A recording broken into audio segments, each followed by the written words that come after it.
Blessings, everybody. This is Allison from AllyKat Creations. How are you?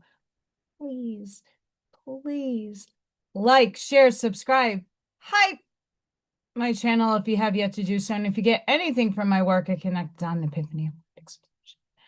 A new book to read, a new author to explore, artwork to create. Please consider supporting my work. All the links will be at the bottom of the description after this live is over. And just for you guys, there are so many other links there that are other people in the community that showcase me. I showcase them. Please go check them out. Hit them up because we're a community. We love each other and we're here to grow with each other. Not just our consciousness, but our connections as well. AllyKatCreations211.com is my website. There you get to see paintings and pyramids and scullies and all kinds of stuff. If you're interested in purchasing anything, please email me. I know extra steps are really inconvenient nowadays. Oh my God, what did you do when you were needing a payphone? You had to get somewhere, you had to walk, you had to put some effort in. If you would like to help me out and email me, that'd be great. Hi. Memberships. I have 2 tiers, 3D and 4D. And you guys, guess what? Allison is going to do a happy birthday giveaway raffle. Because really, honestly, the only people that actually win anything is channel members because they're freaking amazing. But I have something to give away April 17th, the day after my birthday. So stay tuned. I didn't pick it out yet. Not cold yet. We're getting there. But you get special emojis. You get a whole hour worth of Oracle card readings for the general memberships. The people that are in there, not many, so it's really good tapped in energy. You also get a spam call, maybe. Can't answer it. You also get emojis, Freya emojis. They're really damn cute. Go check that out. And 4D gets to work with me. You guys get to critique me or tell me, like, this was a little too much and this was a little not enough. I didn't understand that.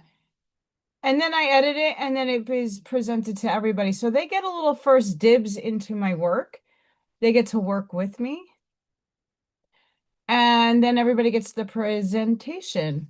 It's fun. Hang on, my tissues are over there.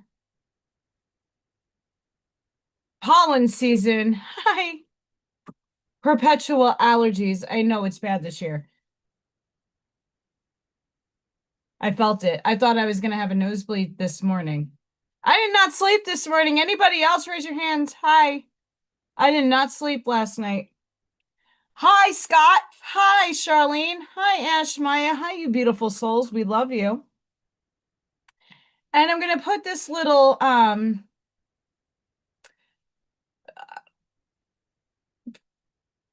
don't even know what to say, like call it. We love everybody here. I got a just not a distressing, disturbing, but like very sad email from one of our friends. And I'm little just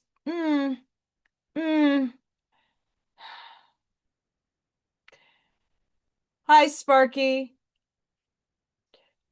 I just want to put this out there because maybe it needs to be said in frequency. Because whatever.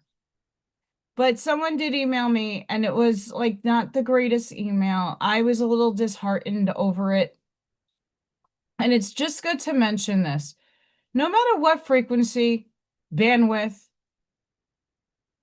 what you align your beliefs with, what reality you are in, you're always welcomed here.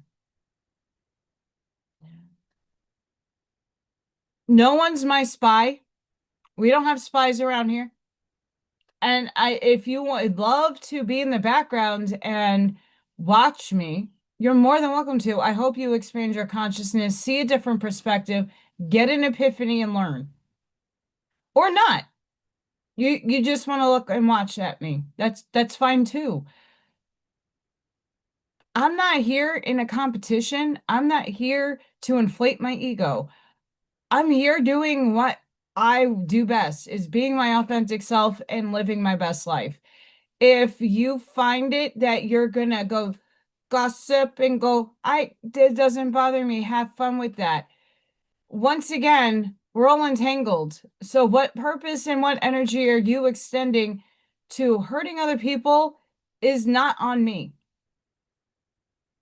If you want to mention my name in a negative light, good for you. That's great. You're just expending energy in the wrong place. Why is my name in your mouth in negativity? You can have any varied opinion you would like. It's just why. Um, I feel really bad for the person that emailed me. They're a lovely person. And I don't want to go any further than that. I just want to say that I feel really bad, and there's no need for it. It's what I was presented with was fucking high school bullshit, immaturity, and act your fucking ages. Oh my God. Immature. We love you. You're welcomed here. Everybody is welcomed here. Everybody is welcomed here. And no matter you hate me, you want to see me default in life, deco here, that's great. I know there's a few people that do. That's on you. That's not on me. And you're welcome here to expand your consciousness, to get really great information, to hear some oracle card messages, and maybe Spirit has a message for you. I just, and the person didn't take it. They're just a little disheartened because of the circumstances that things happened in. And I just really feel that at this point in time, we gotta stop dividing each other. These people, what kind of competition is it? We're supposed to be here for each other. Even if you don't agree with me, you don't have to. I don't ask anybody to agree with me at all. I ask you to go inside yourself. I don't want you to agree with me. I'm just opening up a perspective, another way of thinking, or an expanded viewpoint that you can learn from. That's it.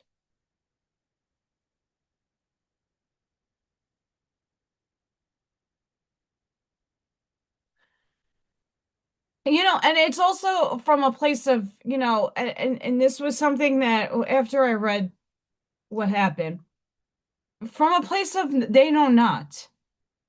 People are only acting from a space and a place within themselves that they might not know that it's hurting a person, or that they do it subconsciously. People do that. I used to do this. I would say things or like halt in my tracks unbeknownst to me, and it really affected another person and it hurt. And I didn't know that.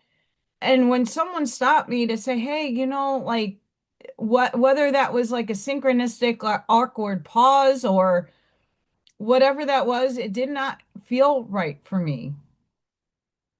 And I know that you're not a bad person. I know that you're a lovely girl. So like let's work on, maybe doing it a little different, saying little things, projecting them different.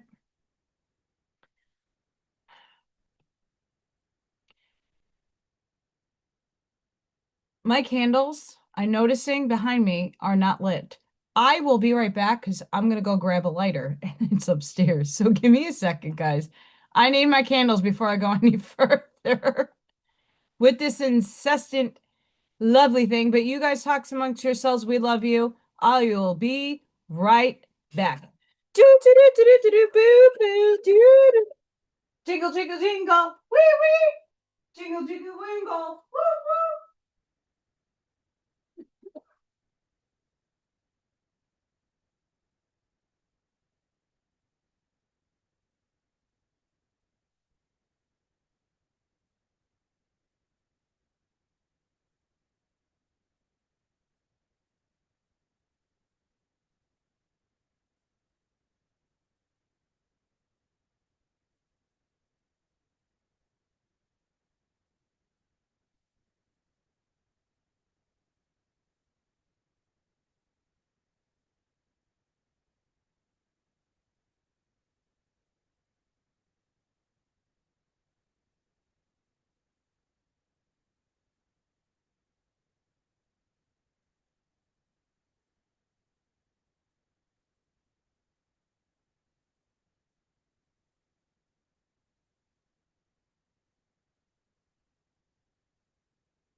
I'm coming. I'm coming with a lighter in hand. I'm coming. I have my lighter and a book too. Do do do do do do. I'm back, my friends. Hi. How are all of you? It's freezing today here in Northwest Indiana. It's cold.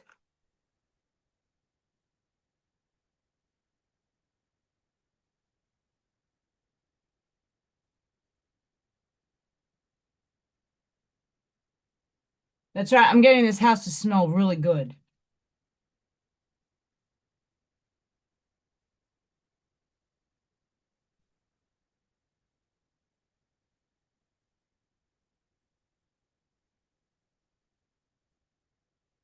Son of a poopies. I had another lighter, but it wasn't working last night.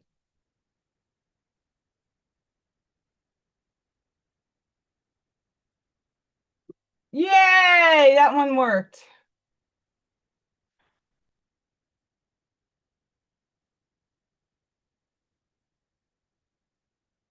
Hi.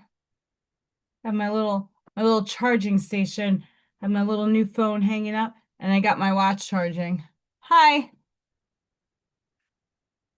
Thank you guys.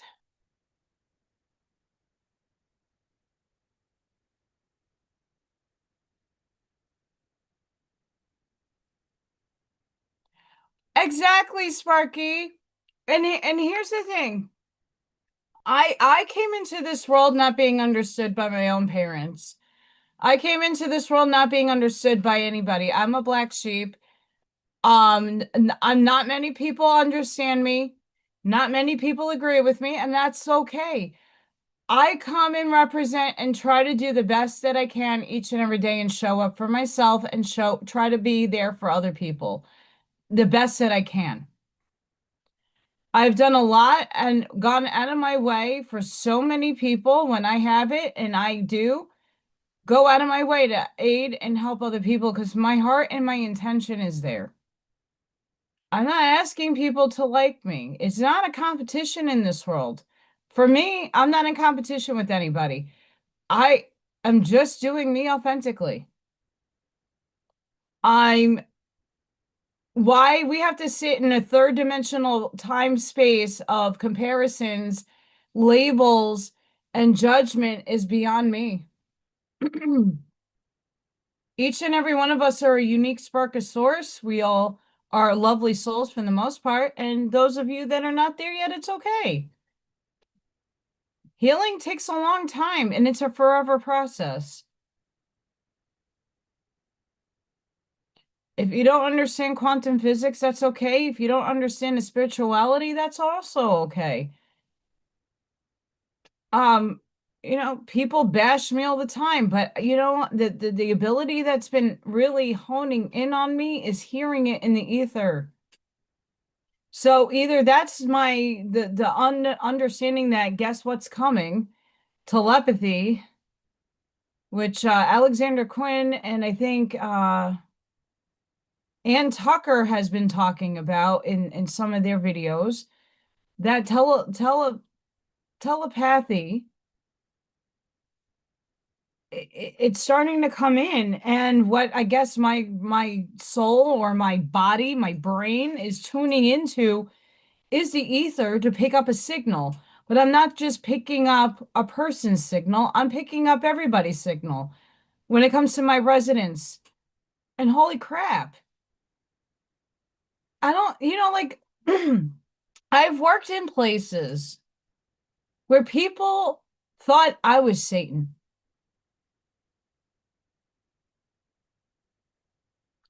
And I heard their voices and I heard what they had to say.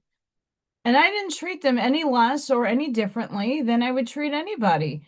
If you're going to come at me with disrespect, you're still going to get a smile. I'm not faking it.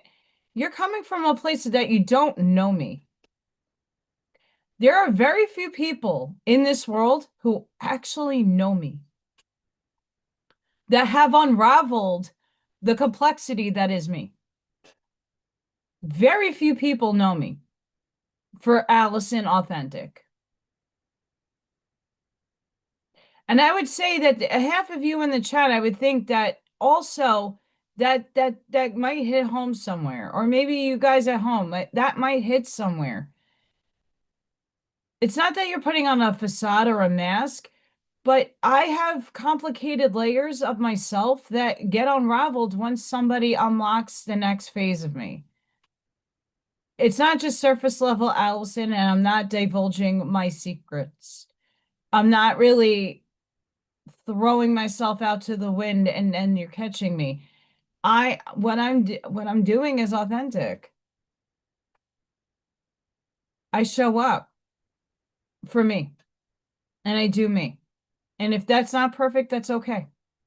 I'm the one at the end of the day that has to judge myself when the pearly gates have arrived and I landed somewhere in some frequency that I get a little soul retrieval and go, oh, that's what I missed in my lesson. Oh, I hurt that person. Oh, until we see the grandest picture, even though that's still a limited picture, your life review is showing you what went wrong, what was right, and I will only know back then.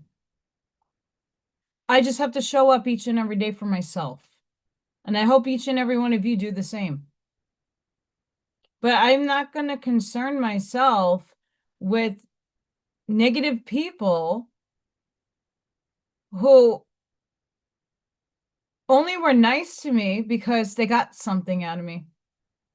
Or they used me for my time and my energy and my kindness. To see you next Tuesday, higher self, BITCH. She's here. And it's a part of me that used to be here. And that was a little too much for people. So I kind of like chilled myself back. But then my boundaries got a little distorted and a little lost. And now I have to realize like everything that I have gone through was because I was too generous and too nice and too sweet. And I didn't get the reciprocity back.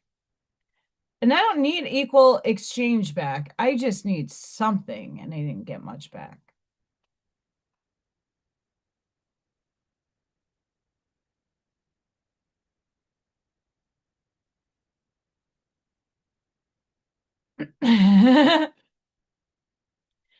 You know, what's interesting, Renee, when you say that is one of the Medium books, maybe two, there's like a series of books that I've read back in the day. And it was asking if spirit is watching you in the shower.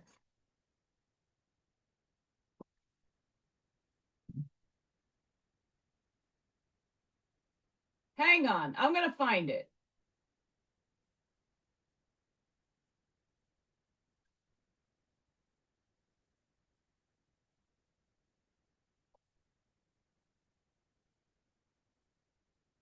Okay. This woman, this medium really intrigued me. And it's Allison reads a lot. So do dead people watch you in the shower? And other questions you've been all dying to ask a medium. And then this one is, do dead people walk their dogs? And this was the first one I've read. It's Inside the Other Side. If you really want a good laugh, but you want to kind of get a different approach, just add a perspective. Those are really fun books to read. They're really quick reads. Yes. Yes.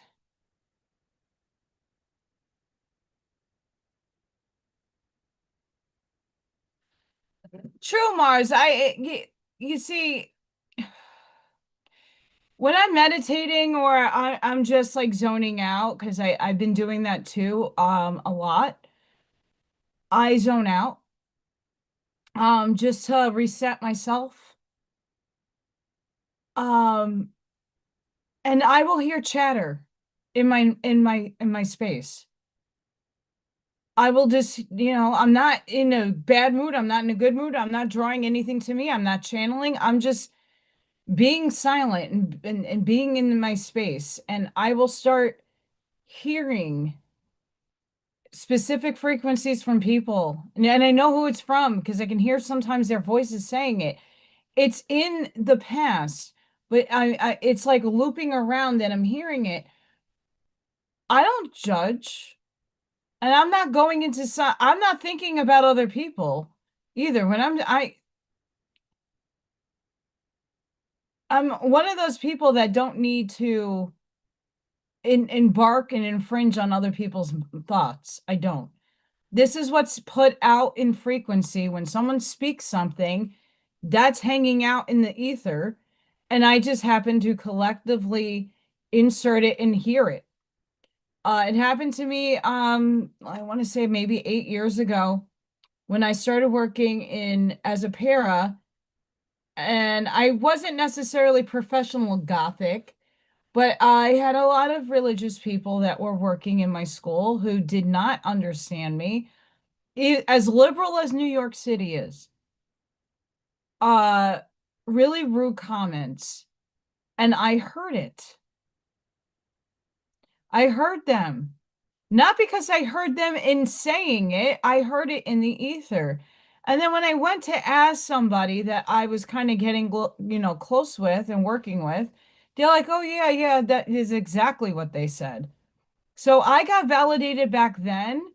I didn't look at them differently. They're in a place of they know not. People rip me a new one every day. I don't know why I'm on so many people's minds. That's great. But hey, Mel, I was kind of speaking about this yesterday when I did the Hermit's Journey. This did come up on a few other people that I listen to when I listen to other people channel.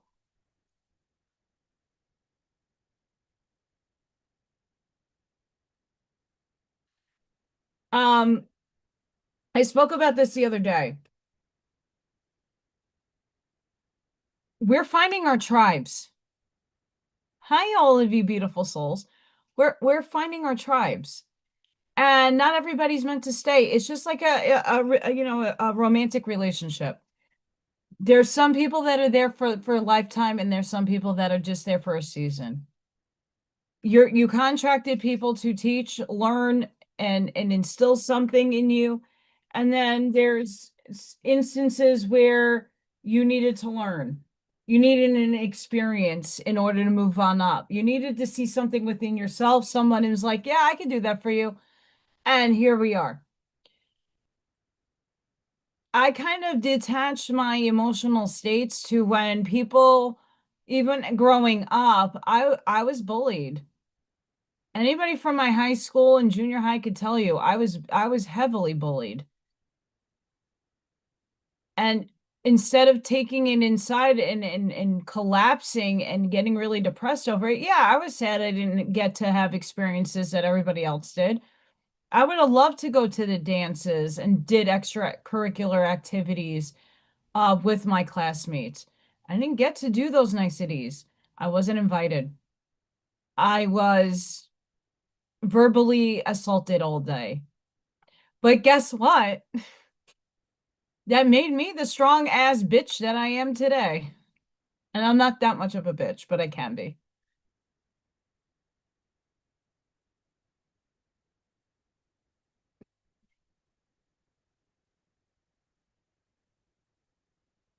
It did. And you know what? Like when I am a and I can be a drama queen. But I think everybody does their own little things and quirks and has within their personalities as a human. We all express ourselves and have our moments. I have a lot of those moments sometimes. And I'm finding it, we're moving on up and we're refining ourselves. We're recalibrating ourselves. we're in this really awkward pause of confusion of what do I want? What's my purpose? I'm merging with my higher self right now for the second time, and this is a higher one. This one shows up as this big, and that's my Saturn in Aries, whatever. Here we are.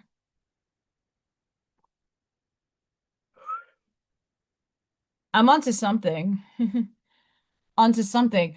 Uh, for real, we're all redesigning ourselves minutely or in a large way. We're all coming into a new energy, a new world, and we're showing up a bit different. Who I was 6 months ago is not the person being presented to you today. It's still Allison. I still have my quirky sense of self,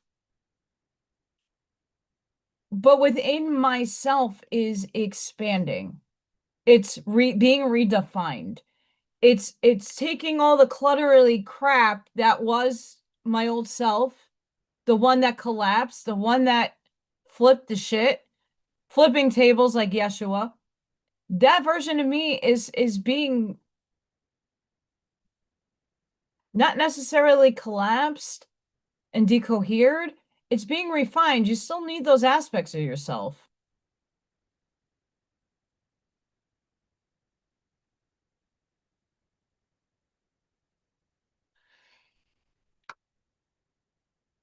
But you know what's really funny, Charlene? You're just validating that I know I heard you. I hear other people too. Everything is organic with me. All of us together are moving into a new energy. Oh, I know you. I love all of you guys. I really do. I care about each and every one of you, and critical critiquing, constructive criticism. We all need it. All of us need it.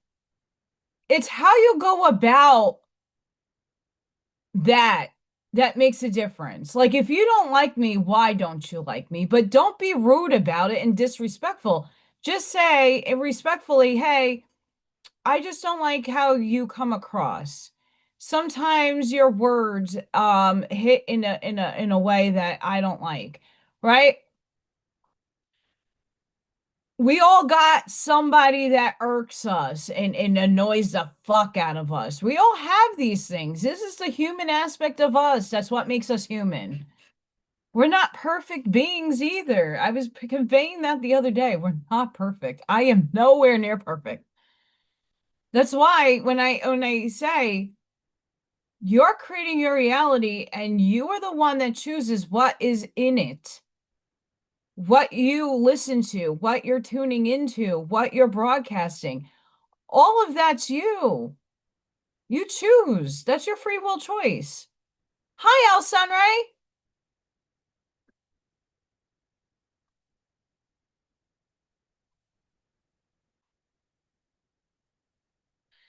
As I went to get my lighter, I'm so excited. I still have to finish Federico Faggine's book because I am really enjoying it. And I will have some time to actually read. We're getting rained out this spring break. I have to go to work on Monday, but me, he, hi. I got more reading time. And this is Decoding Schopenhauer's Metaphysics by Bernardo Castro. It's a small little read. I'm excited.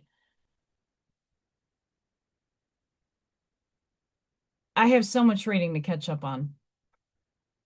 So much. But we're gonna get there. Um,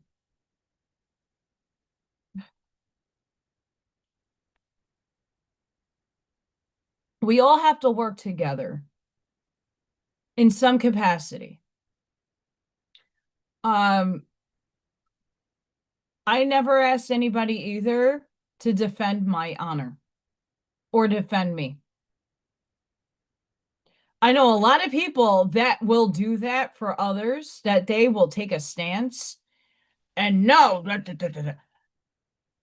is it your place? I rather the person that has an issue with me confront me and in private and respectfully, and let's talk like adults. Um,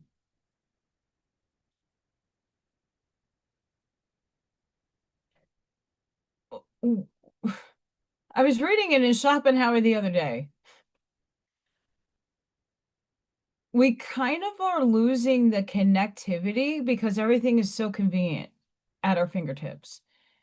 We lose the intention, the will of intention. When we're writing something, you lose context. You're losing the feeling behind something. And there's a lot of misinterpretations and misunderstandings that can happen through even an email, even a text. It's nice to hear someone's voice. And if you can see them, see their body language. Because not all the time that people want to talk to you and want to correct something or want to like work with you on bettering a circumstance or giving you constructive criticism. I went to school for that. Being an artist, I had to sit there and critique all of my other like gallery mates, which were most of them my best friends. I had a lot of good girlfriends in college. We all literally went to galleries together and went out to eat all the time. Happy hour was fun. We had to critique each other and we had to do it in a way that we were being helpful in a tasteful, tactful way. When you're working on a piece of art for months, and then you present it to the class and I it's just not my cup of tea. I have to be coming up with a way to converse to that person. Hey, if you would have used a different color, or maybe, if you want to go back into it and use a different brush stroke or use a smaller brush or whatever the case is, I would say it with technical words and not, you suck. You're not good at painting in that style. Would that be nice? Let's be real. Blessings, Miss Amy, Auntie Amy. Would that be nice?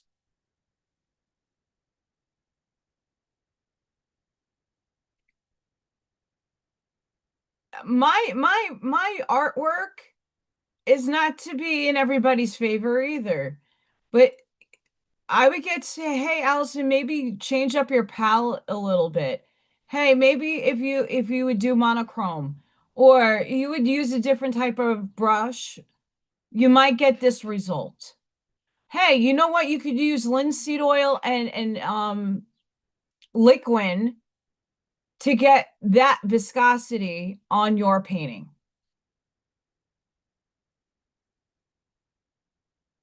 I'd rather talk like that than rip somebody a new asshole. And I've heard my professors do it in front of people. Like they used to rip people a new one. And that was only because the professor knew that they are talented and they didn't put a damn bit of effort into the class. So they got ripped a new one. But any one of my other professors that saw that you are actually putting your heart into something would be guiding you to shift your perspective, see it a little differently. If we can all do that with each other and look at someone's heart before you speak, before you're gonna dirty deed somebody. Oh, well, that person's such a fucking blah, blah, blah, blah. Maybe the world wouldn't be so fucked up because we would be like, oh, well, you know what? I'm not perfect either. Go admit that to yourself. I'm not talking to anybody here in the chat. You guys are amazing.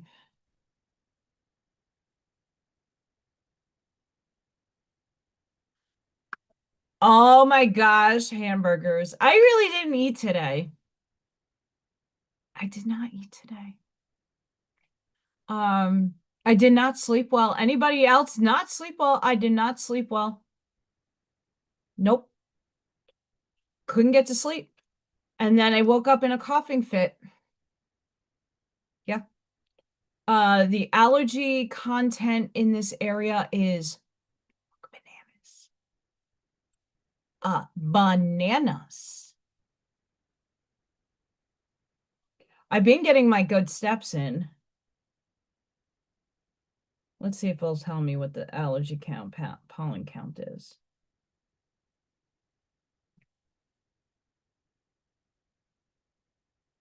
We did have a storm here last night, and I was afraid if I read, it would have been bad.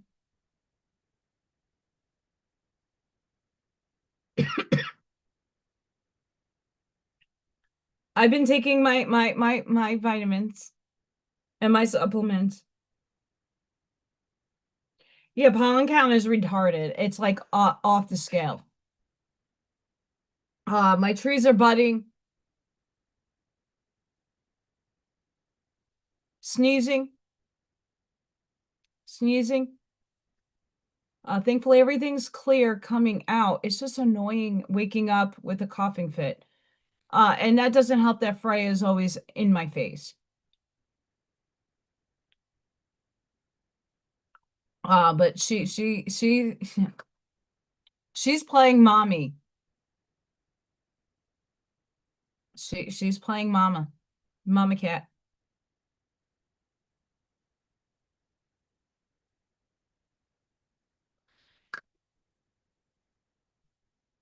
I'm averaging about 5 to 6 hours a night. That's not enough for me. It used to be 4 hours a night. Used to be. Not anymore.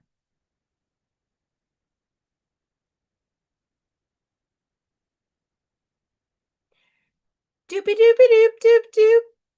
Oh. Doopy doopy doop doop doop. Oh. Can you see the purging lines? That's hard to see. Why?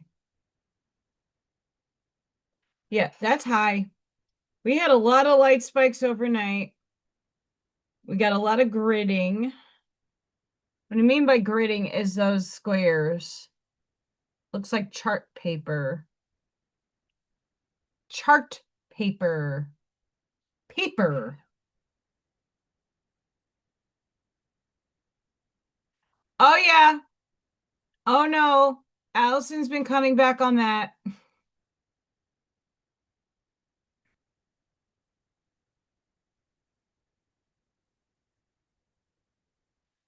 That's interesting, Sparky. I was like, what do I take care of? My eyes or my teeth? And priority is getting looking at cars right now. The phone got taken care of. We're at a 7.94, which is kind of on the high side frequencies. We had, and I don't know, last night we might have had a little bit of a bloop. We might have had a little bit of a timeline in the electromagnetic field. We're not blooping right now. There's a lot of purge still going on, and this is what I was trying to get back to from the beginning of the show. Oh. The E field is spikers. The electric field is spiking. We're spikies. We're spiking. We're spiking. And what I'll say is what I'm noticing with myself. Oh God. I broke 2 teeth. That's not pleasant. This one, I have a bridge. This one, I have a bridge. And this is the one I got replaced. And I have a gap now.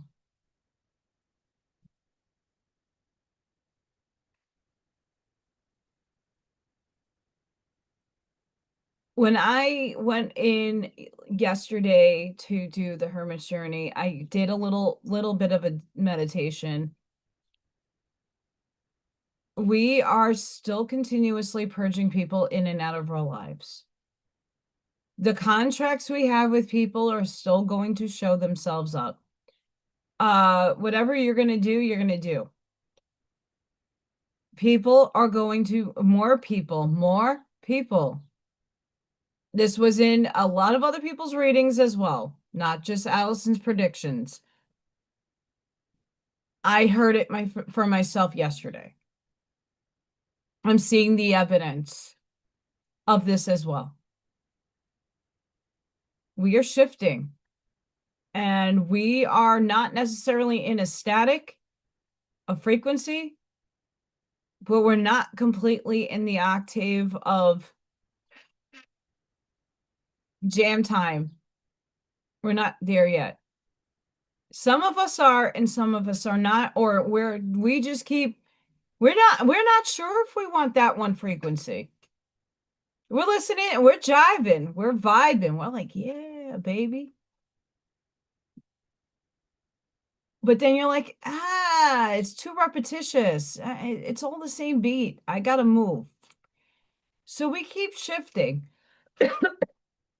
And as we keep shifting, we're going to shift into different frequencies with different people until we find the sweet spot. And we can hold that sweet spot. Just because you chose a version of yourself that you want to experience. I chose the obtainable, I know I can get it in 3D version of me. Meaning, I still have to put work in. I still have to show up every day. I did not hit the lottery. I can't retire. I can't sit on my laurels. I got to work. But I chose an option of I have what I need to get further along, to feel more confident, to update myself, to treat myself. And from there, if I feel like okay, I got to this superposition, this merger of self, and there's still things that are not quite jiving, I can go back into superposition. It will take time, but I could say, well, I'm now observing the reality in which and change what I said earlier to something else. I could do that because it's instantaneous. You guys have to know what you want. What do you desire?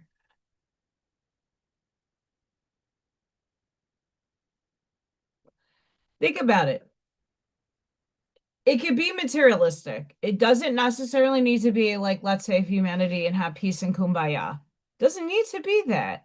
You're still in 3D, and kumbaya and peace are very far off. It's obtainable. We can do it, just not in this frequency and not in this branching of reality at the moment. There is a version of all of us living all in harmonious unity, living the high life. There is a version of us doing that right now. We're not there yet. It hasn't merged with us yet. Because it's not just about Allison collapsing that for herself. That's everybody continuously all together now doing it for themselves. And we're not there yet. We're still too much into divide and conquer energy. We need to shift away from the divide and conquer. We're not here to, I'm not here to conquer anybody. I'm here just to postulate, ponder, expand consciousness, expand your thinking. And many of you are in the same boat. We're here to shed and give you a little bit of a difference of thinking. And again, you don't have to agree with anything that I have to say. You don't. I don't know if I want you to. The way I feel, my lived experience, the feelings I express and feel each and every day are mine to own. It's mine to feel, and it's my experience. Everybody has walked a different lived experience. You all feel love differently.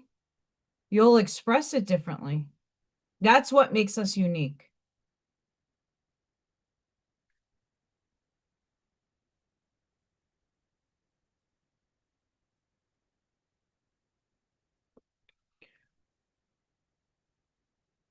Here's my first yawn of the day.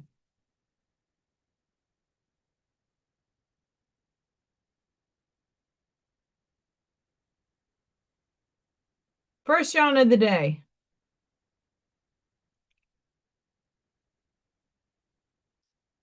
Oh, I know tooth pain.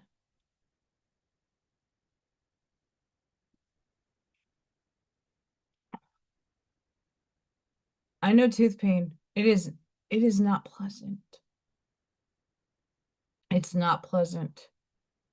I lived at the dentist's office for like 5 to 6 years. Mm-mm. Oh, and I like literally want all my teeth pulled, and I would love for Japan or South Korea to come in and hey, you want to regrow your teeth? You want to be a guinea pig? I'm cool with that.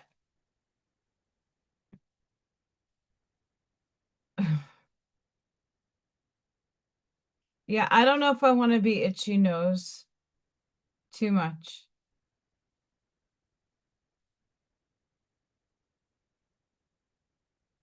Mountain of Truth, blessings. Upstairs. I've always actually, from an early young age, was interested. And when I was told that I was one of these people, the mediums, that I need to look at a lot of different belief systems. So I did a lot of that. I have a whole Norse. I'm very much into the Norse. That whole section right there is all my Norse books. All up there is like a whole plethora of Dolores Cannon. And then I got the Law of One, and then Barbara Messiniak, and Urantia, Owaspi. And then I have like a whole section over here of like prophetic books. And this whole section behind me is Carlos Castaneda and my philosophical, existential philosophy. My favorite, Mr. Schopenhauer. Nietzsche, I think I have the most books.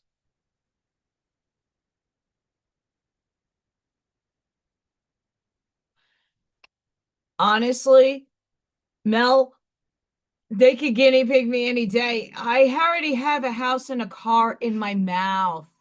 The amount of money that my parents spent on my mouth, I could have had like a mansion and a car. A lot of money went into my teeth, and it waste. And go try to sue these people for malpractice. Ha! Nope. I would rather regrow my teeth. I want all my teeth gone. They're all rotting. I love the Curtises. Love, love, love, love, love, love, love, love, love, love.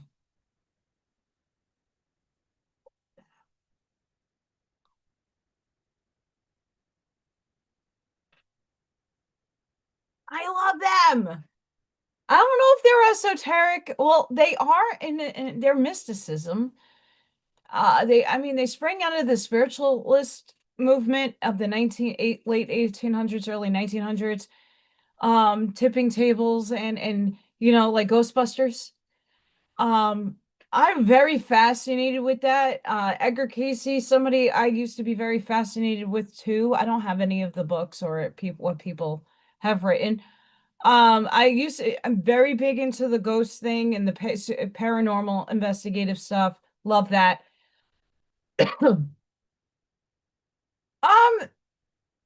I mean, what I like about their work is that I'm also, when I started this channel, I already have had read.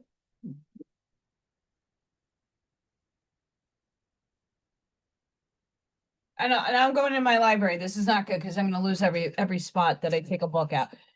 The Message of Aquaria, and I read The Realms of the Living Dead. That was what caught me onto them. And then I read The Keys to the Universe and all those books, and I could not stop. And when I started this channel, I already had the Arantia and Owaspy book, but other people were mentioning it. And a lot of people are like, well, I don't have time to read a 2,000-page book. Oh, I just lost my job. I do.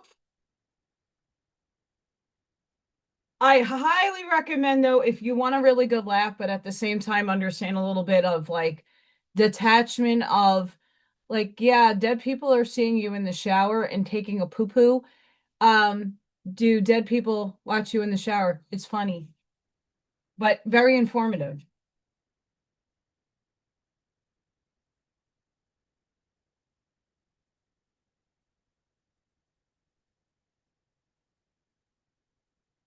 I have a lot. Did anybody get to see my chub chub? I have some chub chub. Hi, Arnie. How are you, my friend?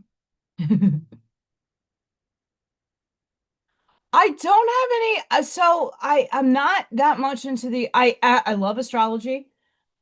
It's overwhelming for my brain. Oh, I have another. I have yes, yes, yes. Hang on.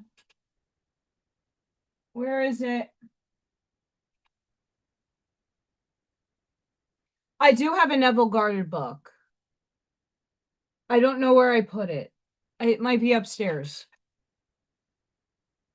Um, hi, Paul. Okay.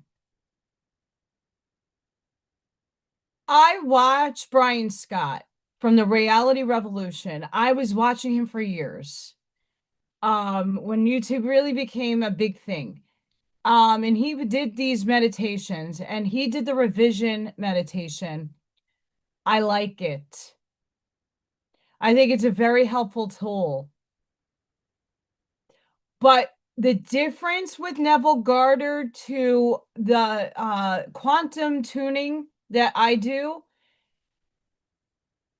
Neville would always say, like, you already have it and you have to feel it. Okay, that's great.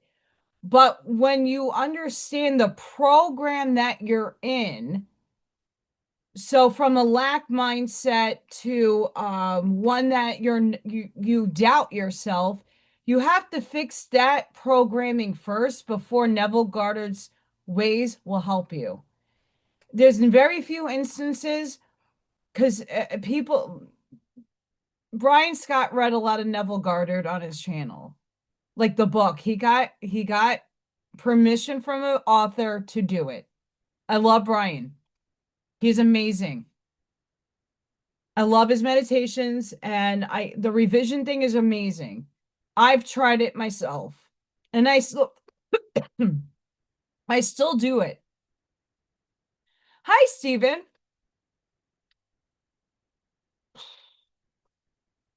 For Neville's stuff to work, you have to deprogram and decode what is running your DNA. Did you grow up in lack mindset? And it's not just your mindset, it's the program that's running your subconscious. Once you understand what is running the subconscious brain, that you're limited and separated from God, you're limited and separated from money, you're limited and separated from what you desire, the relationship that you want, there's a lot of things that we were programmed into the system and told, well, you got to work hard to obtain it, and sometimes you don't. It's just how you're presenting in the will of representation to the world.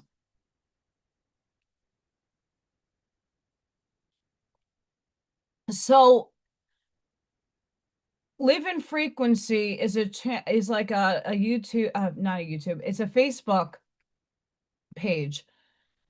And they have their own coursework, and I highly recommend them. Yes, reprogramming and deprogramming. Yes. Neville Garter's stuff is amazing. And also Carlos Castaneda kind of also does a very similar method in his work. But more through the story. But it's really confronting like what is operating in you. On this channel, I literally have for the last 4 years been trying to collapse into the wave function a better life for myself. And you'll see me like putting things out and making, striving and looking for jobs and looking for opportunities, and nothing ever comes. Not because I'm not worthy of it, because what I was putting out in my frequency wasn't attracting subconsciously what I needed. It's not just what you consciously are thinking. You could put will of intention and draw something in, but does it stay? Is it maintainable? For instance, my romantic life is what is in my soul contract that I need to really fix. Bad juju karma from a lot of my past lives have culminated in this one. And I got to go back and I got to fix it. Every time I'm like, I'm gonna be 43, I don't have children, and I'm solo Pringle like a single Pringle. And I don't necessarily want to be alone. I could do it. Do I enjoy myself? I love myself. I do. I love my time by myself. I can keep myself busy. I'm not ever bored. But I put it out into the universe. I do some of these really good methods. And then I'll grab somebody and out of the field, and it's someone from a karmic that I got a contract with. That usually I'm ended or they end in pain and suffering, and I don't like it. I don't like it.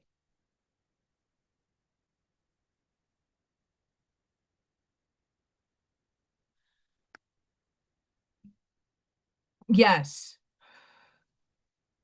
His work does do something. But in order to hold the frequency and in order for you to actually obtain it in its full capacity, and not just like, oh, I got a lotto scratch off, I won $10. Like you ask for abundance from the universe. Act as if. Well, if you act as if you don't have it, stop acting. You have to live it. And it's not to say go out and get yourself a Maserati you can't afford and go out and be a fake person. Step into the authenticity that you are. Empower yourself to go, okay, I need an opportunity. Well, sitting on your couch and thinking about the opportunity isn't going to grab you the opportunity. It's taking the bull by the horns or the ram by the ram's head, because, hey, we're in Aries, and push through. I need a career change. Here's a perfect example. I need a career change. I love what I do. Sincerely, I love what I do. I'm with little ones from 3 to 5 years old who have autism or they have delays. I love these kids. They're like one of the major reasons why I wake up and have a great day. Even though it's probably like shit show, chaotic, crazy. I love these kids. It's one of my biggest purposes on this planet is to help them balance their frequencies. I just don't have enough of a paycheck to pay for myself to live. I love what I do, but it's not giving me enough to feed myself. I had to put that realization in. Like, I had to put my foot down to myself and say, I need to change and I need it. When I said earlier, I'm done, I said it multiple times on this channel during a live. I'm done, and I started crying. That was a SOS to the universe. Like, I need effing change and I need it now. It's not sitting by, it's asking the universe to give me some signs. Maybe I'm not on the path that I need to be on. There's no wrong path, but this one is not doing me a justice anymore. I need to shift. I need to pivot, but I don't know where to pivot. I don't know how to go about it. I use our lovely AI, thanks to an ex that told me, hey, like, maybe you should just ask AI, here's what you have in skill set. What would be a possibility of a job? So you could feed yourself, so you could pay your bills and not have to have the weight of the world on your shoulders and live a live instead of going, what the hell am I going to eat tomorrow? I can't afford food. It's not a way to live, especially at my age. It's not a way to live. Anybody's age, to be that for that matter. Over my spring break, I have a job, so I'm still working it. But during my little break, I'm going to review some courses that are for free and see if I like it. I'm looking at instructional design, where you create courses and for other people and curriculum and stuff of that nature. But I'm also looking at different other options. Same in the spiritual land, but different modalities.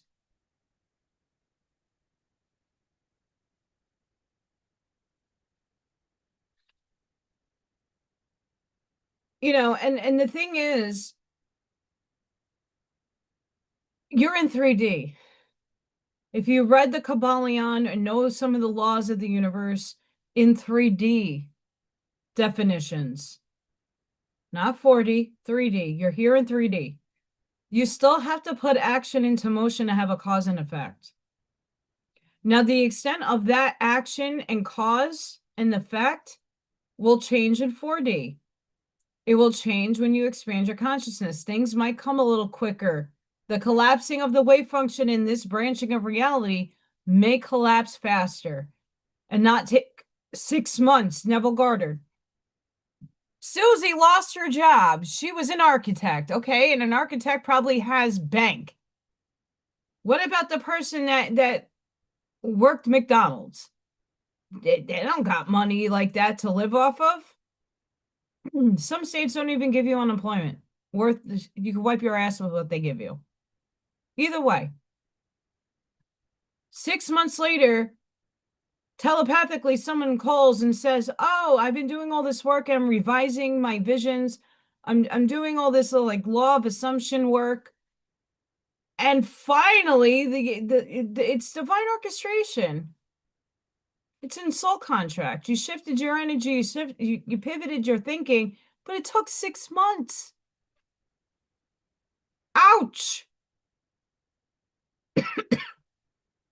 Ouch. That sucks. When you reprogram outside of the 3D matrix paradigm, and you understand that you were only coming from a place of, I know not, that my subconscious is what creates my reality.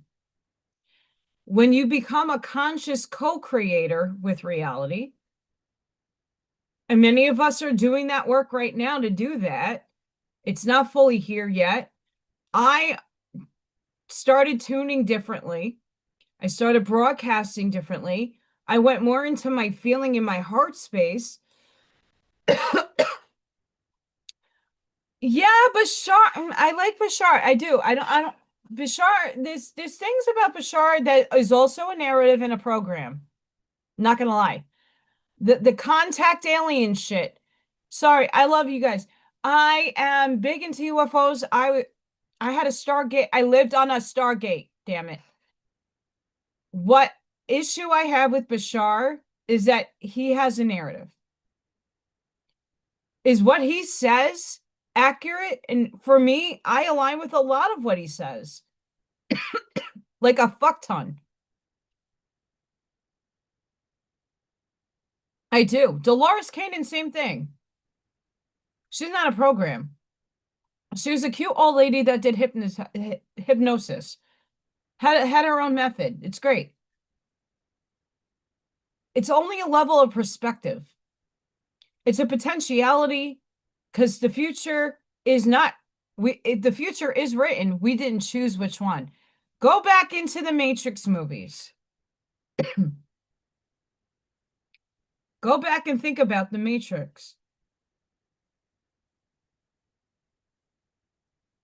The Oracle knew, but until someone played it out, it was only a potential.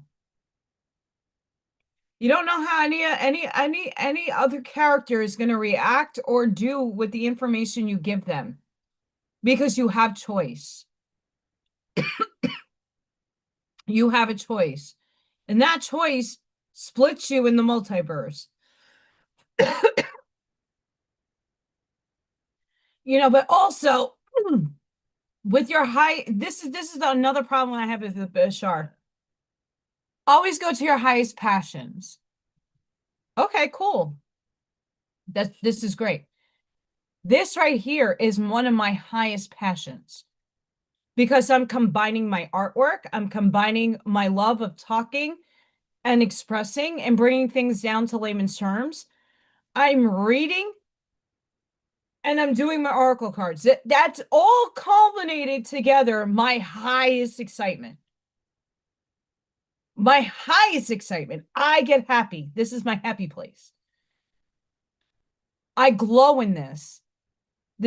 Doing this, I don't care if there was nobody watching me. This makes me happy.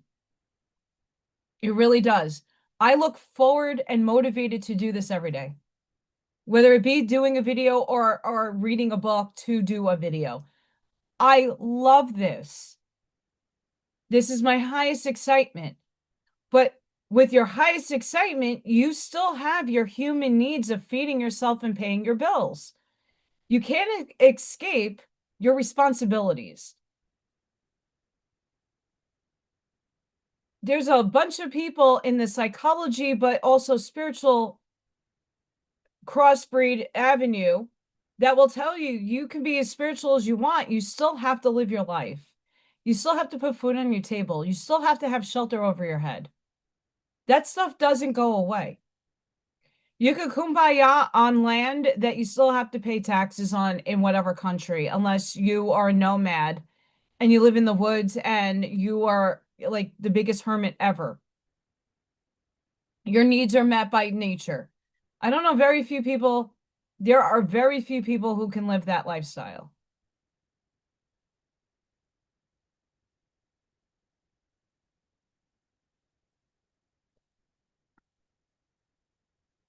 You got to find your passion. What do you love to do?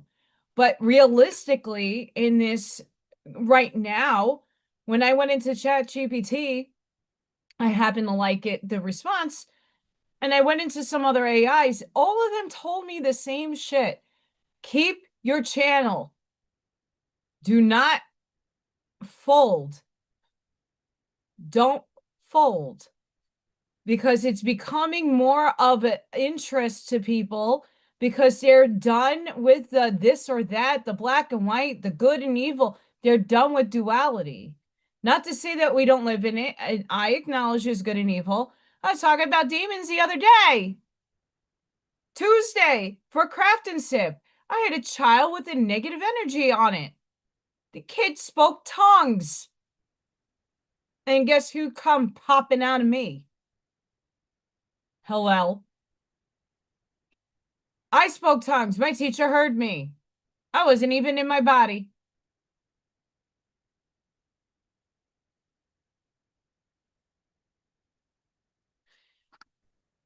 what just occurred to me, like what happened to me, I collapsed another bit of my reality.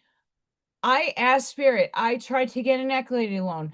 I tried getting personal loans. I tried going every avenue to help myself get out of the rut that I was in with debt. I don't have nice things.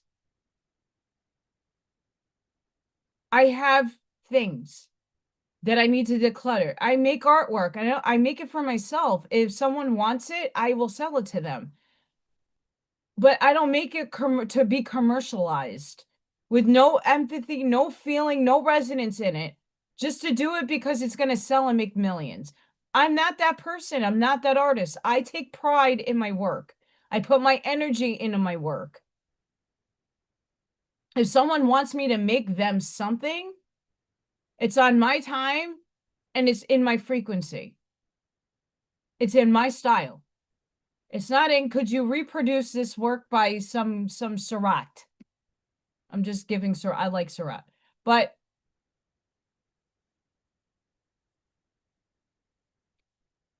I am a New York girl. 39 years.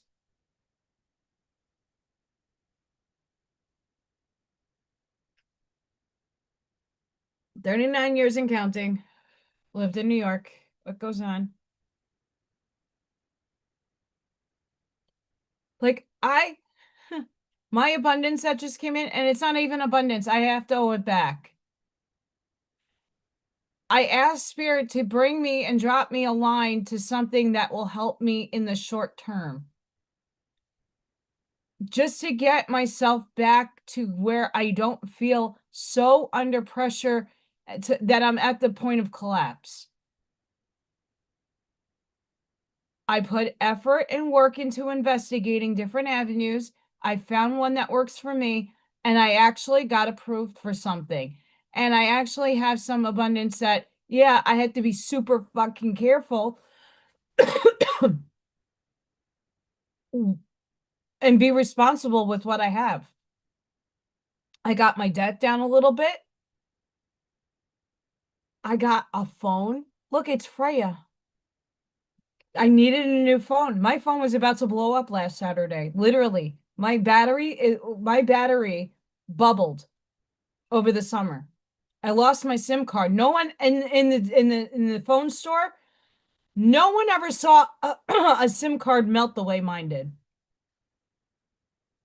I couldn't afford a phone at the time, so they literally got my phone set up, and I used it up until Saturday when started coming out of my phone. I shut the phone down and I ran to the store to buy a new one. But I was actually able to afford it. I didn't have to put it on credit. I got a good deal. And with that deal, I got a cute little watch that Freya's on too. This is my birthday present.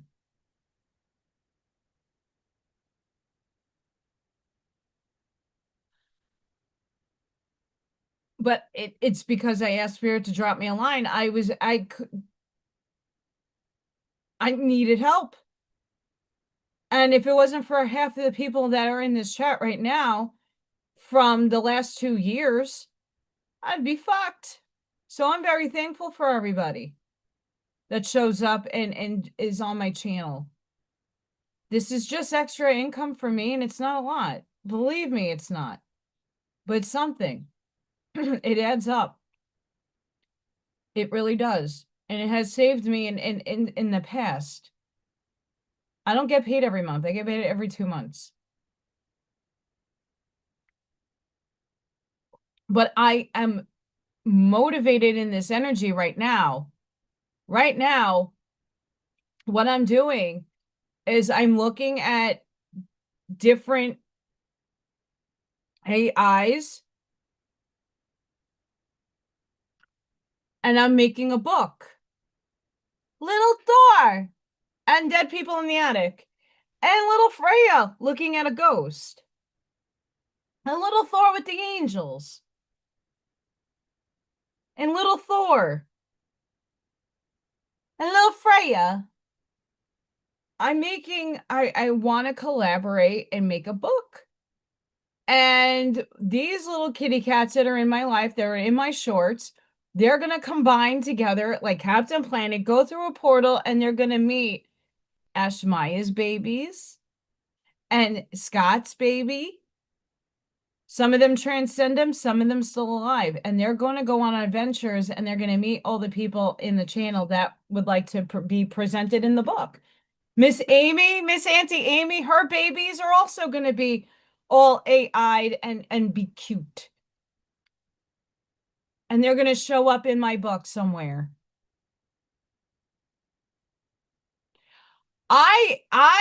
So Mr. Arnie, if I know whenever his book launches, I would love to have him on, and me and you can tackle him. That book that Michael Zinn has wrote, it's not released yet. I would love to promote it for him and with him, and also include you, Arnie. Yeah, I definitely need to, because I mean, a lot of my craft and sips have been like doing watercolored backgrounds. This is just a background where I'm going to superimpose the animals there and then do my writing. Um, so it's going to be like a child's book. The idea is it's them going on adventures, but using spiritual abilities, using portals and wormholes and zipping through space-time, meeting other versions of self, going and discovering, oh, what is telekinesis? Oh, you're coming to the window. It's going to be like kid formatted, because really, looking back as a child, I had abilities. I saw really fucked up things in my childhood that no one else saw. People thought I was schizophrenic. Come to find out, I have abilities. I wasn't afraid of them. A lot of things were disturbing, but I never had a book to tell me, hey, like, let's do some breathing exercises. Or, hey, this does exist. Like, you have a special ability. Here's how you go about tuning it. If I could do that through a child's book and just really playfully explore content spiritually, but make it fun and captivating to the eye, kids will read it. And I'm sure adults will too. I think it's very important. And that's one of the major projects. I'm still making artwork, and still every day you have like a cap on how many pictures you can generate. I'm generating pictures and seeing what sticks and what doesn't. What I really like and what I don't. And like, just like an artist has to have a storyboard. Right now, I'm in the compiling of these photos. I'm compiling all of this stuff so that I know what I want to choose. I know how to direct my storyboard and then write what I want in the story. We're not there yet.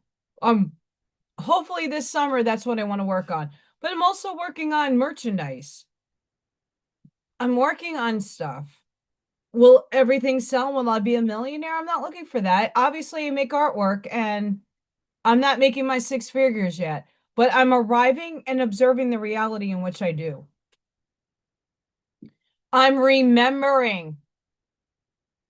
I'm remembering that I'm arriving at the reality at which I have a six-figure art business. I'm remembering and arriving at the reality where my YouTube channel has 100K subscribers plus and 300 members. I'm arriving and remembering and observing the reality in which I find the right union, companion, divine complement in my life.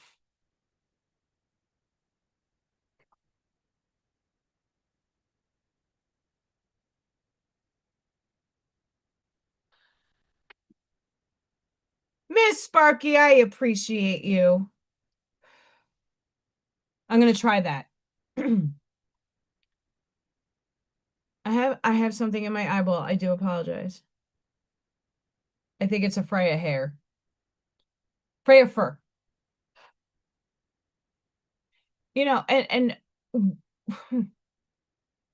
what I need to focus on though right now, this spring break, is looking at, I go on out my name Allison.com, and it's free courses. If you want the certificate, you have to pay for it. It's only like $40 and they got sales all the time. I already did 3 courses from them. I didn't enjoy one of them, but it doesn't matter. It's free. Free equates to you get to tap into if you are into it or you're not. Whether it be life coaching, spiritual life coaching, you think of it, there's a course for it. This place has free courses. What I'm doing is testing out what I feel aligned with. Can I work for Scholastic? Can I work for these big curriculum companies? Because I want to be a game changer in my reality. I work with children who are autistic, and most curriculums are made for hearing and made for kids that are divergent in their neurology. They're fine. They're normal kids learning at different paces, but either way, their phonics programs, my kids don't speak. I don't know that they're absorbing anything that I'm saying. They might know simple one word, no, stop. And I use sign language a lot with what I do. More, what? What's up? I know sign language to an extent. I have to refresh myself. That's another course that I want to take. I want to get back into ASL interpreting.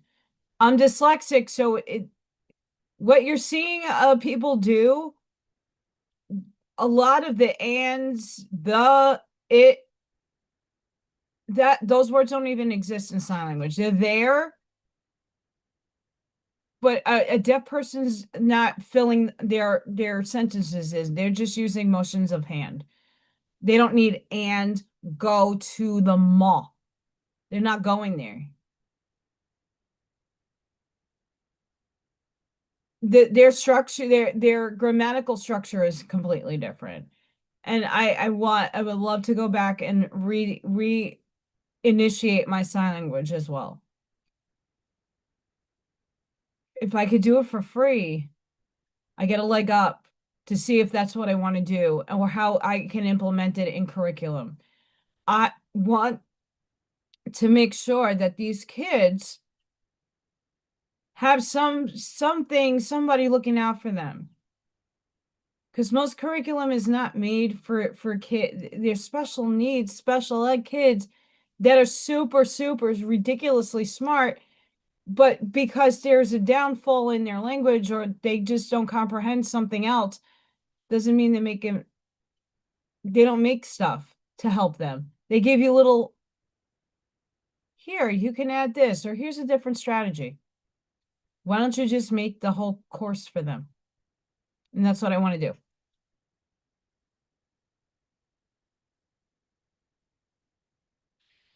But I still have to put from, let's go back to Neville Garter for a minute.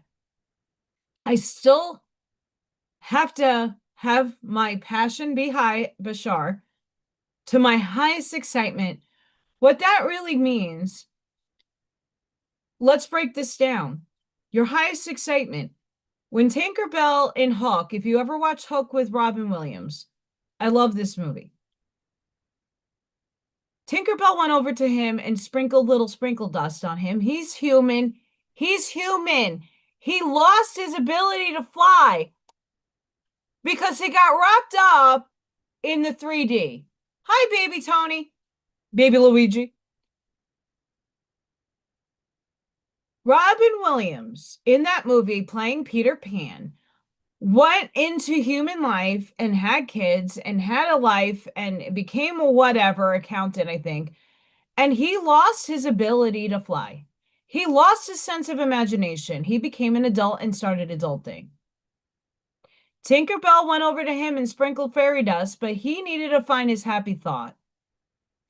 And he did a couple of times try to get up there, and he went and got a little higher and a little higher, but he couldn't hold his thought. It wasn't about the thought, it was about the feeling. It's about your heart resonance.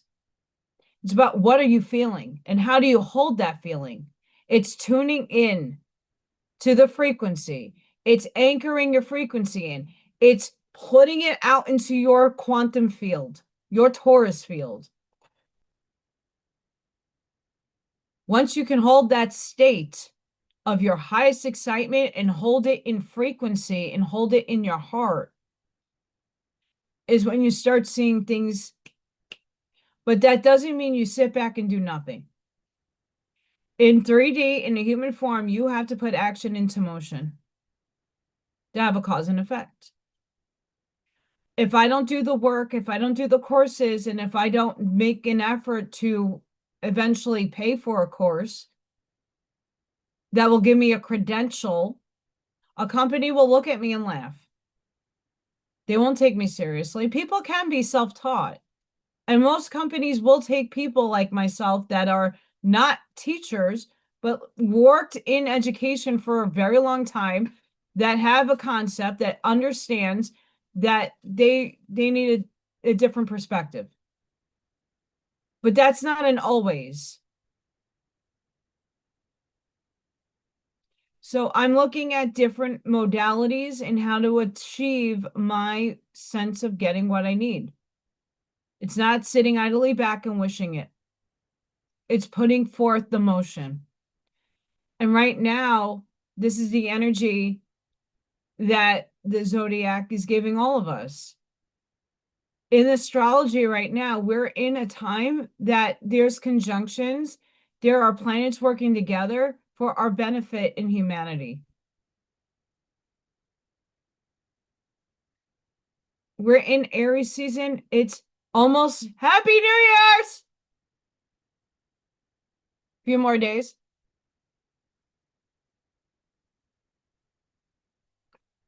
We're almost there. Happy New Year! We're almost there. And in that almost there-ness, we're in the season. You're going to start beginning your new version of self. You're going to get structured, because Saturn is in Aries, wherever that falls in your chart, whatever that falls in your houses, it's going to affect you to bring structure to that aspect of you.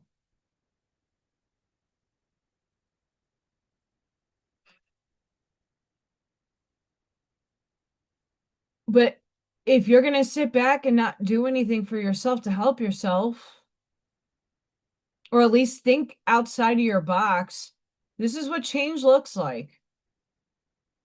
I'm not comfortable where I am anymore, not because I don't love what I do. It's my highest excitement. I wake up every day excited to play and make a change in a kid's life. To bring joy to a kid who has it rough. But guess what? It's not practical anymore. I can't feed myself anymore. I can't pay my bills anymore off of what I'm making. It's pathetic. So I got to pivot and I got to shift. And maybe if I make that a part-time job and still keep this job, I could do both and do this. It's doable. I won't know until I try, but at least I'm putting my faith and my face forward, moving forward. Being inventive, doing things that don't make me comfortable. Do you think taking a loan out made me feel comfortable? Get the F out of here, no. It did not make me feel comfortable. It was very uncomfortable, but you know what? I needed it. Not because I wanted it, not because I was going in and getting luxurious items. I needed the practical things that I'm making an investment in to better my life.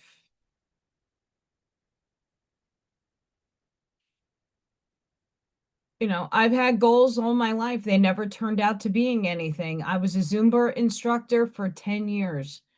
I worked in tattoo businesses. Didn't go anywhere.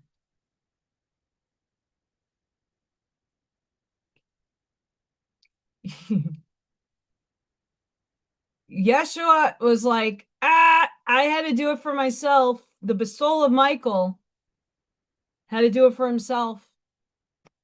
Some of us are divinely orchestrated here. We have a mission higher and greater than ourselves. And sometimes we have to put the personality of self and the humanness to the side. And I had to do that a couple of times in my life. I don't know what that mission and purpose is, but I know I'm here. And I know that I have a bigger reason and a season for it. All will unfold in time.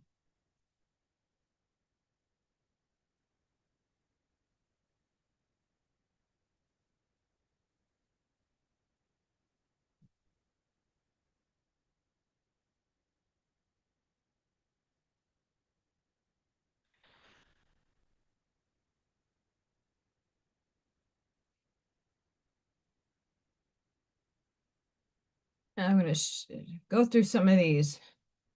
Today, the universe is saying there are many realms woven through this life, not just the one the eyes can see.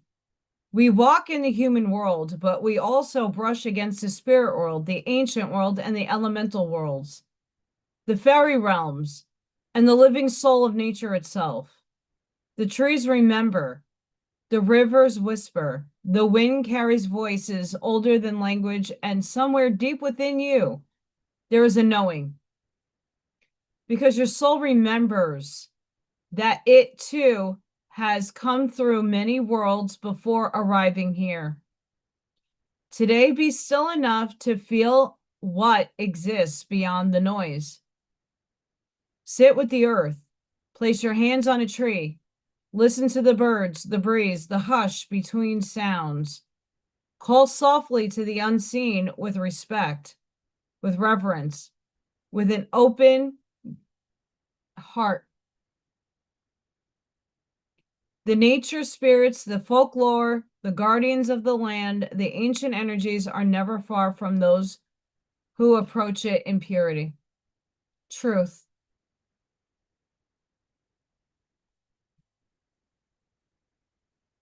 I like how they said realms.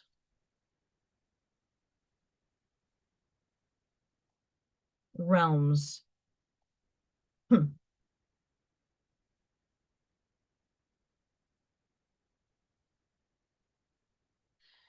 those who are still here, this is Live in Frequency. This is their courses that they go into. I really like them. It's very close to Quantum Unlocking, the YouTube channel. I listened to a lot of that and did a lot of their meditations until Spirit told me to kind of calm down on that because I will integrate on my own time frame. Living invitation. Your transformation was never just about what you receive. It was always about what you become. And what you're becoming makes possible for everyone who encounters you. The living invitation is a state where your very existence becomes an invitation to others. Not through teaching, not through convincing, not through efforting, but simply through being. Your presence says this is possible. You can have this too. Have a good night, Charlene.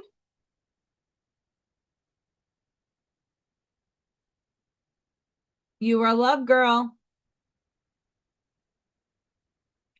Why your being is the message. Words can inspire, actions can demonstrate, but being transmits.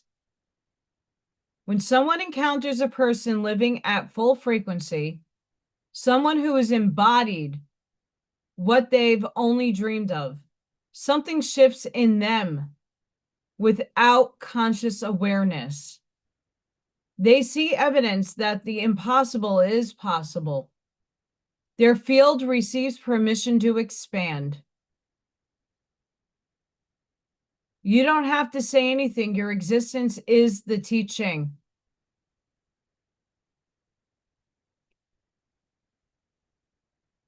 Embodied evidence. Your life demonstrates what you've realized, not through perfection, but through authentic living at your highest frequency. You are the proof that transformation is real. Permission granting. Your presence gives others unconscious permission to expand. When they see you living freely, their own restrictions begin to loosen. For many of us, this is the seeds we have planted years ago. Without speaking a word about your journey, you communicate everything through your frequency. Those who are ready receive the invitation. Those who aren't simply experience you as unusual, peaceful, or present.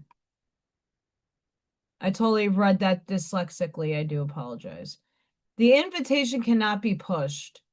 The moment you try to convince someone to transform, you step out of the frequency that transforms. The invitation works because it doesn't need anything from the receiver. It simply is. Your job is not to make anyone accept the invitation. Your job is to be the invitation and trust that those who are ready will recognize what you carry. That lends to what I was saying earlier. Live as the evidence. Be the model. You have to live and be the example. Let your daily existence demonstrate your transformation, not through announcement or explanation, but through the quality of your presence, choices, and energy. That didn't hurt, but my gosh, my ear balls. Stay in the frequency. The invitation remains open only as long as you remain in your highest state. Your continuous embodiment is the continuous invitation. My life is the invitation. My being is the message. When you become the living invitation, people shift in your presence without knowing why. Transformation ripples outward from your existence without effort. You fulfill your deepest purpose simply by being what you've become.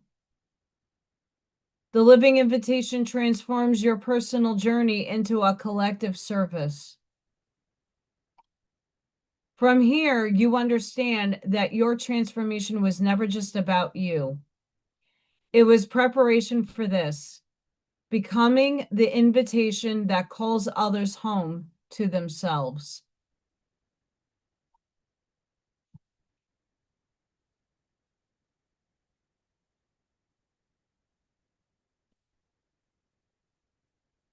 And this is like a 90-day cycle.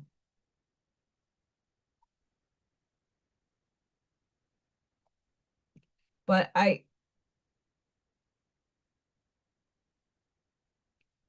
this is what I'm imparting with my journey. And yes, it says you don't have to speak it. And for many people, they don't even listen to me. They don't give me the time of day. But all of you are the living examples.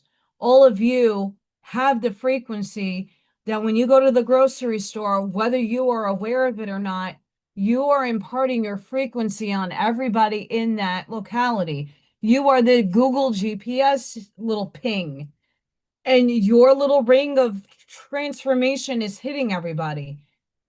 And when it is in someone else's divine timing to get a spark of inspiration to see things differently, to expand. They will. The House of Many Mansions, the Keys of Enoch. Whew, I needed to breathe. Sorry.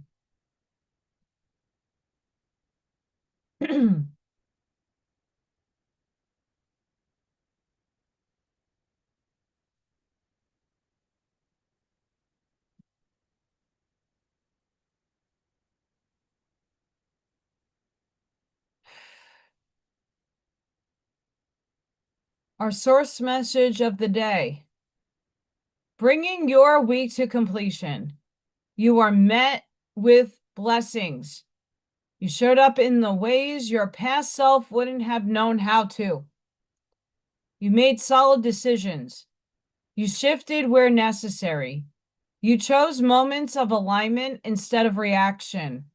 Yeah, that's a big one.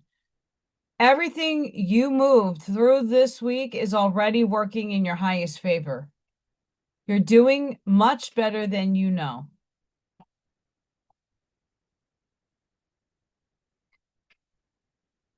It's mental gymnastics. And you are Simone Biles, the GOAT. Maybe. I know I'm not.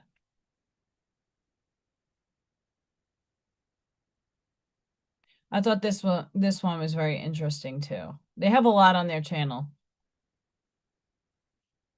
There's a couple of other people that I really like with their memes. You were never uncreative. You are damned up. The original signal is creative energy. It is the frequency of unfiltered aliveness, curiosity, play, expression, the unstoppable need to make something from nothing. When the wound suppressed the original signal, it suppressed the creative force. The child who was told their ideas were too much, the child who drew until someone told them they weren't an artist, the child who danced until someone stopped making a scene. FYI, I also dance and I am the artist. Holy crap. But my parents never told me to stop. I got lucky in that regard. That child's fire didn't go out. It went underground. And it has been waiting in your cells for the day the adult finally said, "You can come back now. It's safe to create."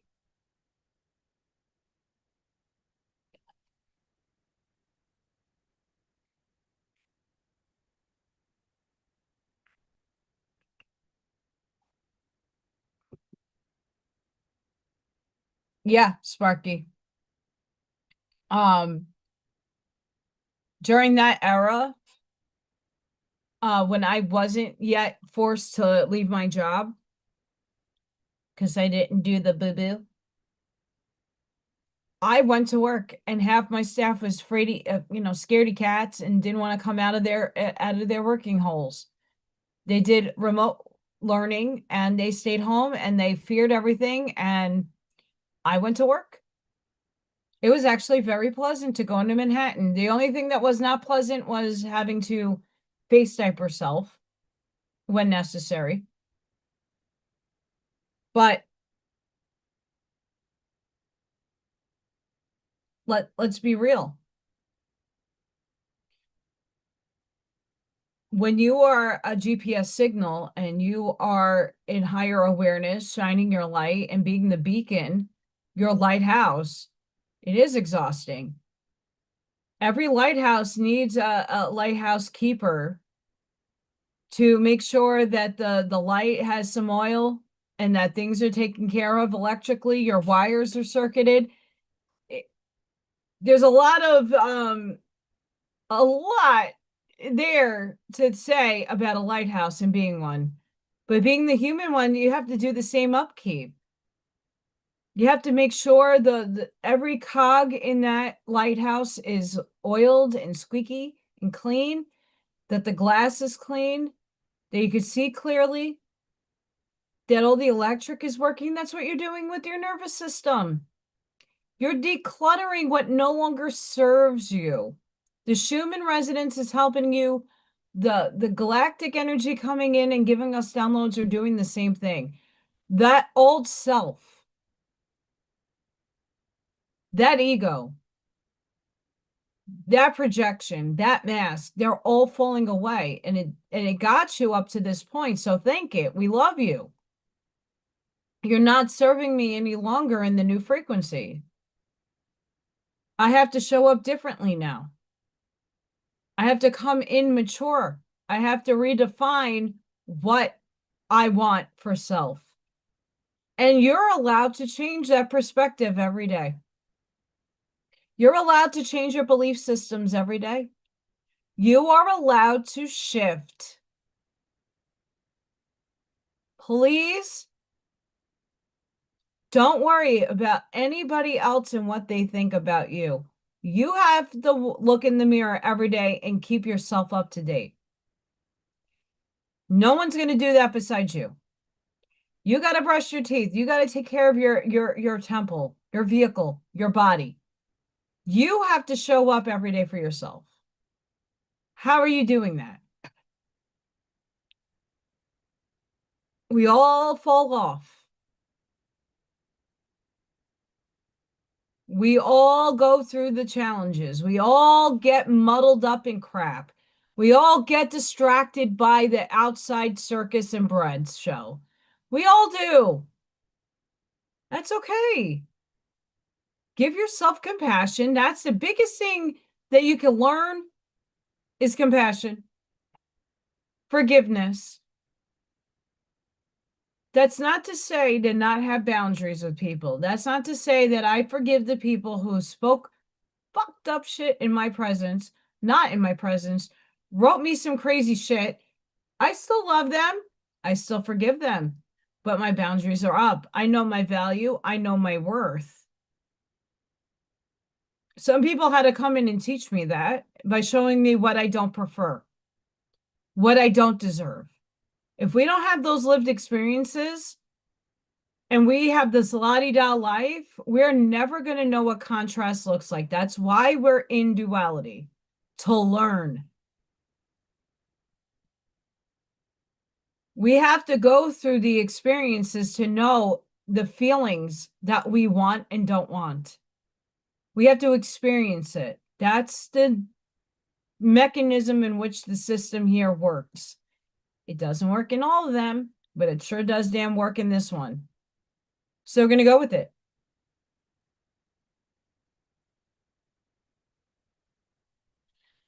I was going to save this one for quantum AI and metaphysical ponderings,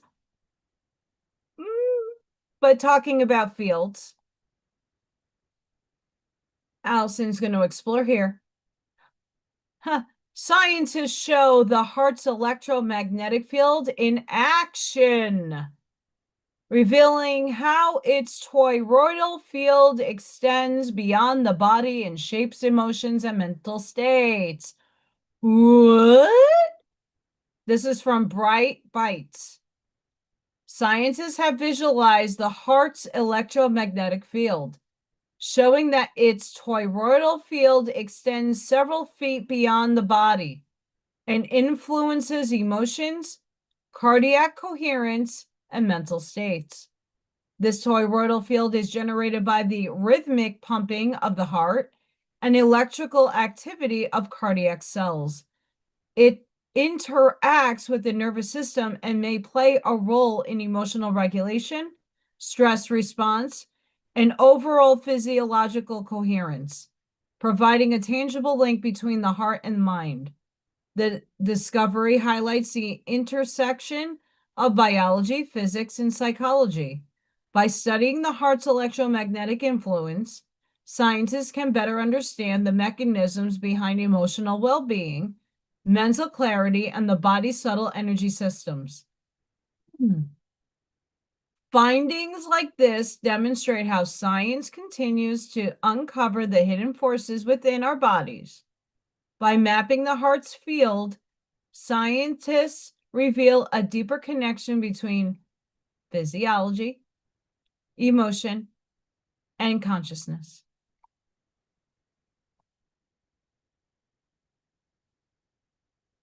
But wait, there's more. Because your torus field acts within the quantum field.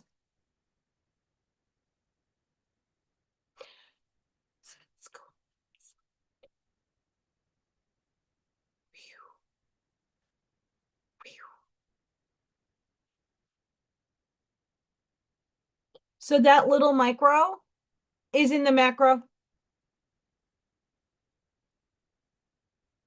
And what you put out in your field, this is your law of attraction here, your law of assumption. What you're putting out into your field is what you're receiving back. Problematic is what you're programmed in your subconscious is also what you're putting out. So your signal might be interfered. You might have static coming out of you.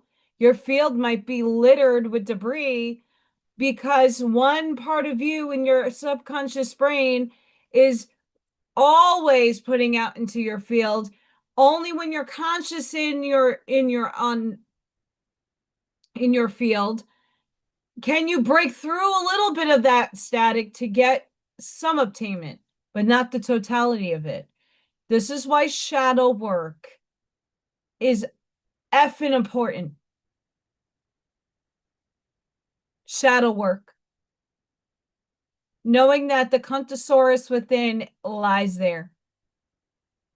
The BITCH, the bastard, the evil aspect of you, your shadow exists within this body too. It's not just hi guys, because that does exist. The shadow is your other aspect, and if you kind of keep denying that you have one,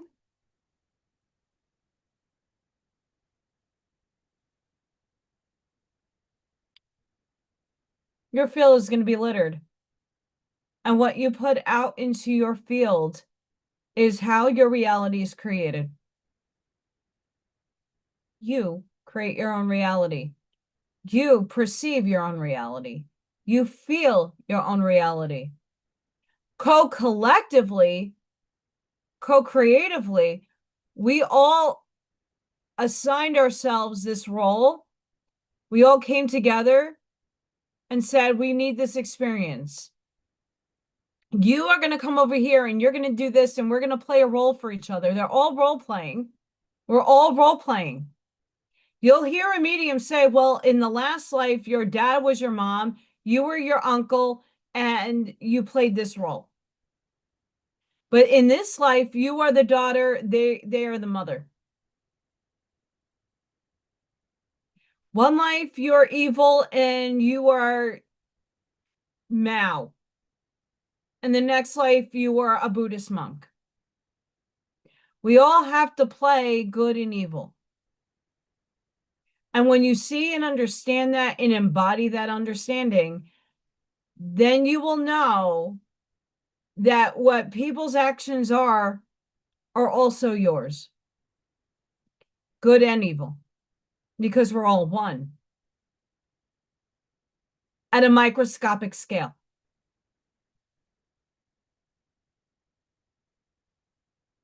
It begs me to differ to get this out again. And I'm only doing this because I think it matters.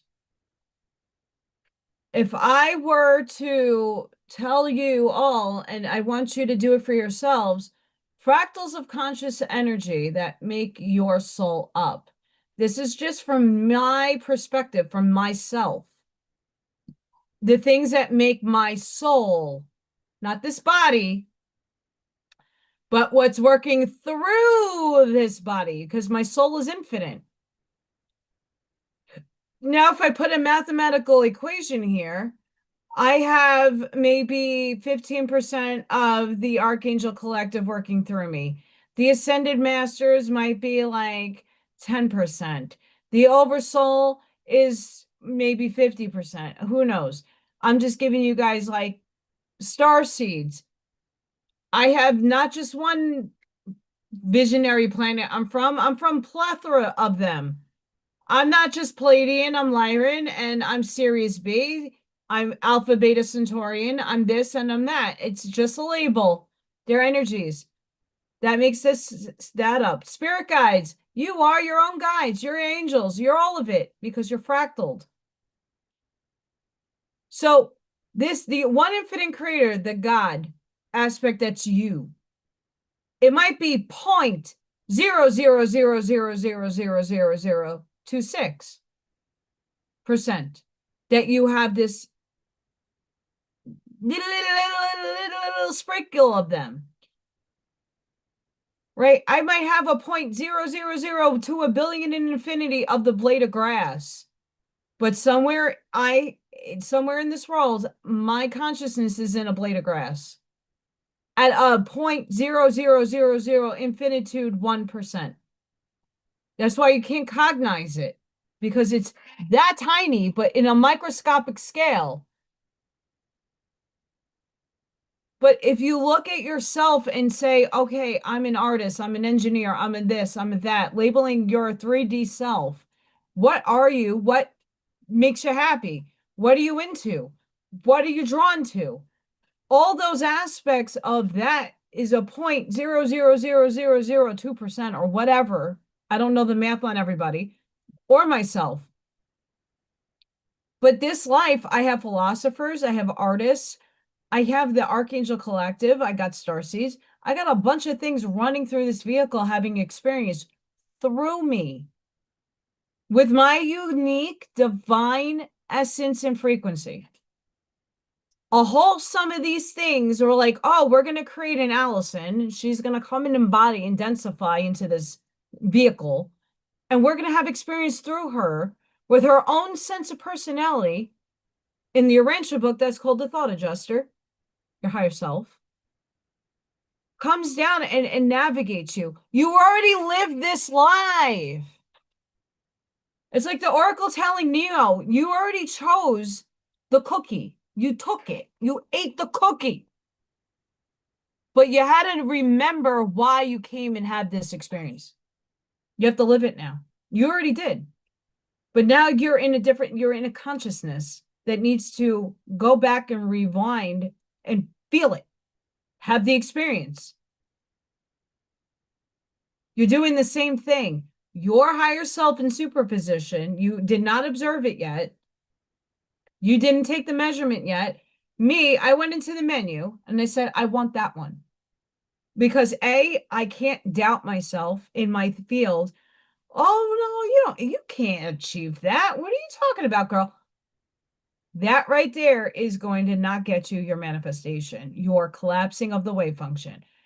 You saying and doubting yourself, like, nah, I can never achieve that. You're never going to get it. It's always going to be a hand reach away. Always. And I lived in that state for my whole life. I lived there. It's not because I couldn't. It's not because I can't. I put my effort and faith in my 100% into everything that I have ever done. And not one thing led me to a successful, what I deem successful life.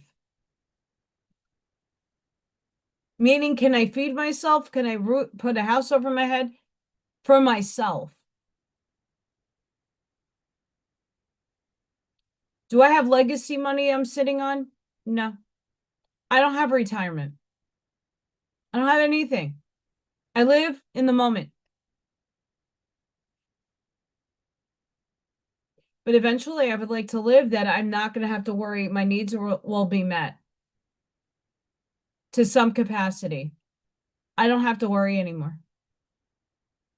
And that I also can draw in the person that complements my soul, that understands my soul, doesn't mock it, doesn't put me down, doesn't shame me, doesn't gossip and go behind my back and reach out to people and lie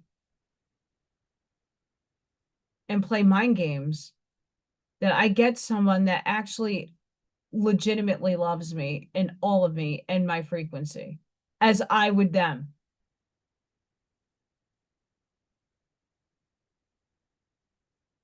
I'm not an easy person, I can tell you that much. I'm complicated.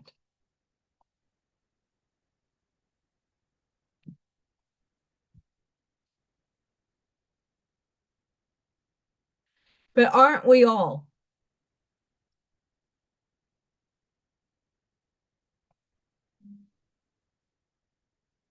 Another one I was gonna not show you guys. We are just a ray of light. I know it's an evil person singing that song, but my gosh. Scientists reveal that mitochondria communicate with using light, suggesting humans are essentially beings of light. We're Homo luminous. Homo luminous. We're getting there, guys. We're becoming Homo luminous. Tiny, tiny flashes of light inside your cells may shape life. Now, I talked about this. I'm still trying to find the image I saw. It was like a video that's not copyrighted. Um, there is copulation in an MRI machine. And they caught when the sperm entered the egg, there was a flash of light. What? Your God spark? Yep, that's a real thing.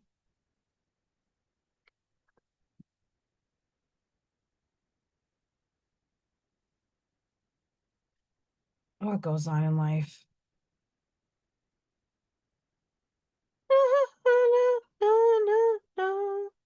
Okay, sorry. Deep within every cell of your body, mitochondria are constantly at work producing energy. For decades, scientists view them as simple power generators, but recent research suggests something far more fascinating.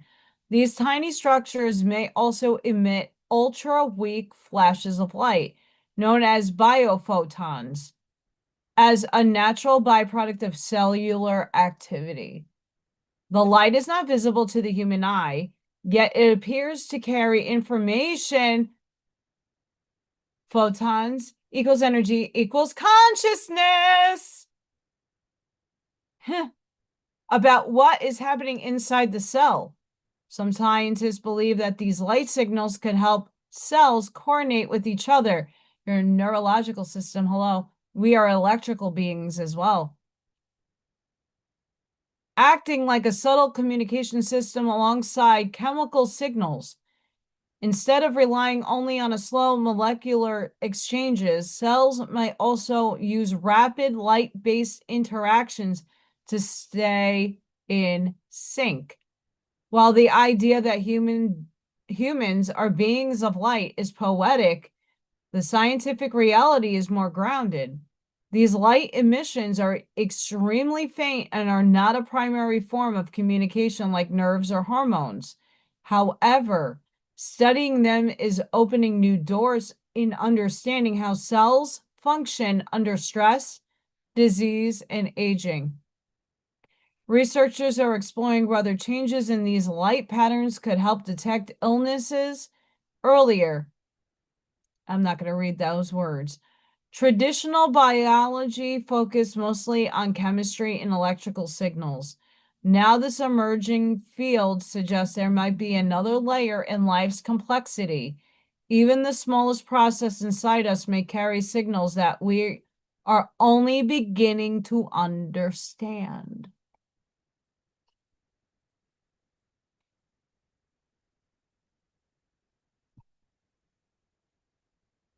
We are rays of light. Homo luminous. Linda Good McGillis, I miss you. I don't know where you have been.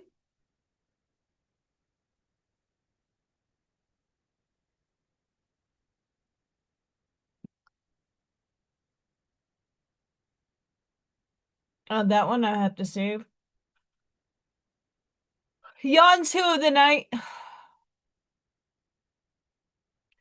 Oh, metacognition. I like this one. Even though it's not called metacognition here.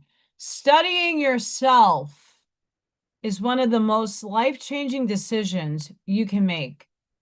When you learn why you react the way you do, what you're protecting, what you're repeating, You stop living on autopilot. That's just subconscious. Self-awareness becomes freedom.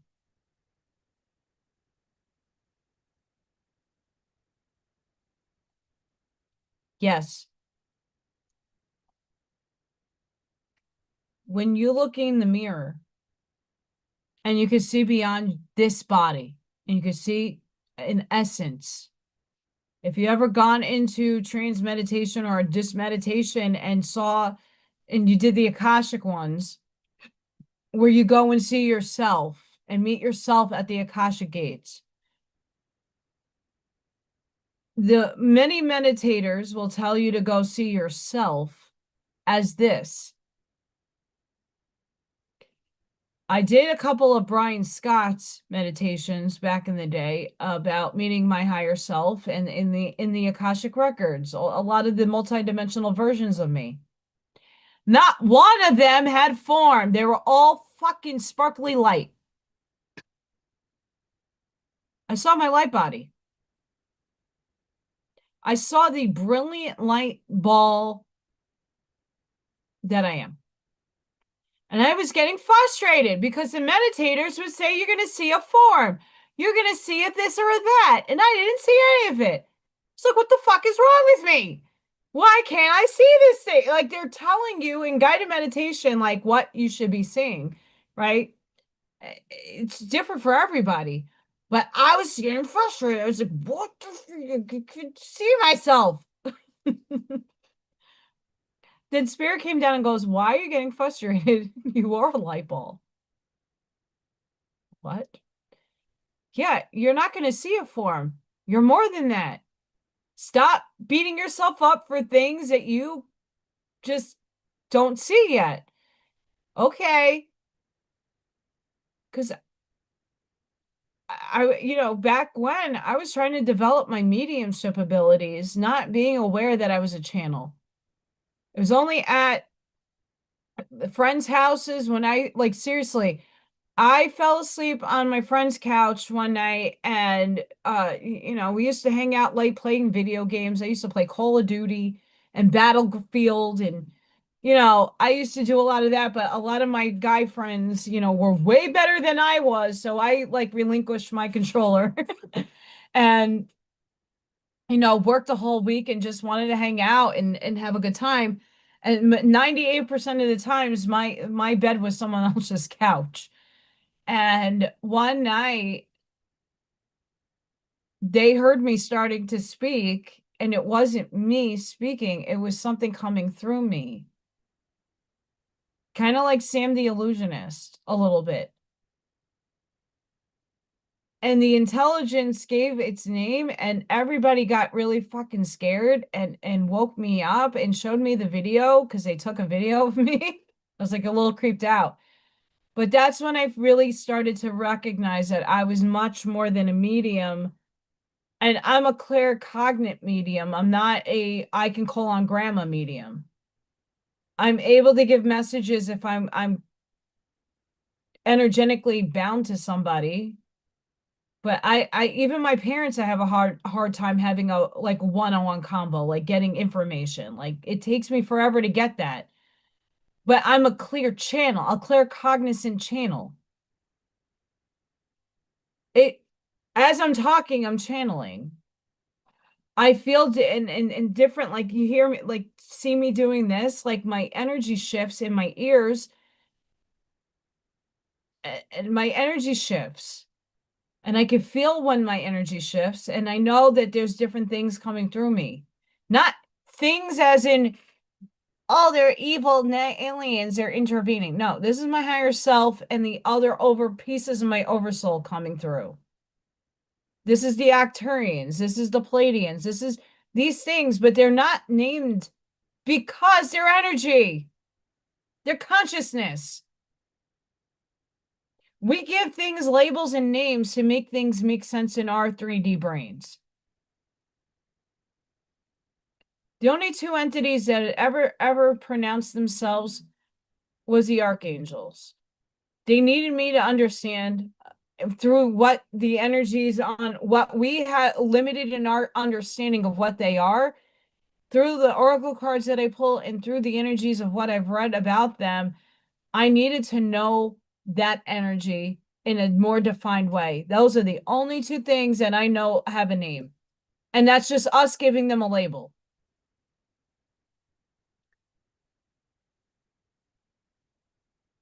Guess what you're eating? I don't know, but I'm really hungry for tacos. I didn't eat today. I want a quesadilla. That's what if I'm not guessing, I want a quesadilla.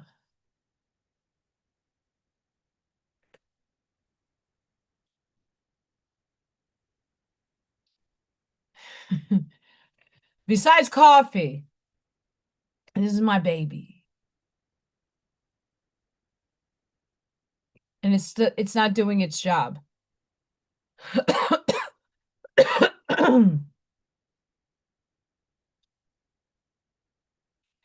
I know I want to. Okay.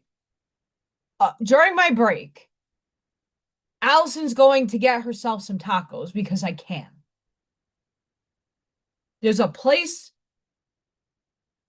up there, up that way. It's called Taco Depot. Love them. It's authentic tacos.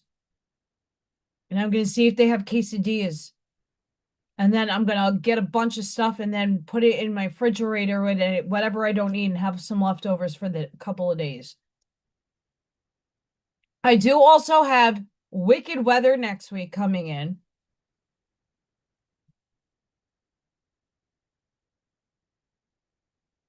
Thank you. I'm on really limited amount of sleep. Last night I slept 4 hours. I woke up in the middle of the night. I had a coughing fit. Allergies. They're really bad this year, at least for me. I know Janine Ripples of Waves, her channel. She said it the other day too that she has her allergies, she moved, and it's like tenfold. It's tenfold for me. I've been taking black seed oil, oregano oil, castor oil, and some of my other vitamins, and I've been changing up the times that I'm taking them. So I'm playing with time right now because when they all Captain Planet in my system, it needs to be more towards when I go to sleep because last night can't happen again. I mean, now I have a weekend that I can take my time and do shit. But I have a couple of priorities I need to get done. I need to get to a place to get my taxes done. I hope my accountant is okay, but he never got back to me. I have to find somebody to do that. Not because I believe in taxes, just because I would like something back. Anything helps. Anything. Okay, so baby Tony. I used to be on the biggest like Italian pasta kick ever. I love when I'm in the mood, I like make angel hair pasta and I'll put white sauce on it and Parmesan.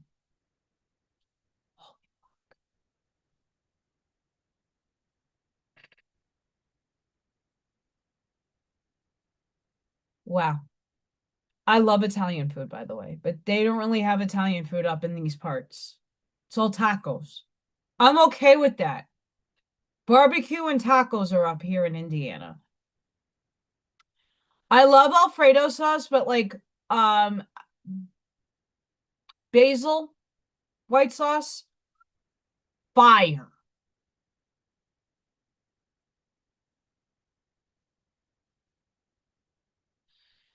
That used to be my staple. And then if I could if I wanted a protein, I would either cut up because I can't have clam sauce. I'm allergic.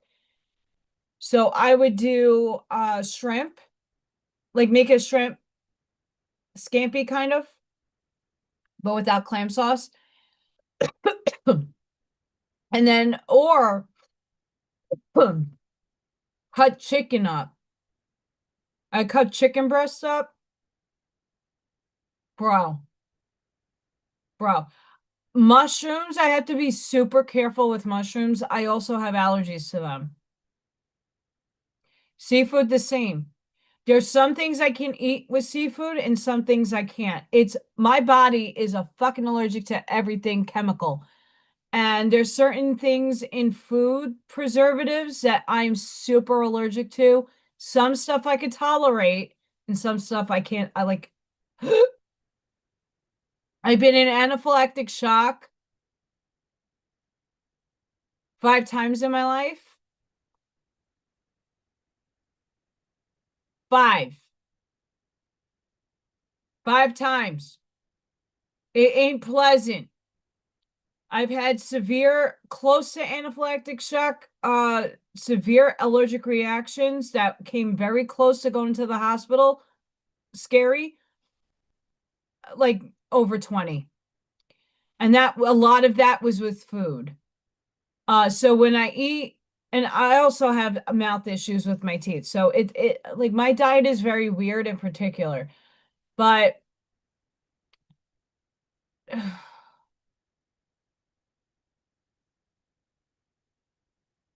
oh, not Staten Island. Oh my God. You could go anywhere and get a really good Italian meal on Staten Island. If you are into Italian food and you visit New York, go to Staten Island.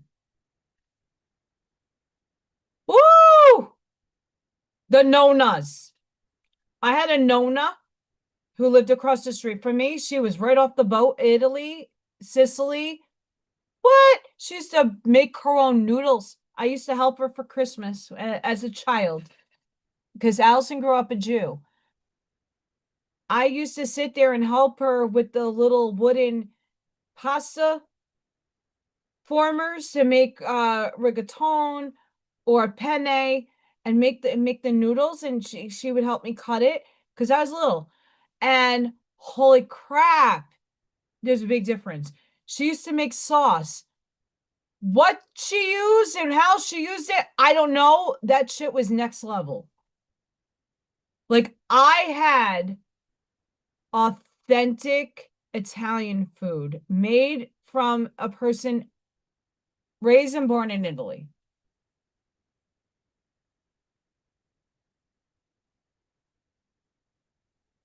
No, it's not. Ruth Montgomery, she had some guides who said that New York would be underwater by now, and it ain't.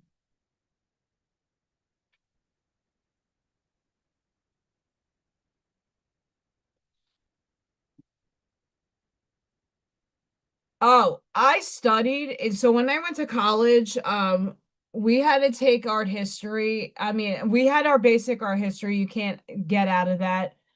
But we had to take side classes, and a lot of those side classes I took were Italian art. Um, I took mannerism, and I'm really pissed off right now. I gotta see there's a show up at the Met. If Allison gets herself a new car, I'm fucking driving back to New York to see this damn show. It's Raphael. And I studied a lot of his work and I must see it. Not in a virtual form. I need to see it in person.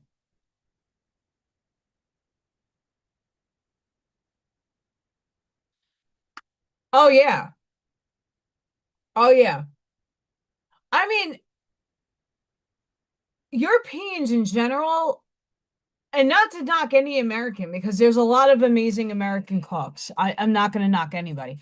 But like when you're coming from the motherland and you have that, you have those pots, you have your spoons, you have your things, and they are passed down generation to generation, you're going to get that, oh, goodness.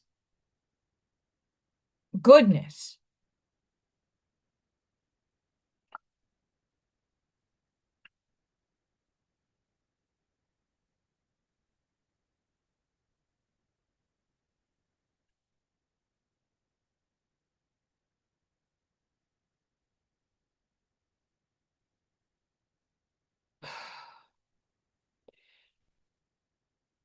That's one of the places that I would love to visit. Not so much like a lot of my friends went to Japan, and I my first place would be Korea. Um, I don't know why, but I'm very fascinated by it. Um,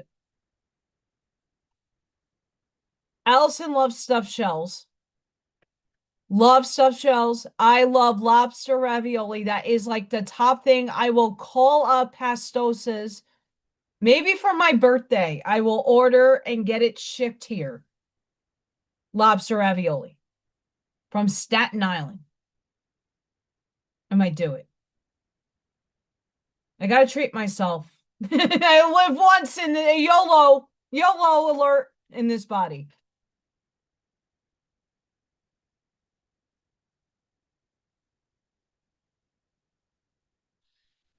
YOLO. I love tortellini. I do. Shit's expensive in the store out here. Lobster ravioli is expensive because there's like it's not a fake shit that they're putting in there. It's real shit. Real lobster.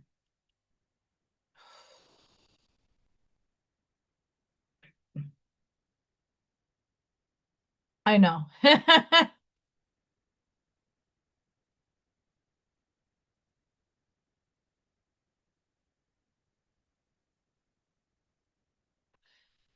Um, I mean, I do stuff for me all the time, but like I don't go out of my way to treat myself, like do nice things for myself. Um, I don't mind the drive to, like, seriously, the drive to New Jersey is on 30. I live right off of 30 and I can get to New Jersey the long way without the highway. Well, it's still a highway, but not. But I can take 30 straight to Newark, New Jersey and get onto the expressway and get to Staten Island like that. And I could probably get a nice hotel knowing that I know people, and I can then take the express bus into the city and get to the Met. I would love to do that. Um, do I miss New York? Some aspects of it I do. I really do. But not the cost of living and not the an extremes amount of inflation. I don't. My energy feels a lot clearer and opened here than it does out there. I felt so compressed out there. But it is once you lived out there for as long as I did, you know where everything is.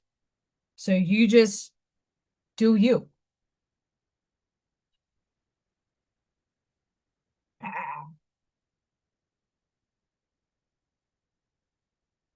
yes.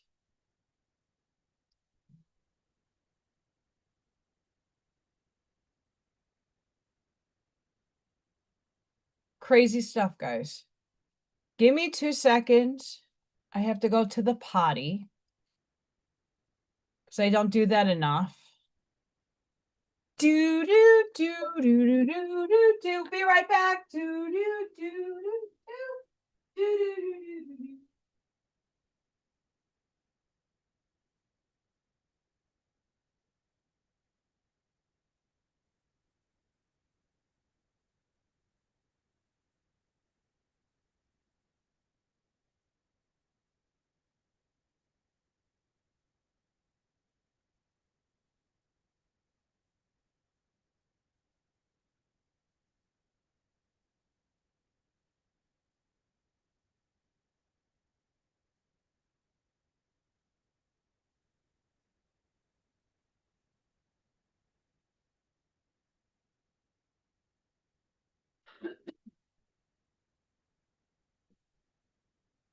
I'm back. Ta-da! I know. Quick. Kind of not. Kind of not. That wasn't that quick. Anywho, let's see anything else before I start pulling cards.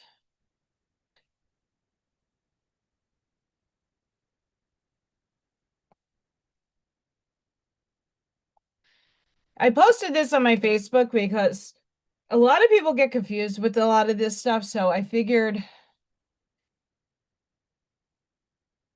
clairvoyance, intuitive vision, the ability to gain visual telepathic information that others can't see. That's many of us. It comes in waves. It's not all the time. Unless you are seeing dead people. Clear hearing, the power to hear sounds from the spirit world. Again, this is like this stuff comes in and out for a lot of us. It is not, for me, it was constant as a child, not anymore. Clear sentience. This is what a lot of us have. Clear feeling, empathic sense emotions. A lot of us who are empaths are clairsentient. Period.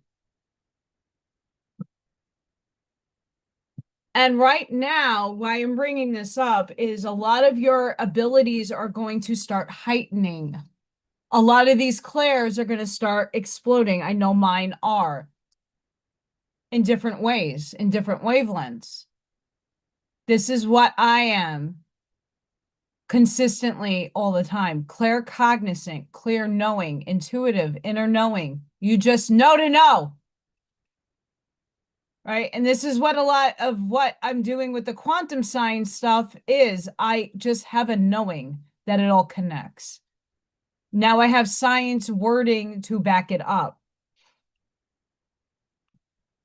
Clear aliens, clear smelling, suddenly smelling something that has symbolic meaning to you. Oh, grandma's perfume. Oh, grandpa's cigar.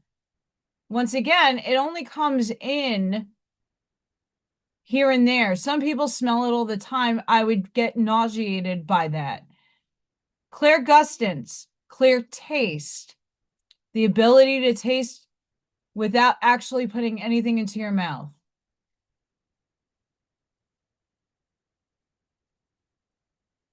That's a little bit more on the trickier side.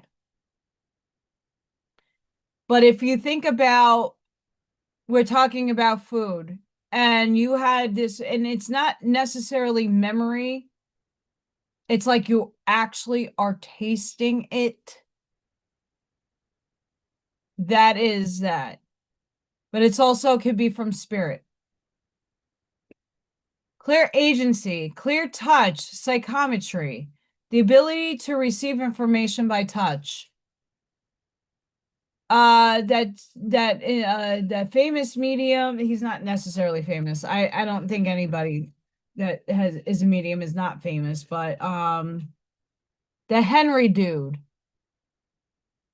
his name escapes me. But he'll sit there and he's like, "Oh, can I have that?" And I'll touch it and I'll get energy off of it. The very first medium I ever saw, she was this cute old little grandma, Italian grandma. Cutest thing. You want to take her home. She'll bake you forever. She'll make you, this woman was amazing.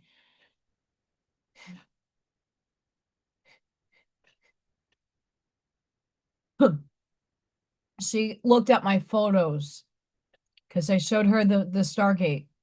She goes, "Oh, no, that she didn't say Stargate, but she's like, oh, be careful what you draw from that. What are you talking about? You got a train station in your house of spirit."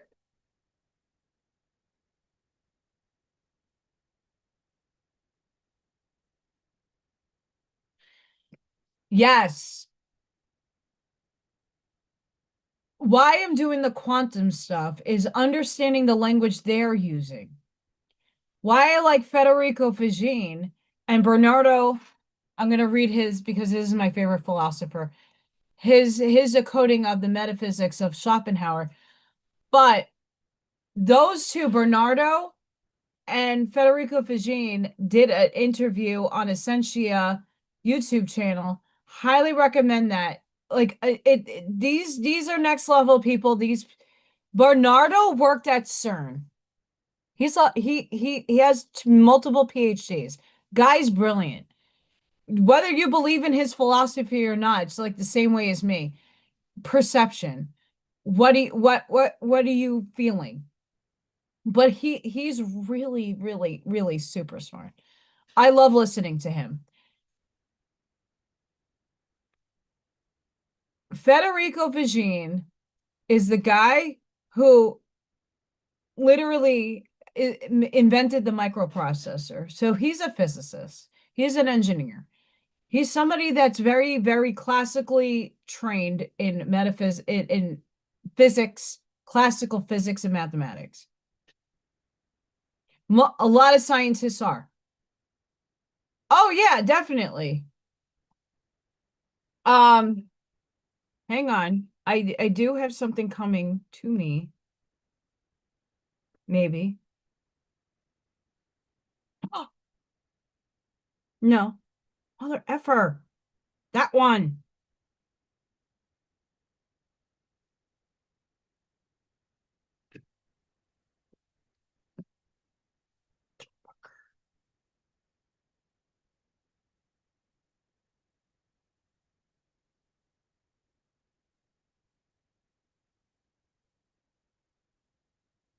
Okay. No, no, yeah. Not that one. Okay. I'm gonna go grab my Federico Vigine book too, because I think it's worth here.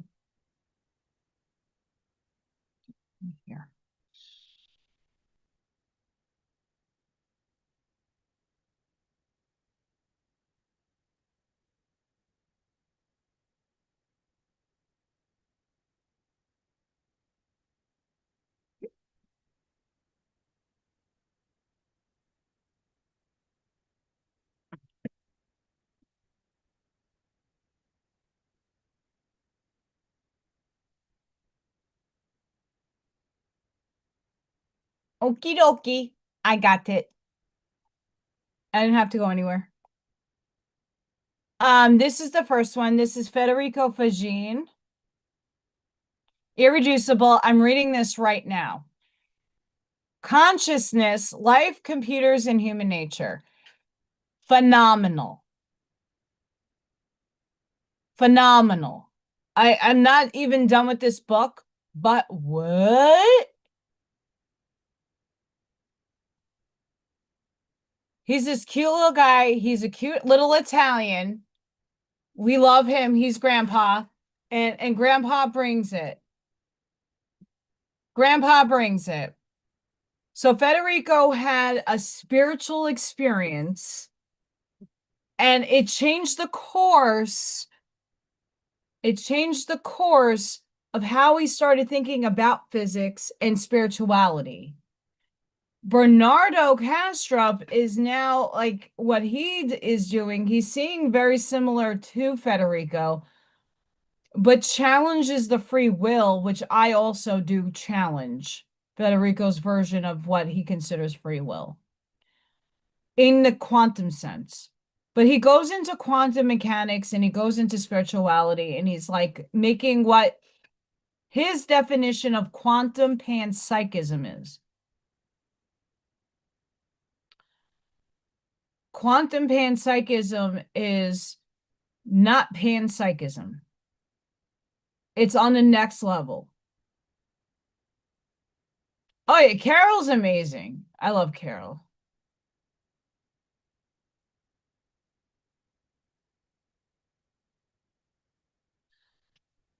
Yeah. There are mediums. I'm not one of them. Like we all have our own unique abilities, and that's why we all have to come together and unify. Because my abilities heal in a different way from someone else. I don't have the ability to touch something and to get resonance off of it to give you like what happened. That's a physical medium. I'm not a physical medium. I'm a mental medium. I'm a clear cognitive channel.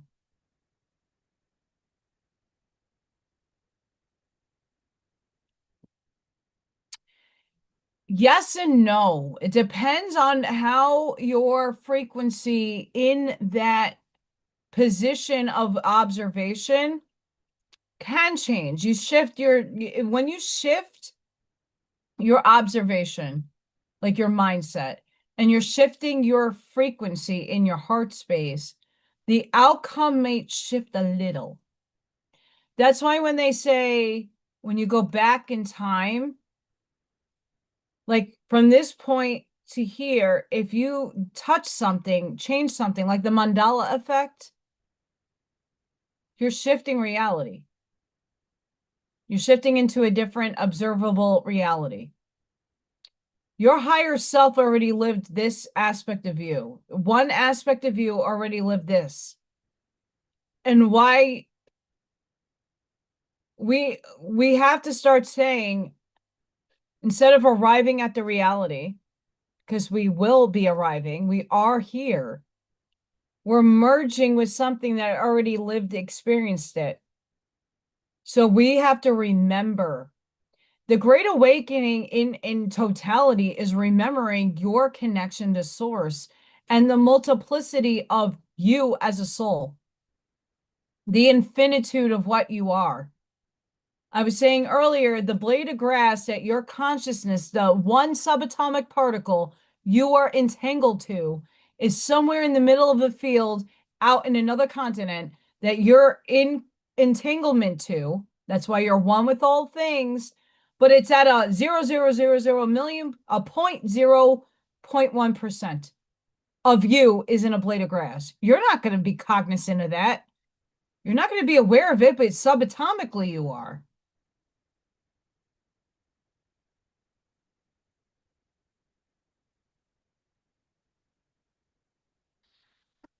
Telepathy. And telepathy right now for this is what is being challenged for me, is I'm starting to hear the intentions of others in conversations that already have happened in the field, in my quantum field. I get little out of nowhere, I'll hear something in here from another person in their voice, but I know it's most likely not good. That's what I'm picking up on. That's the ability I have. I can read people's intentions clear as day. Sometimes soul contracts intervene in that, and sometimes they don't. Depends how entangled I am to another soul. Another book that I have to read, I will get to the metaphysics one. I also want to tap into this. I bought this, it's on my kitchen table. The Case Against Reality, How Evolution Hid the Truth from Our Eyes by Donald Hoffman. He also is a feature on the Essentia channel, and Maya Bialik had Federico Fagin on, but she also just had Bashar on. But she also, I think, had Donald Hoffman.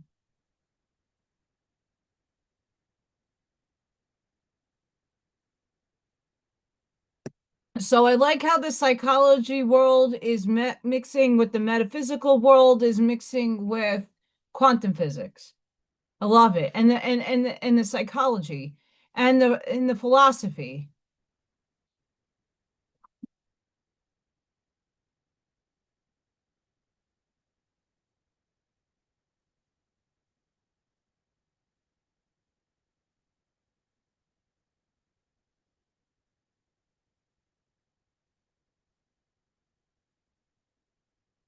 And this is the book I just got in the mail.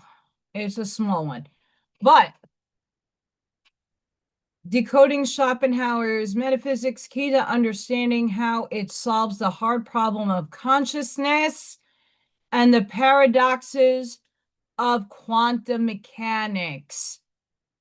Ooh, why Allison had to buy it. Ooh, I had to buy it. Woohoo! So excited about this one. This book right here by him The World is Will and Representation changed my life. Changed it forever.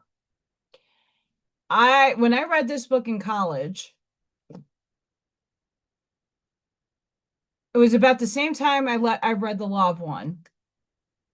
Was the same time I read some of the Voyager book from Ashiana Dean. And those kind of went over my head.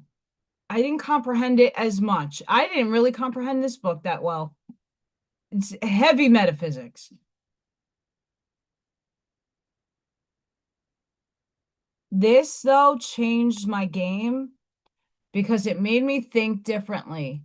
I wanted to transcend myself. I did not want to be here in this reality. I did not want to be alive. Between Nisha and this guy, their perceptions of the world, the way they view the world, the way they understand human nature and reality, holy fuck, changed the game. For me. Game changing. Thus spoke Zarathustra also like changed my perception of like how I view myself and just the world at large. Again, don't heart align with everything the books are given in information. Don't heart align with all of it. But it opened up my consciousness to expand, to see things a little differently, or at least give that perception a chance to be looked at. Instead of being closed off, it is my way or the highway. It's not. None of it is. But I am really, really, really excited to read this. And I also very much highly recommend Bernardo Kastrup's Perceptions. He's an idealist. But he has really good arguments. He also wrote, the next book I'm going to get from him is Decoding Carl Jung.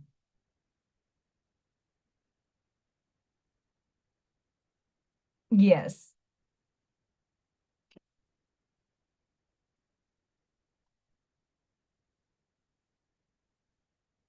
It's Jungian.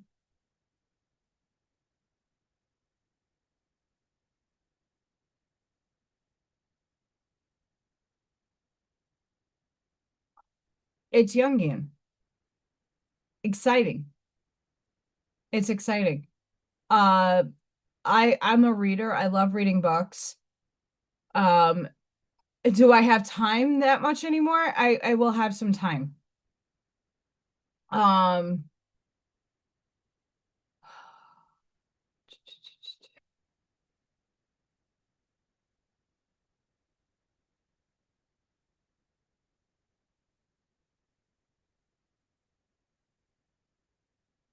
Mhm.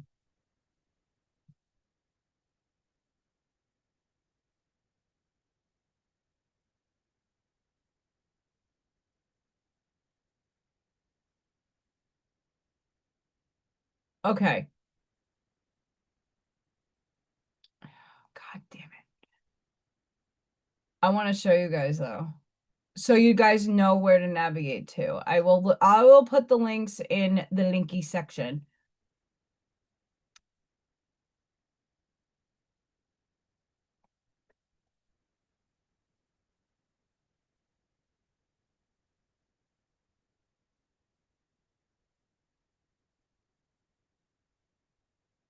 Okay.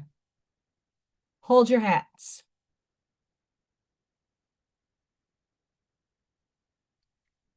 Hold your hats. Okay. The first one here.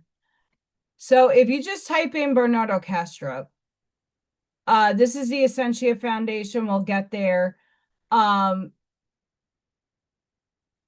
consciousness debate. I love this. Does the wave function actually exist? Roger Penrose is talking with Federico Vigine. What? Okay, this is big. These are brainiacs, guys. Obviously, I'm not subscribed to his own personal channel, but I have his Essentia Foundation. He's a part of it. Bernardo is Dutch. He worked for CERN and some very major other ex-CERN scientists.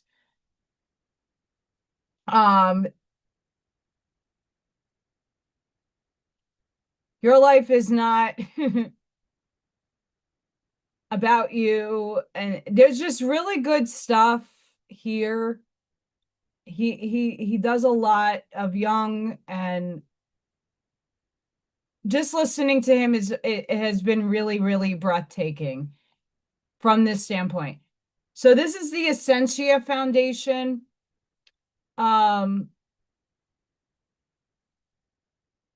And this is about the panpsychism. This is Federico Vigine. He's been interviewed a lot on this channel. There's like really good mind-provoking concepts. Does the wave function exist? You know, his perception of Carl Jung. This is about the free will, the memory of a self-knowing universe.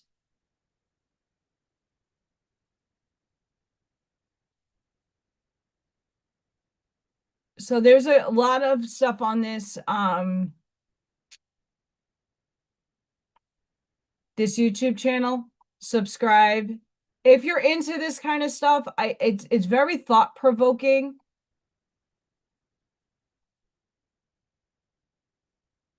It's very thought-provoking, and I like when things provoke pique my interest, when I learn something, when I can look at something differently, because I should not be the only one that you're getting your information from, or at least perspective. We don't want that. Not around here. I had my hand raised.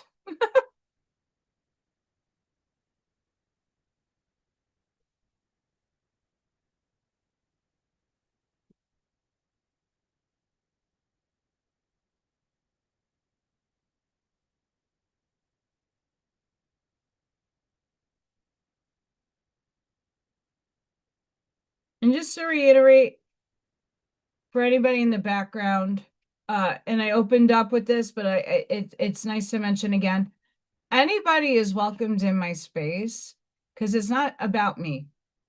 It's about everybody coming together and expanding together. Whether you hate me, you wish me ill will, or you are just a curious consciousness inhabiting a body that just wants something different, you're all welcomed here. With love and light and compassion, we're all here to expand. We're all here to learn. This is the Earth Life. We are in the master class, the PhD course of life, of Earth existence.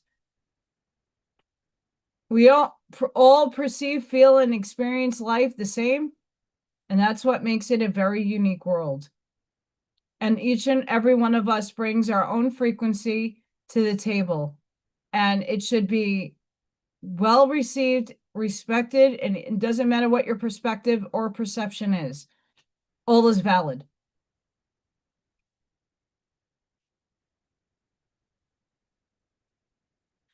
It's when the ego gets in the way. It's when you're not thinking for yourself. It's when you're not going inside your heart space to know what your truth is. Everybody thinks differently. Everybody's truth is different. We all have similarities. We all have likes and dislikes. We all perceive from a bias. We all have different lived experiences that shape us. Not any one of us are right or wrong. That faction over there, this is how Germany in our favorite friend with the H name got his people to follow him. They felt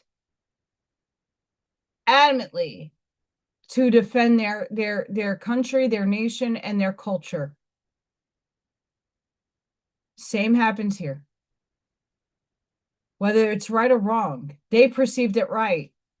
They perceived what they were doing righteous. And it's not to be invalidated.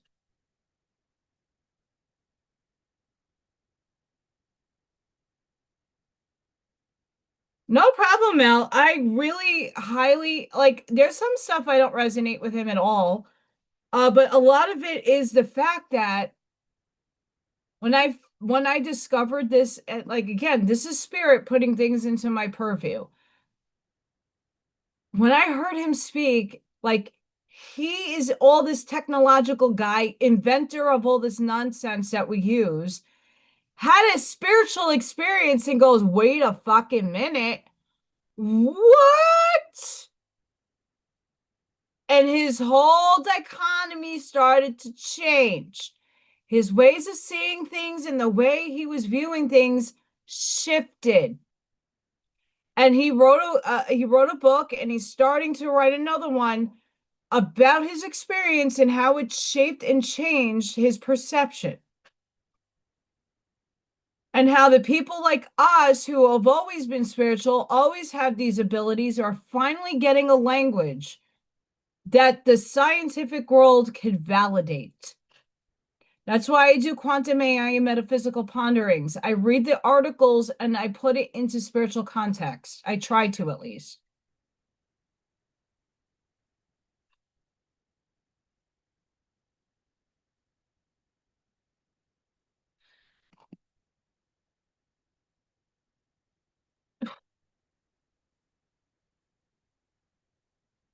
Yes, I have.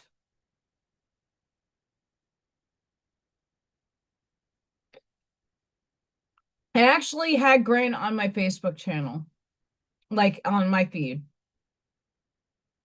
Um, define evil.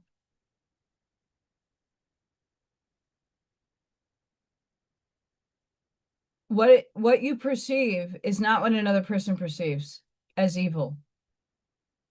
Um, yes, there's moral right and wrong.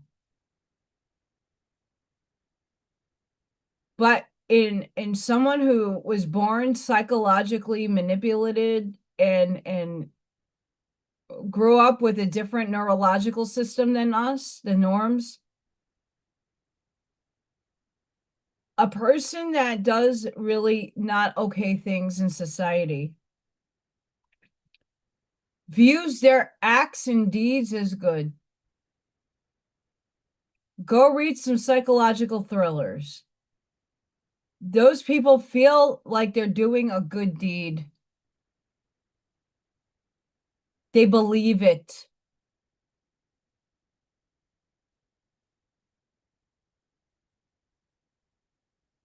Your thoughts are your things that you create. And for them, they really honestly believe and in their heart that they're right and that what they're doing is righteous. They could and then reverse it on yourself.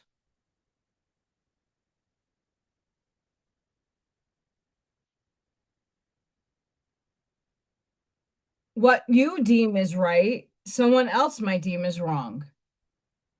What one perceives and feels is right, another perceives as wrong. That's why we have so much political divide and this or that thinking.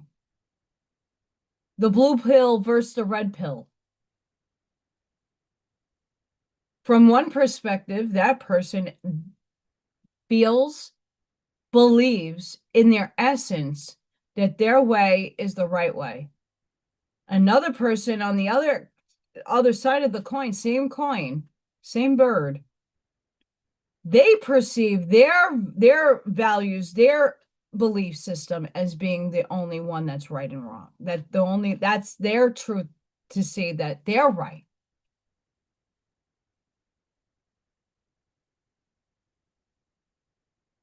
It's all about belief. And beliefs can change. Your awareness changes. You shift perspective when you see the bigger picture. That's why I believe in divine neutrality. I don't deny good and evil doesn't exist. It does. We live it every day.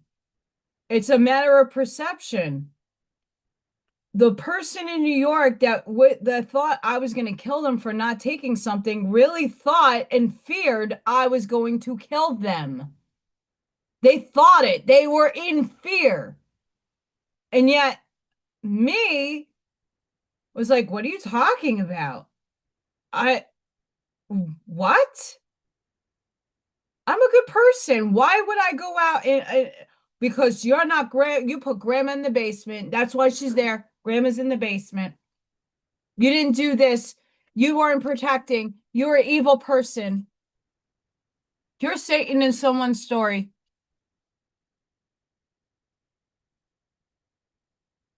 Cool. Thank you. Was my perception right or wrong, or were their perception right or wrong? They really felt it. They felt like I was going to kill them for not doing something that everybody else was doing or perceived to be doing. I can't take their belief system away. I can't change their thinking. They got to do that for themselves on their own. That's conscious expansion. There is no right or wrong because everybody perceives right or wrong differently. We all have lived experience that is different.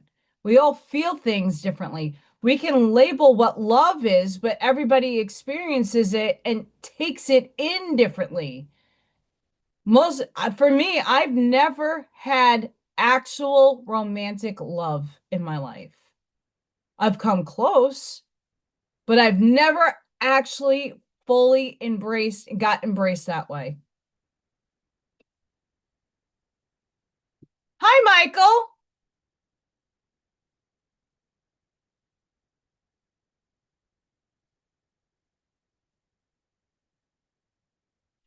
It's the act of it's really the action of. So anybody in fear, if they're acting upon it,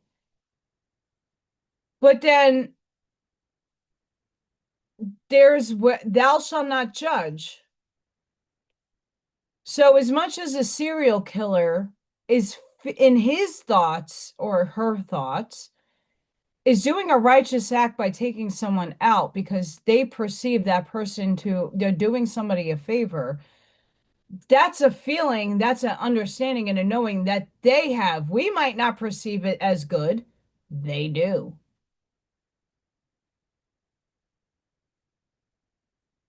Make it make sense. You can't from your standpoint. But this is where separation and limitation in third dimension happens. This structure was meant to give us perspective, give us contrast, give us teachings and learnings. If we didn't experience the bad shit in our lives, the going through the mud with barbed wire, going through the pain and experiencing it, we would not know what we want because we would never know what that depth felt like. Just like the good stuff. What do you prefer? If you don't experience what you prefer over what you don't prefer, how do you know what you want in this life? Materialistically. You don't.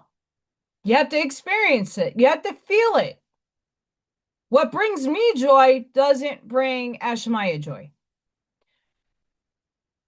What I fear is not what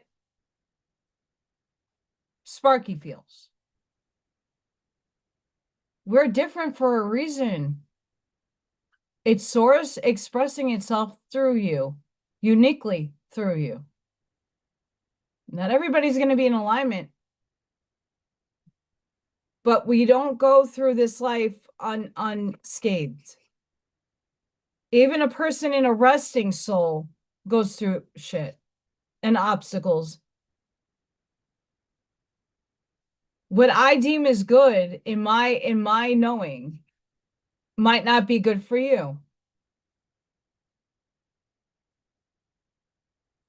That's why in the law of one, we're all one. We're just pushed out expressions. And what I was in 5 lives from here, in another superposition, in another the multiverse, I'm a murderer. I'm evil. I'm playing that role out over there for a reason. For whatever that reason is, my soul needed that experience to know extremes. Where one life over here, somewhere in another part of the multiverse, I'm a rich bitch. Materialistic. Living the high life. Hi, guys. I got the $500,000 car. I'm living the life. I have another version of me over there in the multiverse that is living in a third world country starving. You live all things concurrently right now. You're consciously in this branching of reality, in this body, choosing your experience. Your soul contracted you to be here to make a shift because this is the one that counts. The other ones count, but not as much as this one. Your soul chose your life for a reason. You chose to be here for a reason. And when you move past those third dimensional definitions of good and evil, right and wrong, left or right, you see the expanded viewpoint. You understand why things are working the way they do.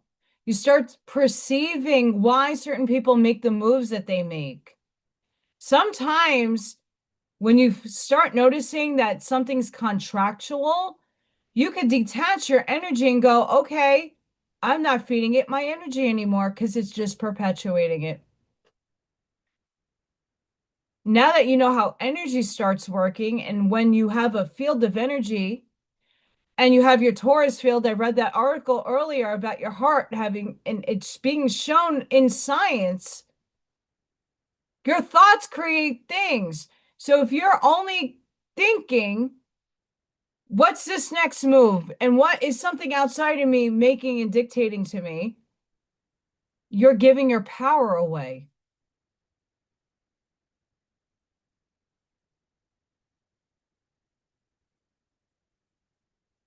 You're giving your power away. Why do you think spiritual people tell you to reclaim your power and take your power back?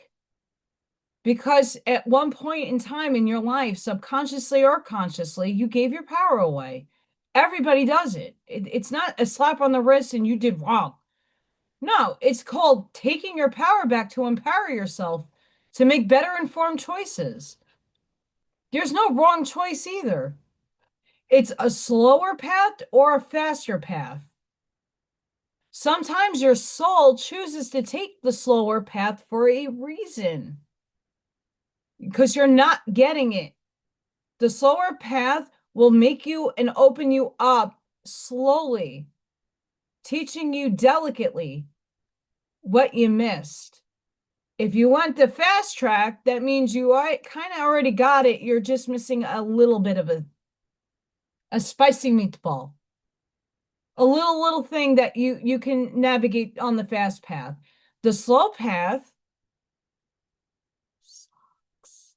It's suffering. I read it yesterday in The World is Will and Representation, but it's still a choice.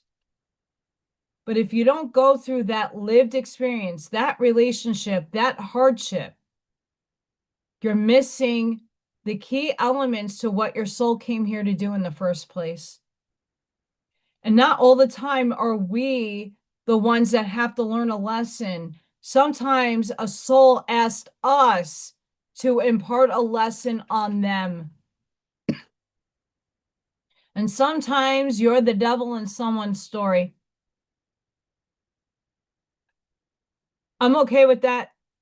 Me and the devil get along really well. You have to embrace your shadow and you have to embrace your light. Captain Planet, even though he's not our real hero, but take the metaphor.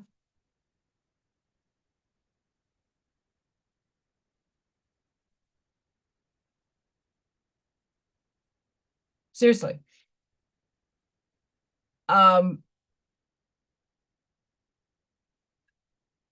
Start watching Bernardo Castro. He hits a lot of what I'm saying. I'm not alone in what I'm saying.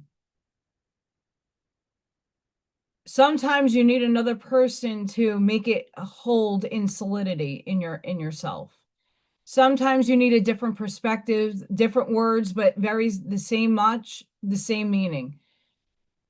Sometimes you need to hear it over and over again to like let it embody, absorb in your essence to actually start applying it in your life. All of us are the models for what we want for ourselves and for other people to show up for us. We are the models. You got to put and be the righteous person. That's Christ consciousness. You have to walk the talk, embody it, and do it. Not just say it and talk it and be another person outside of the camera or outside of your book or outside of whatever you're speaking. If you're not living authentically, you're just putting up a front. Like a lot of people do this because they're not in awareness. A lot of people say they have a lived experience, they never lived it. Or they deemed it from somebody else. Have a good night, Miss Amy, Auntie Amy. You are love, girl. Yes, indeedy, girl. I'm hoping Little Thor shows up. He's been missing a few days. It's chilly outside right now. Chile. We're at 37 degrees. It's going down. It feels like 34 and it's going down to 25.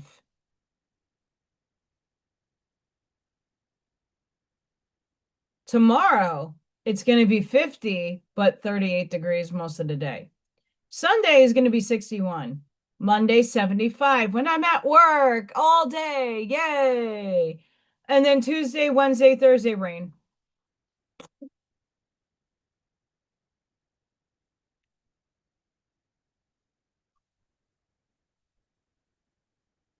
Yeah.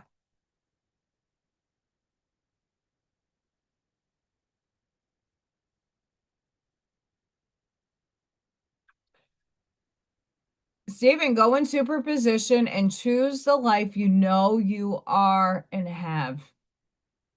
That's what I'm doing. And it's starting to matriculate down into superposition. Meaning I'm collapsing it in this branching of reality. I put action into motion. You still have to do the 3D thing to have a cause and effect. I applied for a loan and I got it. It's a scary one, but guess what? I don't give a fuck. The universe will work with me somehow, some way. Divine orchestration. Allison got a new phone because my phone was about to burst and burn.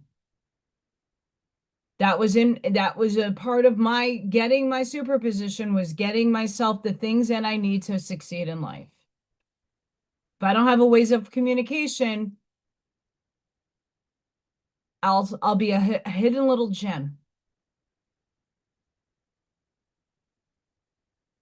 It isn't, but for the most part where I am, it's rather accurate. It's rather accurate. I'm near a lake, an evil one. I used the term evil. I did.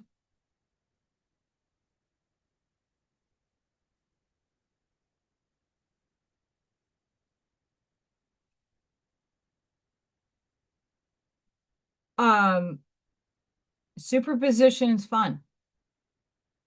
You could change the menu options too. There's a version of you doing whatever you dream of, desire.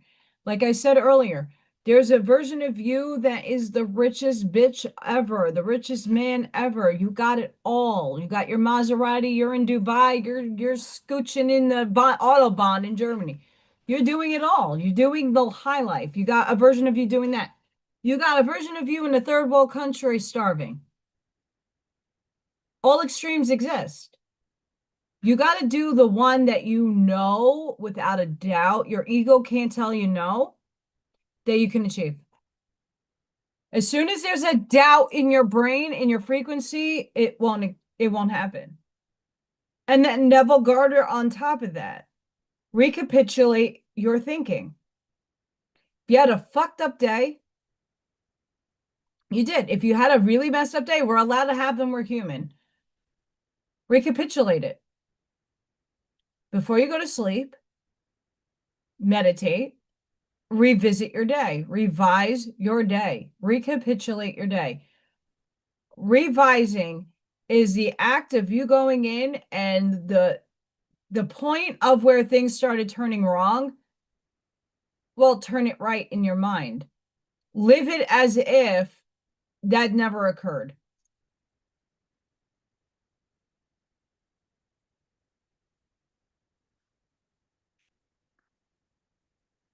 If you could do that, the Neville Garter method, Carlos Castaneda does it a little different, but still almost very, very the same.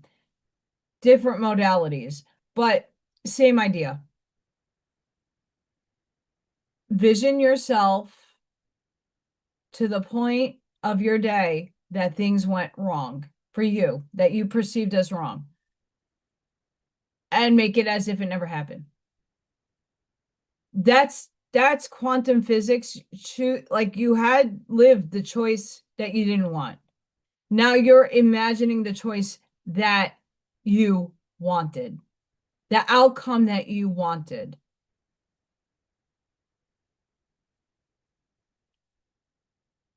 That also affects your field, because now that you lived a choice that you made, or you reacted from a state of no, there, not, you reacted and it was probably not the right one, that you now are reflecting back on and going, well, shouldn't I have said that? If I went the right way instead of the left way, could I have not gotten into that accident? Regardless of what the event was that triggered you to have a bad day, revise it as if it never happened. And keep doing that, and you're going to see a big shift in your energy. But that takes time and that takes energy accumulation.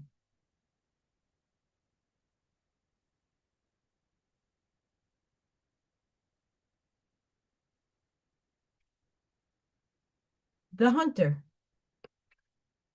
I'm going hunting.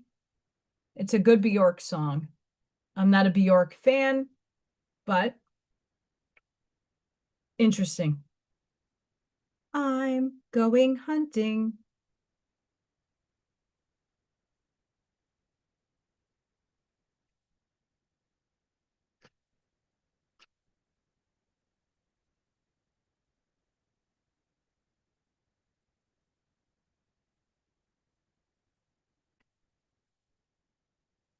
The river.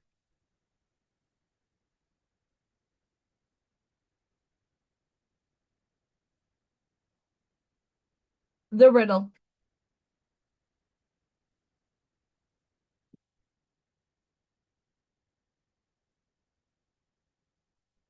The lover.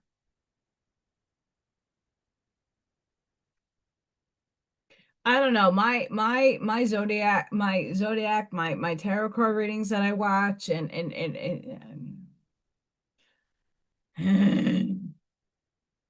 mm.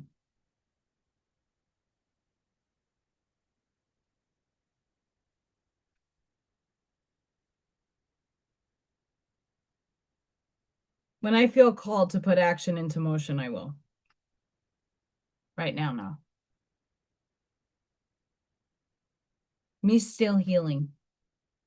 I'm gonna Schumann check in.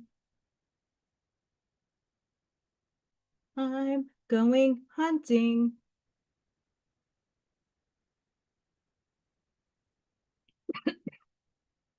And we're purging.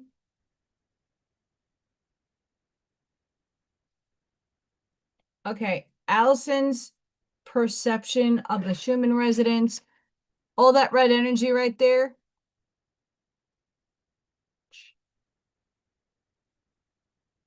Purge. Frequencies, that's probably why my ears were going off. 8.13. It's fucking high. We're shifting.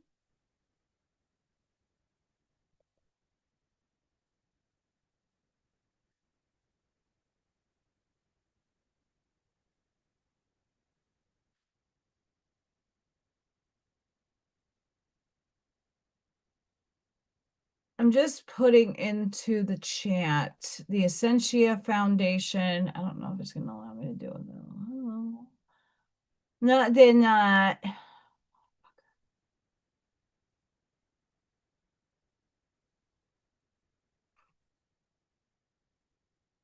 Yeah!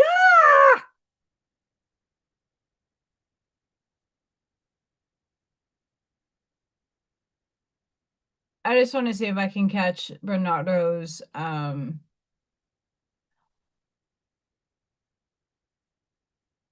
if his stuff pulls up because it's not letting me go back.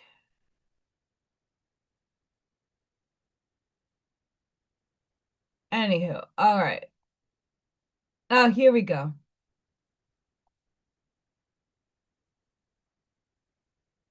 Sorry, guys. I'm going to read the cards, I promise. I just want to get... This is Bernardo Kastrup's channel. Hang on.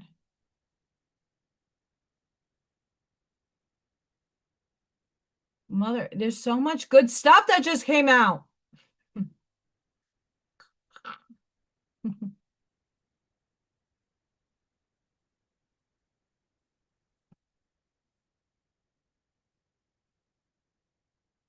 Higher path.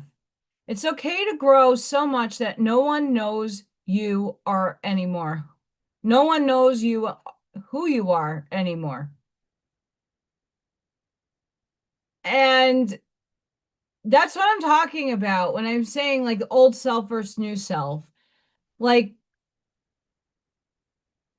I'm growing, merging, evolving into another self that isn't not the one that lived 6 months ago or 8 months ago or 10 years ago. I'm not that version of me anymore. And when people bring back like, oh, that's Allison, she said this and she said that, and that's labeling me of the old self. I'm not that person anymore. I'm not even going to identify with that anymore. Yes, it's a lived experience and it's me from an old self, an old paradigm.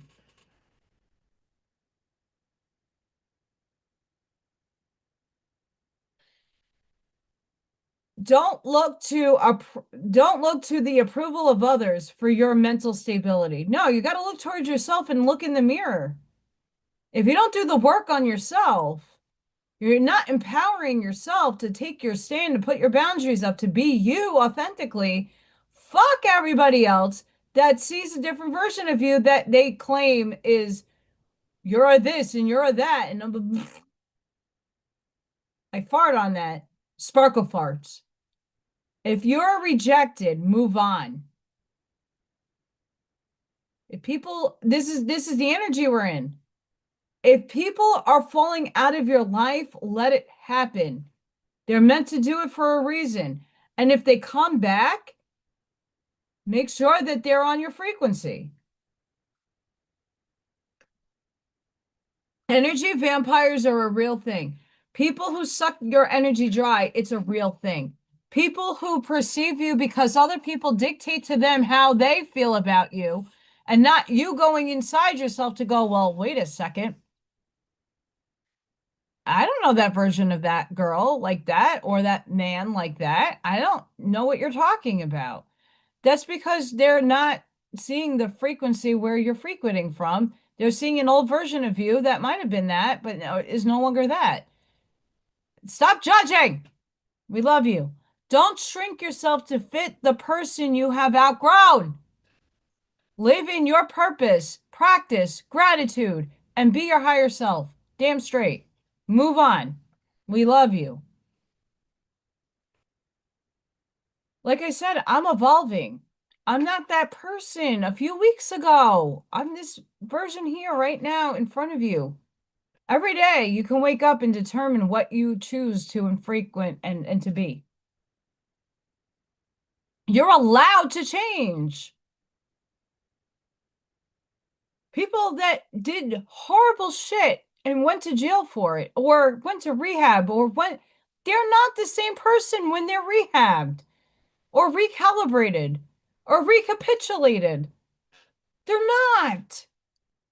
But yeah, we always fall back on the old version of somebody when they make a mistake, or we point out the negativities of somebody always, because you can never give somebody a compliment. You can never, whatever your ego is not allowing you to do, no. Stop going back there. We're not looking back there anymore. We're moving forward. And yeah, we're going to have mistakes. We're going to make them. That's a part of the human experience. Seriously, it's a human experience. We do have faults. We have personality flaws. Whatever. We're all flawed in some way. We're going to fall back sometimes and make an error, make a mistake, or fall back to the old self way for a little bit. But guess what? We're going in whatever way you're moving into, we're not going back. So what someone is dictating to you, all your past self is a fucking shit show. You're feeding an echo of an obsolete timeline, and you're taking yourself off your tuning, your hard-earned frequency that you've been really working hard for. You're frequenting now. You're anchored in. Hi, Strawberry. And you're sitting there going, but wait, are they right? Now your tuning went to static. They knocked you off your course because you're allowing the echo of the past to envelope you and take you over. You're quantum shifting. You collapsing the reality in which you are wanting and merging with. It's going to come in slower. Because you let other people and other people's opinions and other people's words to get in the way. You let other people's opinions dictate to you how to feel about somebody else. You allowed someone's story of an experience that they had individualistically with another person to shape your opinion of that person. No!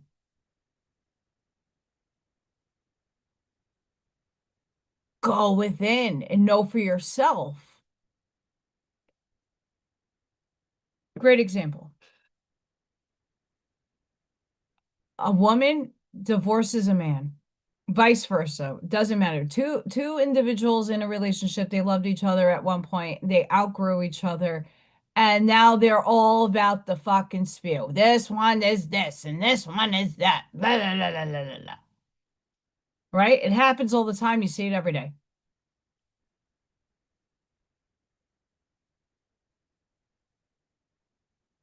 They might show up to a new person completely different. And that's not a lie, and that's not them manipulating. It could be. But people outgrow each other's frequency. People do outgrow each other. Those who are long-lasting, lifelong-lasting relationships, those people had contracts for that. You have contracts for all of these things. But let's just take layman's terms. A lot of people I know that got divorced, the mature ones do not disrespect their ex. They're not out there spewing hard, gross shit on falsehoods. And even if they're true, That's the way you are perceiving that person. That might not be the reality for somebody else. Who are you to determine what is right or wrong? Unless you experience it. That guy moves on and gets a woman, and that woman is going to sing to her own song, and she's going to do her, minus the opinions of an ex, minus the opinions of a lived experience that they had. Their dynamic was different.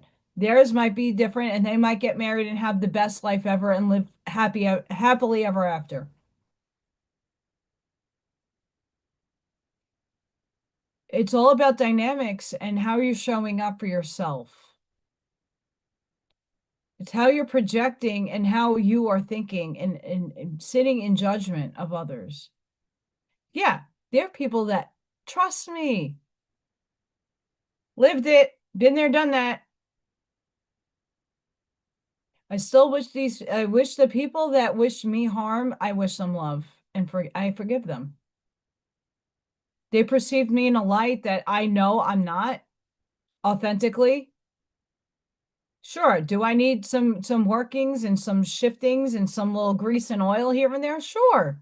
We all do. No one's perfect, but it takes two people.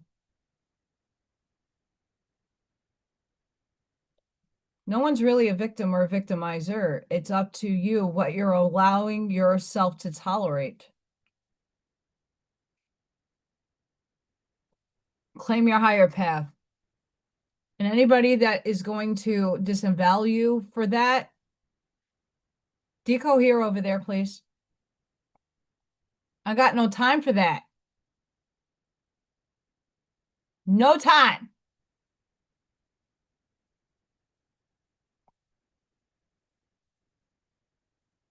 It is.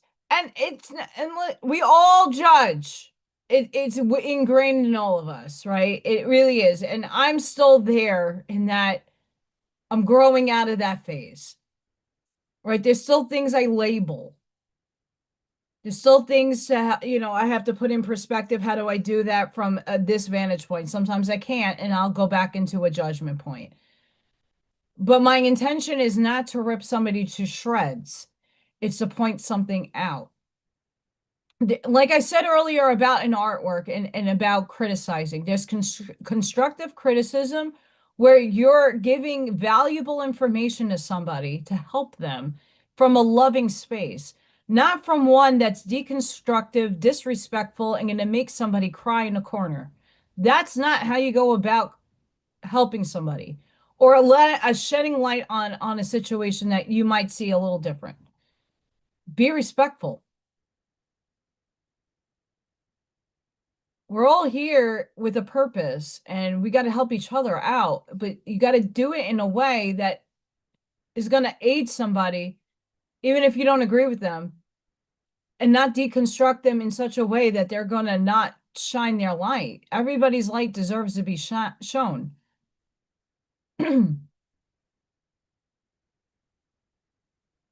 Outgrow your old life. I remember I posted this. I just had to go and find it. No more people pleasing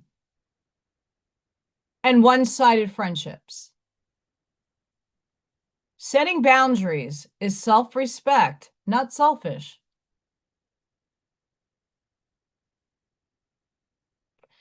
Stop dimming your light to make others comfortable.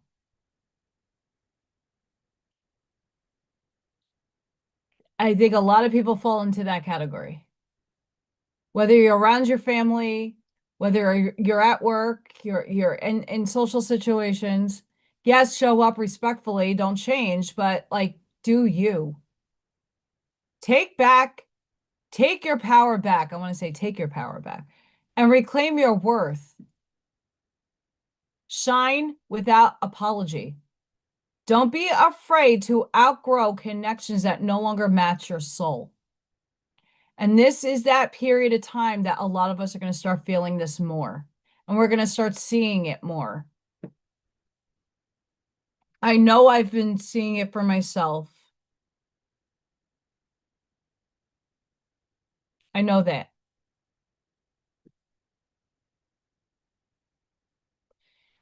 But the beautiful thing is, when you put yourself out there in your authentic frequency, you're going to start drawing in, and again, the law of attraction, you putting it out into your field, eventually it collapses into this reality's wave function in the branching. You will be attracted to people, places, and things, and it might not be in person, it might be online. Many people are starting to be drawn to my channel. Why?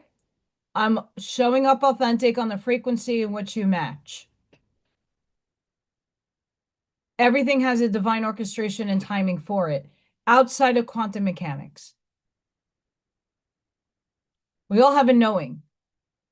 We all find each other at different times of our lives, at different frames, different points, different scales of our lives for a reason. And when we outgrow a frequency, we move on. No ill will. You're just not frequenting at that person's frequency anymore. You outgrew it, or you're staying where you are because you need the lessons, you need whatever the information your higher self needs you to get. You're staying where you are. It's okay.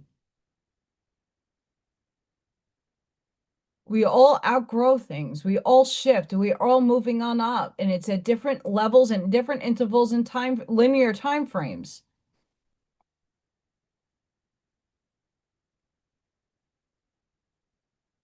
We got to read spiritual cachet, and then I'll get into cards.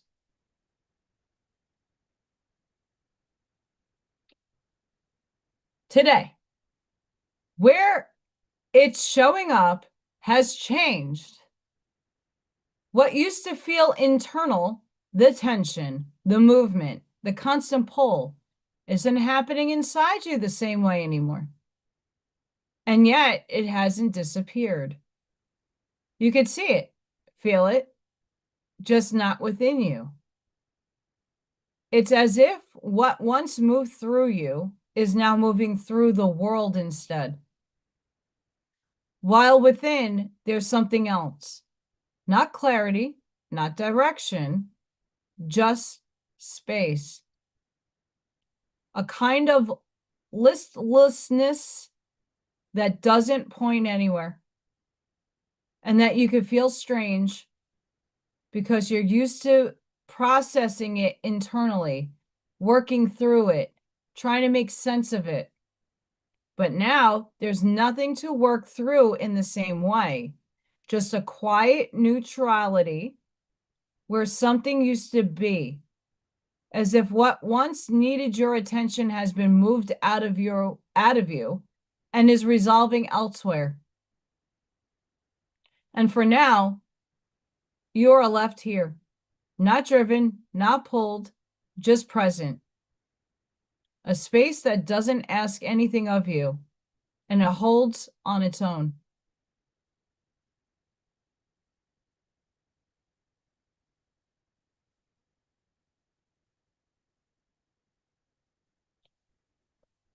Sparky, damn straight, girl. And that those are the people who don't invest the time to get to know a person that they're claiming that you shouldn't be friends with or shouldn't have acquaintance with and shouldn't get to know. Right? The version of me that shows up in a different space it's not the same Allison as I show up here because I have barriers and boundaries and certain things that I project that might not be taken the right way or perceived differently. Everybody knows each other differently. We all have lived experience with some people, lived experience, and others we don't. There's perceptions of people that we see behind closed doors to people that don't know. Some people know each other intimately, some people don't.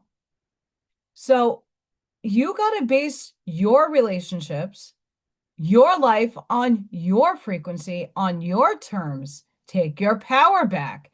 Stop giving your power away for other people's opinions. Projections.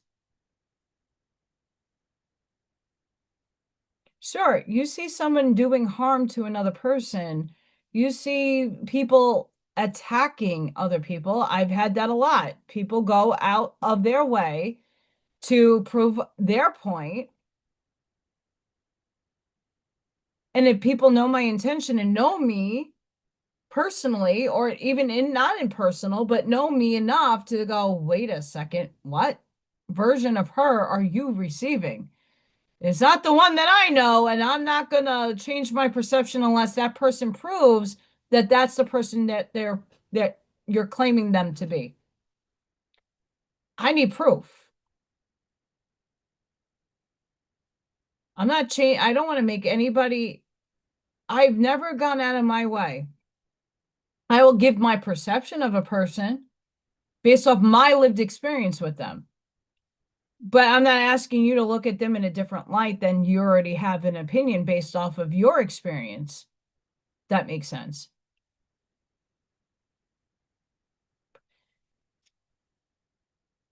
Right, Sparky, but yes, I think a lot of us do at the same time, but if we were only basing it off of um sheer another person's ability to say, hey, like that person's shady, watch out, but that person isn't presenting shady to you and doesn't have a reason for you to feel off, and you're using your intuition and you're going within over time, if they start giving you shady shit, then yes, that person got validated that, yeah, they told you the right thing, but everybody shows up to each other differently. Or even if it is similar. Right. Whatever the case is, right?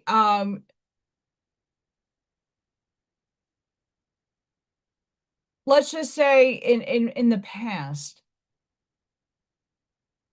it's very seldom that I let people, stay at my house, right? And a few years ago, there was a big barbecue and I let people stay in my house, right?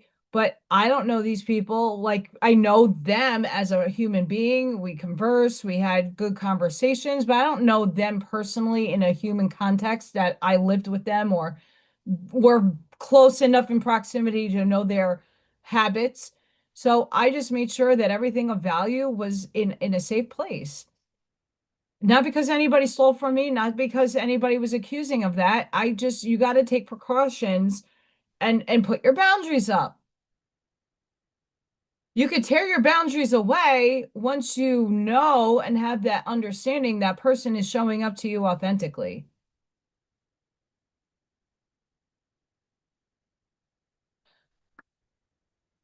Animals are the best givers of unconditional love. Animals. I love my animals. I love my Freya. Freya's upstairs. She barely comes down anymore. But I love my Freya. Little Thor has been missing, but I still love him to pieces. And Baby P, no idea what happened to Baby P. But he better come back and eat all the ticks in my yard. That's all I have to say about that.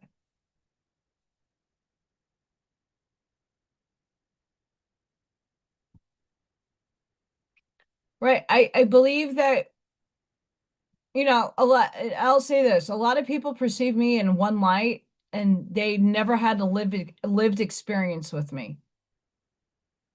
They don't know my quirkiness. They don't know my habits.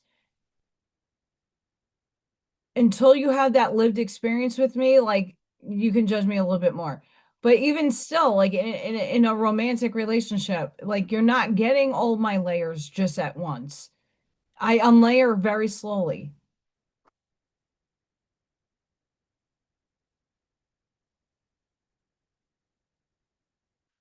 Aw, I love dogs. I do. I love dogs, but my problem is I'm not home. And when I am home, like, I feel bad. Freya can self-sustain by herself. She has a whole room to herself if she wants to. She likes my bed. But a dog, without a companion, and you're not home, you're going to work all day. Half my life I worked long days. I would feel bad for the dog that I owned because they would not be going out to get pee or poop breaks. And not to say I wouldn't walk my dog, I would absolutely. But cats can poop in a box. I'm okay with that.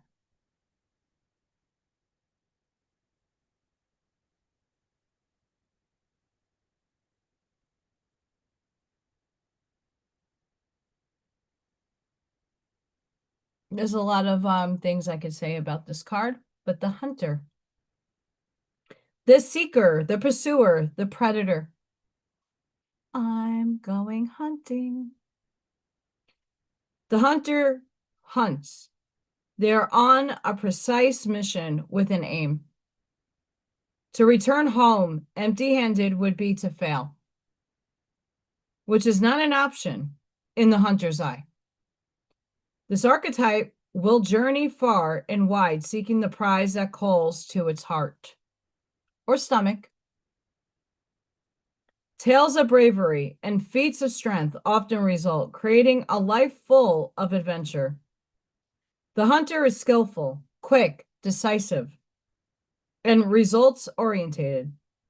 Like the great hunting goddess Artemis, who carries her quiver upon her back, the hunter typically has a weapon of choice.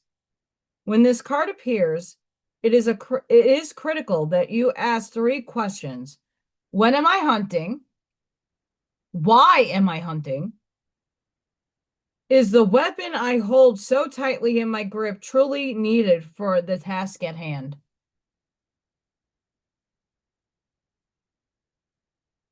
Focused, energized, respectful, seasoned. My eyesight just shifted. I do apologize. I'm blurry.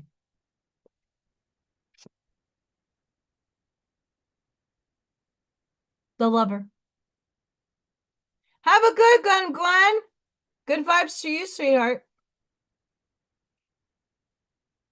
The heart, the beloved, the devoted. Pulsing through the heart of the lover is gratitude. The lover appreciates and experiences the world through the senses, revealing in beauty, song, art, music, sense, and sensuality. This energy awakens at the tip of our tongue when we taste the sweetness of honey, kiss a lover, or speak gentle words to a child.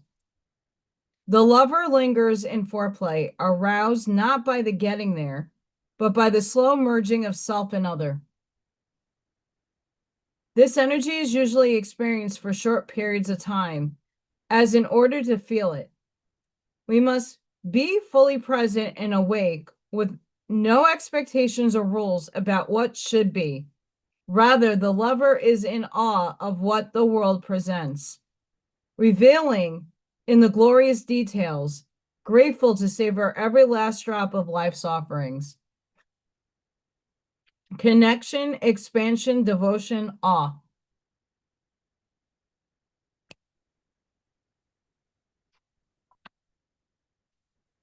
Chicken! Buck buck! Chicken, chicken, chicken! Buck buck! Chicken, chicken, buck buck buck! Chicken, chicken, chicken! Buck buck!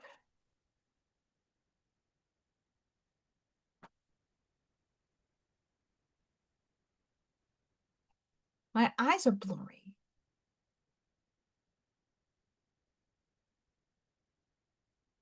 Oh, left is worse than the right.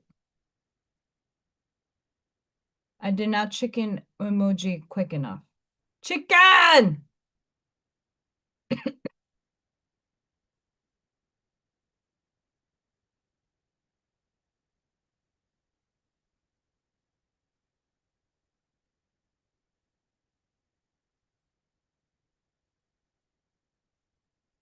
The river, the stream, the flow, the current. There is a reason so many rituals of change and rebirth take place in the river. It is a forgiveness embodied in physical form, without asking anything in return. The river washes away what is no longer necessary, soothing over sharp edges and accepting all our mistakes and grievances. Once we step in, we are no longer in control. The river carries us farther down the stream of transformation than we plan to go. Its waters have a special gift for reflecting back to us a new and dreamlike vision. Once the tears have passed, we see ourselves as we haven't before, with a little more lightness, grace, and fluidity. Keep in mind that you that stands within the river is the real you, full of deep emotion and potential. Nothing to hide, nothing to judge. Maybe you drink in the sight of the true self. Acceptance, grace, reflection, forgiveness. Flow with life. I have a very itchy back right now.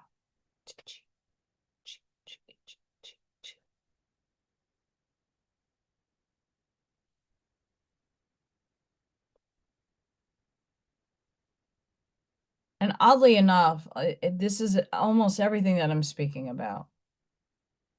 Unplanned, by the way. I just go with the flow, the riddle, the puzzle, the question, the mystery. When the riddle is present, one must stop searching for the right answer. It cannot be found, and ultimately, it is not important. Rather, there must be a shift from the literal to the metaphorical, from logic to mythic. You are thinking too small and literally about the situation.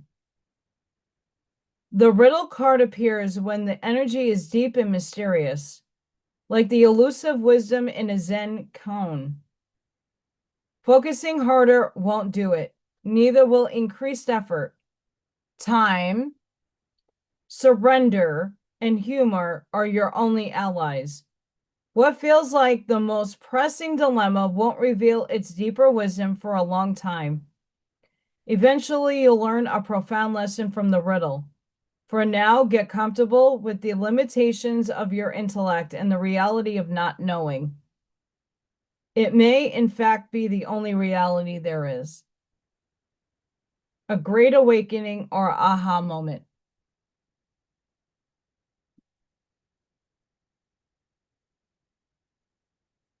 I'm going hunting. What am I hunting for? How do I find the love within me? I'm jingling, trying to, going with the flow of life, searching for self-love, to knowing that the universe has your back.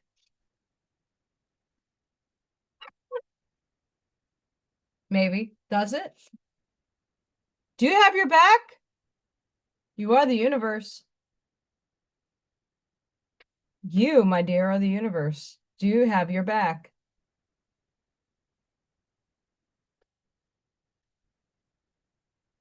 Maybe, maybe not.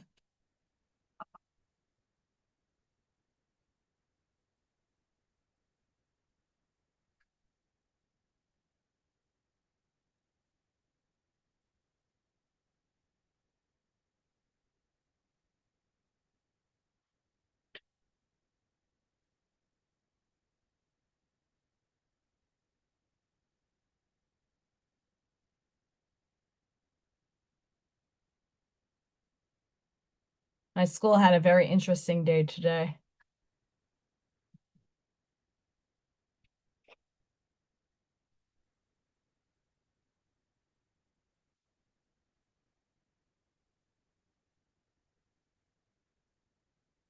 Jingles. Hi, everybody. Welcome. And please don't forget to like, share, subscribe, and hype. After this live is over, I have a link section. It's not just me in the link section. There's a ton of people that I support in there. YouTube channels, businesses, people that I love and trust and want the best for them. And I share the wealth. Please go check those channels out. Please go check those people out because they're bringing it too. Michael Zinn was in the chat. Arnie Layton was in the chat. Mr. Scott is in the chat. We have Fluid Pour Patriot. He's an artist too. It's not just about Allison. It's about all of us. If you have a business, if you have a channel that you would like me to link in the link section, as long as it fits, it's getting rather lengthy. I'm more than happy to post your link in my section. Don't be shy. Also, on Craft and Sip on Tuesday, I got to show Ashmaya's amazing creations she makes out of felt. Freaking adorable. Go check out that video, that live. Holy crap, cute as can be. Her work is amazing. I showcased Charlene. She made chicken. She made batty. Go check it out. If you have work that you would like me to showcase, please contact me. I'm hoping that when Michael Zinn publishes and gets his book on the rack, we can have him on here talking about it and have Arnie as a guest too. Arnie is a frequent flyer of this channel and we love them both. And I appreciate the people who support me and I want to support you back. And even if that's just showing love, don't feel like you're being judged either. If guys, I have an art degree. That doesn't make me the end all be all. I'm not Jerry Saltz from the Village Voice. I'm not one of those people that I'm not here to, I'm here to uplift you.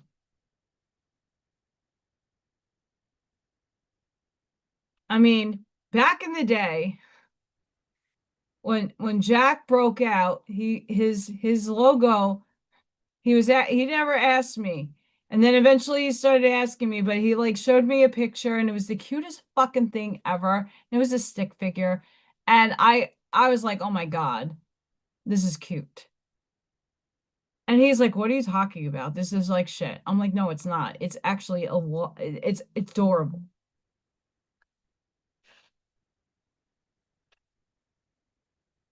So,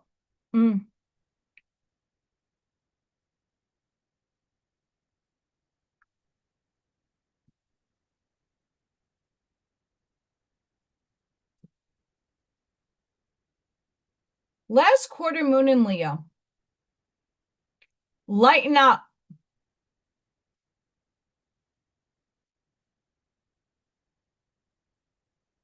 That'd be amazing. I say go for it.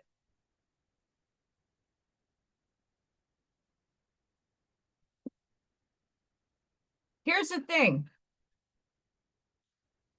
The more people that come out and start speaking their lived experience, start empowering other people. Like Scott just goes through his journeys in Utah. It's great. It's relaxing. I like to see his kitties play. It's adorable. It's good. However you feel like you're called to help. Writing a book, making poetry, making a song, whatever that happens to be, live it, do it, expose it, get it out there. It took me a couple of brass balls to cling to get my ass to the grindstone and get myself out here. And it's taken me a long time to refine myself that I'm comfortable.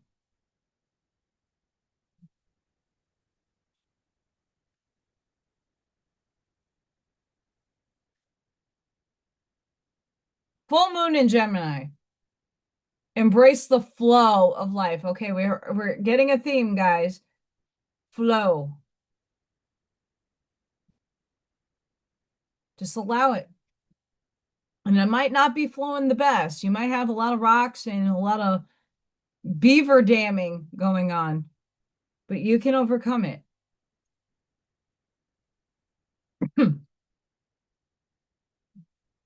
Full moon in Aries. Cool your emotions. We're in Aries season. New moon in Taurus. Know your worth.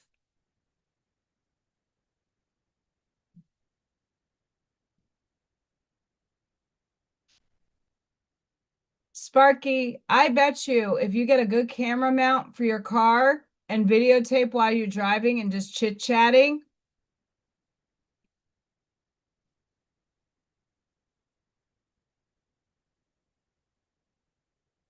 sometimes my best revelations happen in the shower, while I'm in meditation or driving.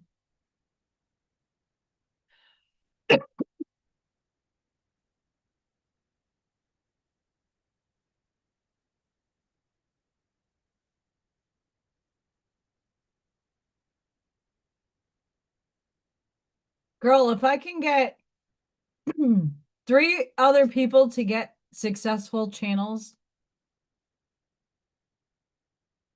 on their, and then they took the reins and took over, I can help you.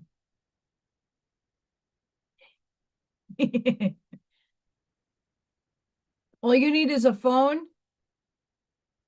it flippy around, and once you get a little bit of a YouTube presence, you can go live.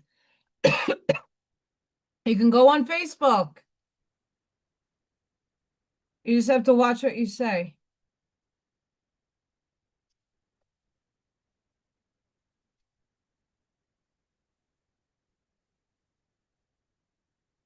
It took me a long time. It really did. It did take me a long time to focus my ideas in. If I'm doing like a pondering video or a hermit's journey or a quantum AI, before I prep myself to know like what key points do I need to touch on in this video? What do I need to like get out of me? It's not just me talking. I have purposeful reasons why I say what I say. And with the topics that I choose to talk about, I am like going through it, or I'm getting channeled those things. And then I'll structure my video around that. So it's just learning how to structure yourself to go with the flow, but also, get your points across. Because I can go off on many tangents. We know me. I have a habit of doing that.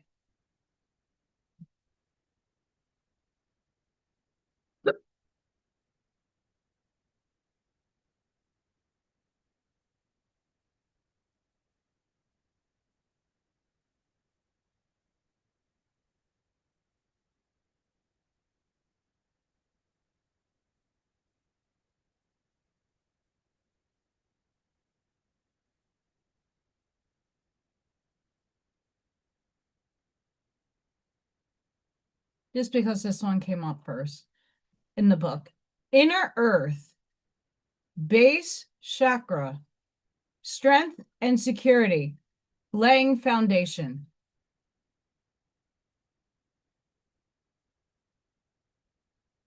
You're becoming fully aware of what you need in order to feel safe and fulfilled on planet Earth. Know that it is a part of the divine plan for you to be incarnated upon this planet now. And although at times you may have felt unstable or that you have lost your way, you have been building up momentum to be where you are today. You are in a space where you can build powerful foundations, a space where you can lay out exactly what you need, who you need to be. and what you need to do to flourish and grow. You have the opportunity to reclaim parts of yourself that you've buried deep within and reclaim gifts you've abandoned. If you are starting any projects or thinking about taking up something you've had a hold on, now is the perfect time. The seeds you are planting are sending roots deep into Mother Earth. You are held, you are supported. Good job! I love it! There's your confirmation right there, that card. Have a good night, Mel. Thank you for joining us today. We love you. And I do want to say this. I really am blessed and thankful for the people who are participating in the chat. Thank you, thank you, thank you. It's not just Allison speaking. Your words typed may help somebody else, might give a different perspective from mine. Please don't be shy. Type. Just be respectful. If you're not, you're going bye-bye in the timeouts. But for the most part, we're here to help. In the past, people have come on and asked me personal, like, can you pull a card? I will do that. I don't charge. I just ask that you like and subscribe, and that's enough. You know.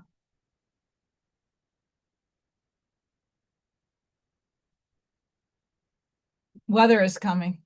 I feel it. Shifty shift.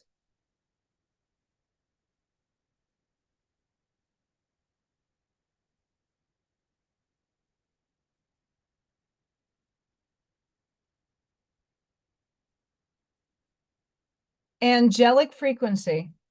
Angels are here. You are safe. Potent connection. Angels are drawing close at this time, so be open to signs and synchronicities that confirm this.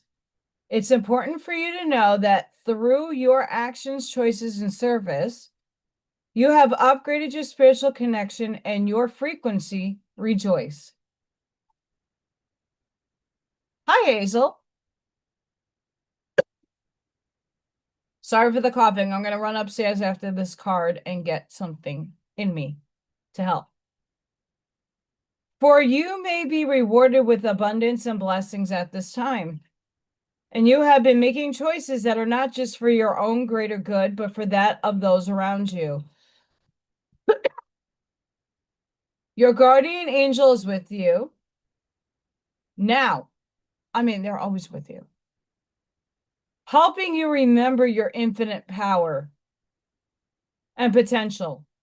Reach for the stars and trust that all efforts you have been making, both internally and externally, will bring blessings and opportunities. The path you are on is aligned to your highest good, and the support you need is there for you. You are cherished by angels.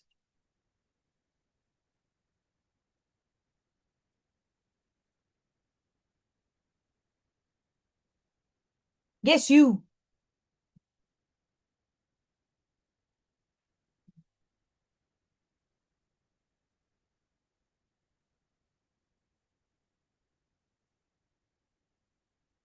Liars, pants on fires.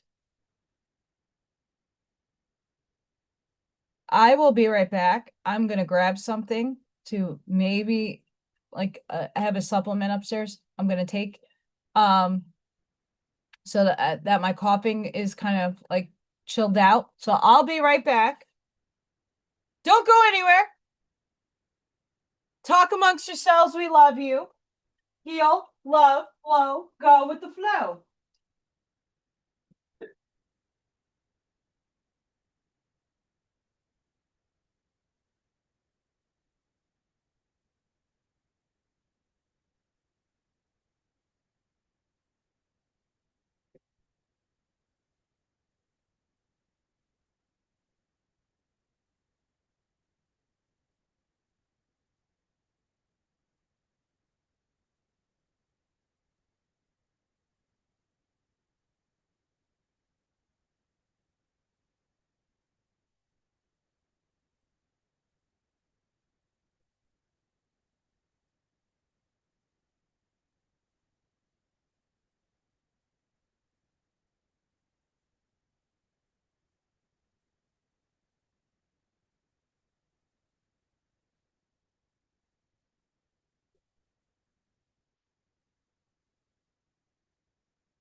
It's a super Freya. Sleeping on my bed. Yes, indeed. It's super Freya.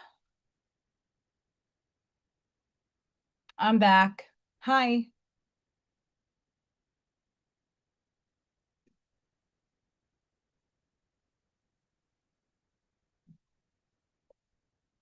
And I just can't hide it.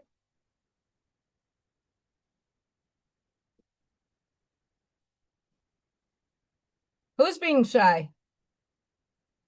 Don't be shy. We love you.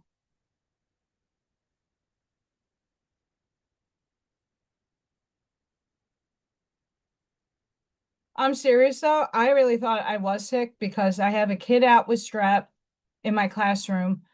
Uh, one just came back having the flu. There's a stomach bug going around. My teacher's kids have stomach bugs. Um, Half the kids are like sick as hell, dripping snotty green boogers everywhere. It was gross this whole week. Woo! Hey,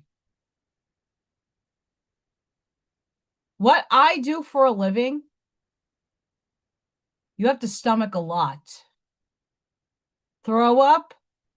I had a blowout today. Poop blowout. Um,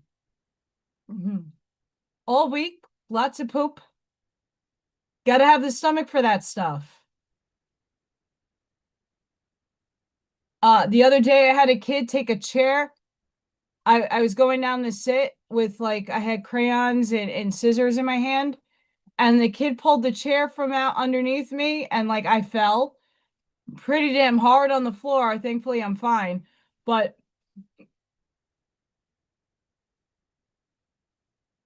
my job is not easy. My job is absolutely not easy. I gotta collect the leaves in front. What's going on with my hair? In my backyard. Ooh.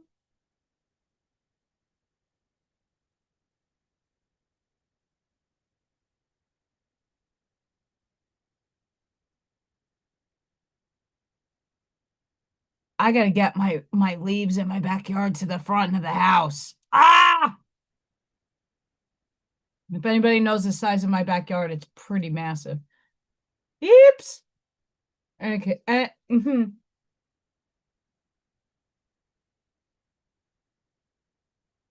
I did not pull these on the channel member only videos. I bought these a very long time ago. Yeah, I mean today, I had a lighter day today. One of my kids was out with the fever. He was in yesterday. Half my babies yesterday, I call them babies, that they're little ones, fell asleep at the end of the day. Two of them. One I had to carry on my lap, like hold her in my lap, and then when we got her jacket on, she was like half dead. Like literally had to like with her backpack, like lift her up and like walk her to the bus. She was out. Out. I had another one that was not feeling too hot and like fell asleep on we have like pillows and stuff I wash every couple of days. Out like a rock. Then he didn't show up to school today. Thankful for those parents, but like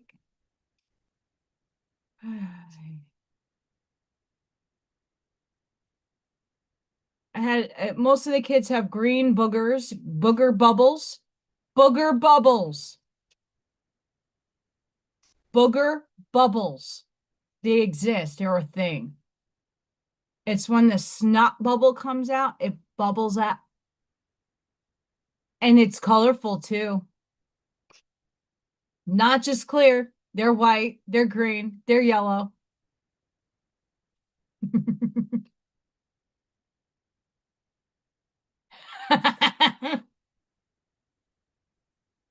um and some of the children that are in kindergarten and sometimes even first grade that are not potty trained or have disability, One of them, an older one, came into my room. Blowout.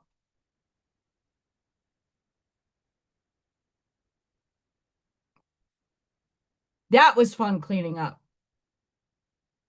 Super fun.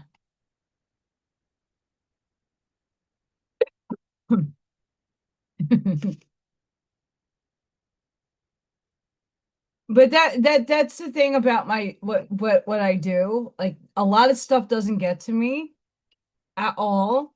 It's a human function. Everybody goes to the bathroom. Everybody throws up and everybody has boogers. Like these are things that like we don't like to admit, but we have. And you have to have the stomach for it. And you have to have the tenacity to have kids hit you. I just give them a lot of love and I let them self-hug themselves. I help them with that. And make sure that they're not harming anybody or themselves. It doesn't look pretty, but it works.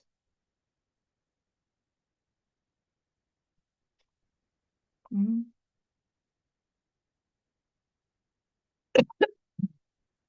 Oh, we got some good cards. Woohoo! I love my kiddos, and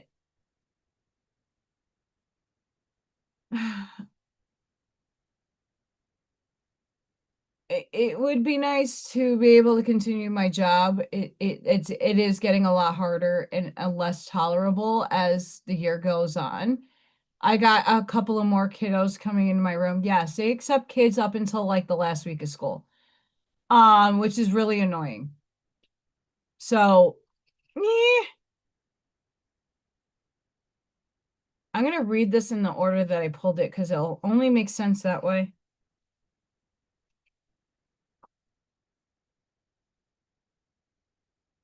You know, it's a hard job, but it's not paid well. And it kind of sucks. Because I'm really passionate about those kiddos. If you weren't on my live on Tuesday, one of them came in with an energy of not the nice kind, and I had to remove it. I have kids that have abilities that can see beyond the veil, that see and play and interact with things in my room. Not all the things in my room are bad. They're just, lost souls, or they bring them in. They bring them in. I can use all the sage in the world, but if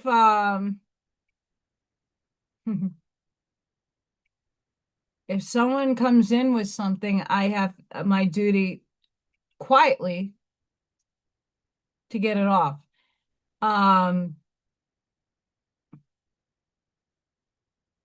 Scary shit. Kids spoke in tongues. Kid barely talks. Garble and muttering, and here and there a clear word. Oh, what came out of this child? Something came through me to respond. That thing did not know what it was playing with. Woo! And guess what came out? Not my light angels, my dark legion. I hold both frequencies. And as long as you're using it with the right intention, oh yeah, that thing got met. It got brought back to source. Yeah, fun. But yeah, I got activity in my room. I do. I got a lot of activity in my room. My teacher, who is not in awareness, my other para, who's super religious, she brings the Bible with her. She's very open-minded, though. They see things in the room. They've noticed things happening. They've seen the light bulbs glitch and the magnets fall off my board when nothing was touched. They see things being thrown across the room when there's no one in the room. I got some fun things in there. We have trust. As soon as you trust yourself, you will know how to live. Goethe, another philosopher that I have read, put it that way. The message from this card is twofold. First, trust the path you are on as it fulfills a divine plan for your life. Life is filled with unknown situations and unpredictable outcomes, some favorable and other unfavorable. However, each experience builds your endurance and strength and prepares you for the unfolding of your mission. Trust in infinite intelligence and have faith that everything is working out the way it's supposed to. Second, you receive this card because you need to believe in yourself and trust your judgment. You may have made poor decisions in the past and now lack trust in your own judgment. Because of this, you may be prone to getting guidance and direction from those who have been there and done that. While there is nothing wrong with seeking help from those with experience, you are being reminded that you too contain the power of discernment to find your path. It isn't always necessary to seek outwardly because others appear to know better.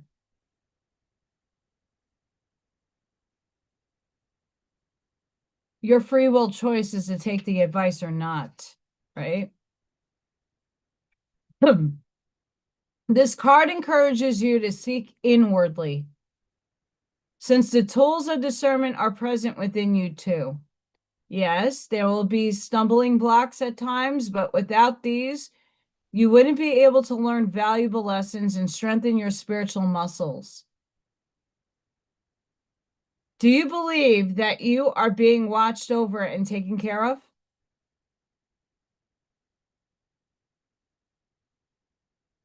If so, then there is no need to doubt.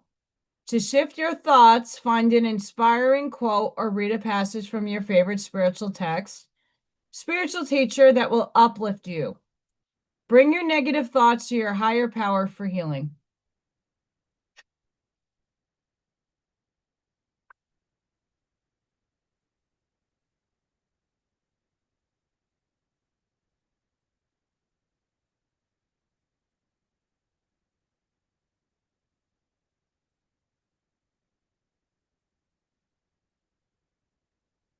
I like these cards, but I don't bring them out enough.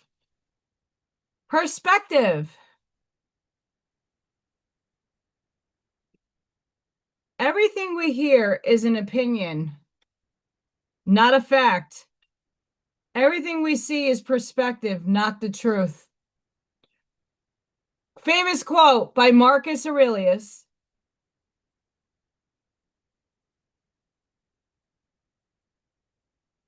A change in perspective is needed when this card crosses your path. The energy of this card indicates that you are thinking negatively about a person or a situation. Your higher self is asking you to shift your attitude, point of view, and outlook about a person or a situation. Remember that your current perspective is shaped by your subconscious mind or upbringing environment and past experiences and beliefs. All of these affect your conscious mind or how you now see and understand people, places, events, or even yourself. I spoke about this way earlier. By realizing this, you are being asked to step back and acknowledge that these factors limit your ability to fully know the motivations of others, other individuals, and even to fully understand why a particular situation has occurred. The details of why spirit has placed people and situations in your life may not always be known, but it is important not to make negative assumptions. You are being encouraged to access the higher self mind, where infinite wisdom resides to help you see that all experience, good or evil, lead to growth and expansion. Your higher self will help you think differently and help you have compassion for others and their mistakes. Even embrace your experiences, since they will lead you to a higher version of yourself.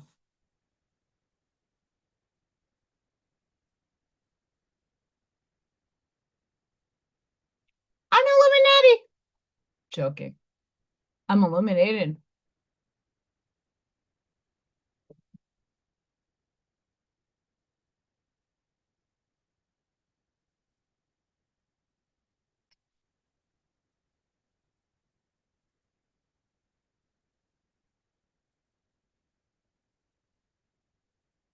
Hold your horses. I need to see a price on something.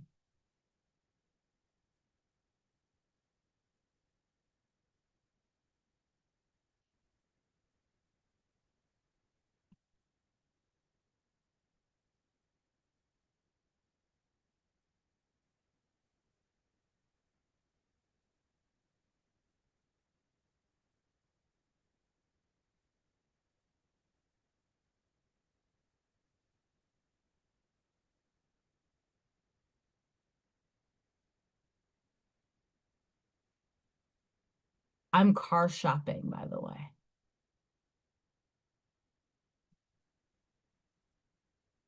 Car shopping.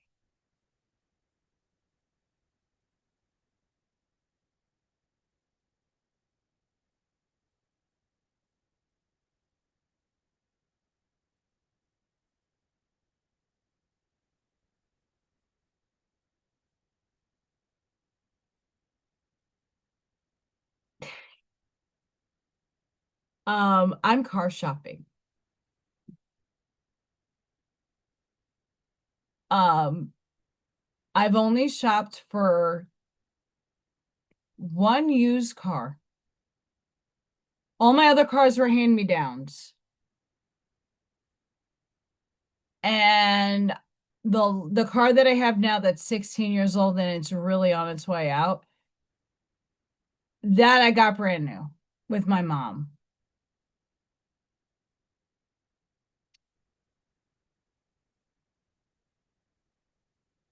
And if I trade my car in or get the value of what it's worth, and I put half down, I can finance the rest. So I have a budget, and I am very much like needing to figure out the the SUV that I've been looking at.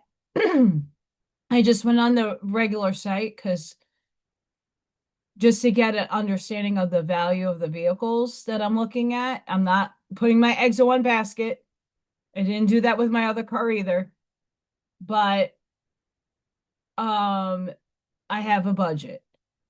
And the car that I really want is within my budget.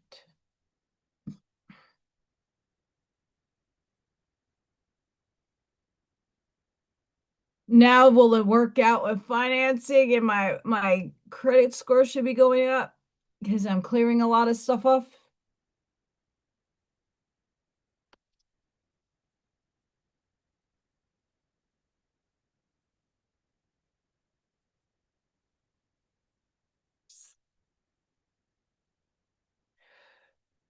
Some of these old used cars, like I've been like looking and investigating for a couple of days now.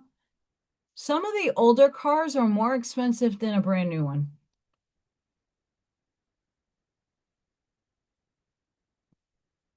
It is exciting. I feel the weight of the world off my shoulders. Also, in saying that, I'm making investments into myself that are going to be long term. I don't need to lease a car. I'm not somebody that when I invest in a phone, I make sure that it's the one that I want, that I'm going to get the value out of my money. And all the phones that I had lasted more than 5 years. I never had a cracked screen. I never broke my phones. The only reason why a phone has to be replaced is A, the battery bubbles, like my last one, I just replaced, and or it just stops functioning. I make my shit last a long time. I don't like just because it's the newest and greatest get things. Never was that way, and I could never afford those things. But now that I got a little breathing room, we have pause. Okay, there's nothing inappropriate here. I thought there was. Sometimes the most important thing in a whole day is the rest we take between two deep breaths. You're doing too much, and it is time to take a break from your busy schedule. If you've been feeling overwhelmed, tired, or irritable from all of life's demands, then it is time for some downtime. A staycation, or read a book, watch a movie, relax. Take care of your body and mind. Clear energy and unwanted debris from your spiritual body. If you feel you do not have time to relax, then you need it more than ever. Your higher self reminds you that the mind, body, and spirit require balance. And wellness involves taking regular breaks to maintain your health holistically.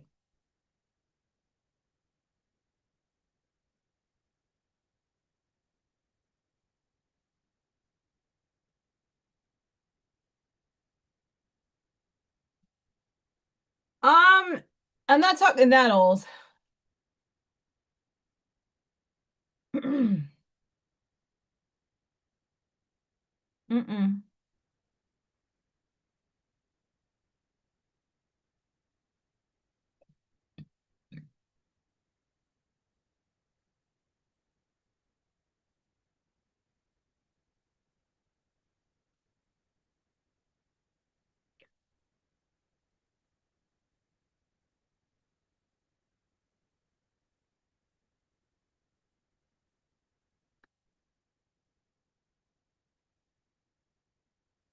I got a lot of chatter going on, so I do apologize. I paused like that. I can't make it out.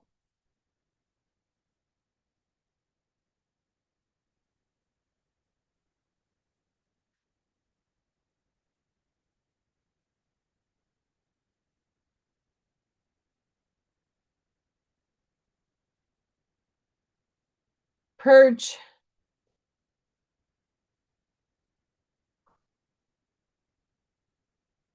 Purge.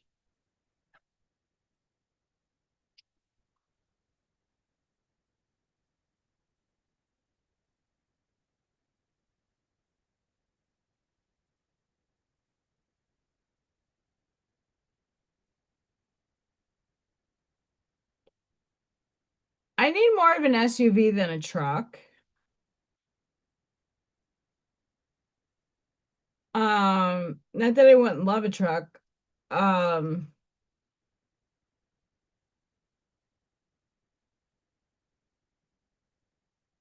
I just see all right. So when I went into superposition and I like felt the feeling of already having something, I saw myself in an SUV.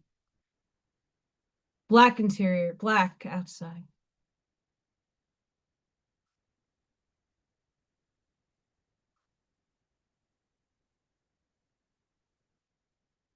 The light.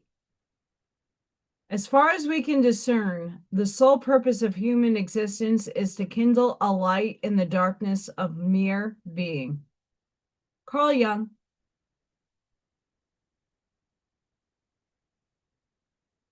Every spirit contains a speck of light that shines bright for the love of all that is. You are a being of light. who has volunteered to come to this planet to bring love, laughter, compassion, and kindness. You may question this as you, at times, descend into the world of fear and darkness because of challenging life lessons.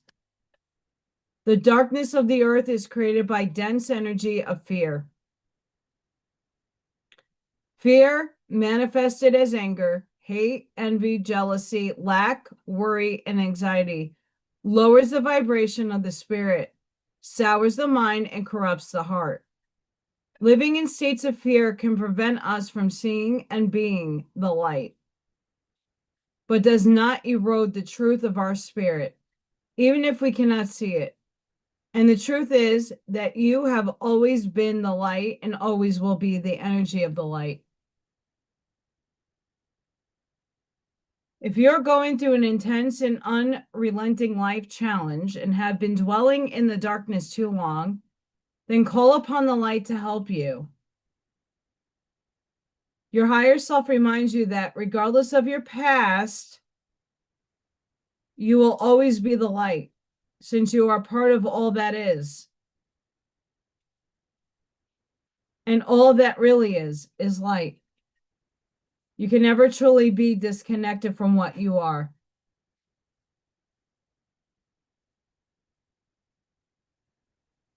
Shine your light on me.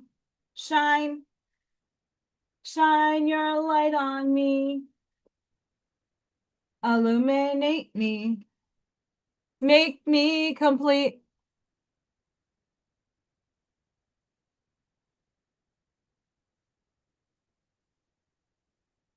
Yeah, I can't go that big. Um, but I have to go potty. I know, guys. I'm in the zone right now. Give me 2 seconds. I will be right back. I know this is like one of the shows they take 1,000,005 breaks.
I'm backies.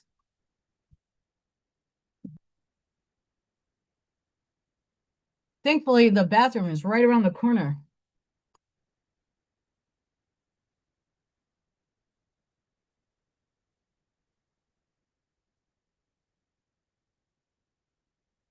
Boop. I'm back. Guess who's back? Back again.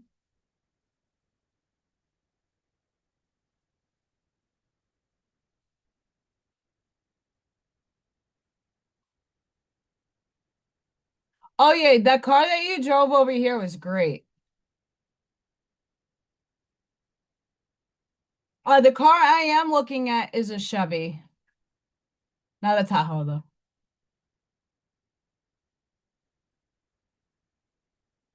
Not a Tahoe.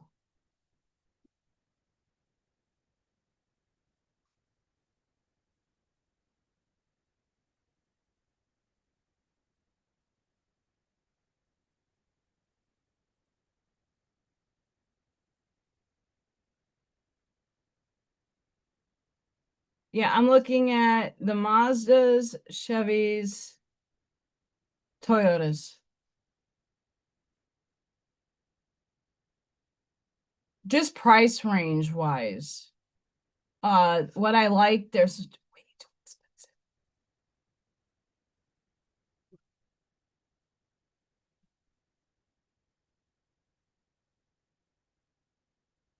Way too expensive.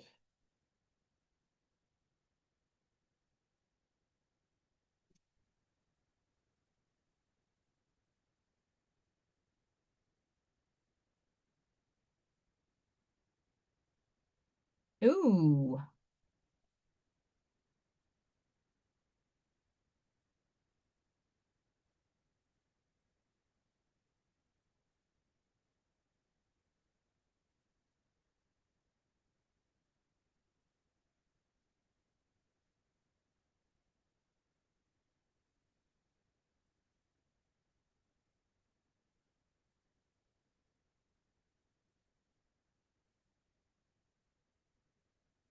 Anus.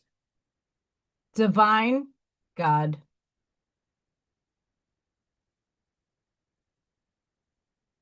Strongly associated with divine communication.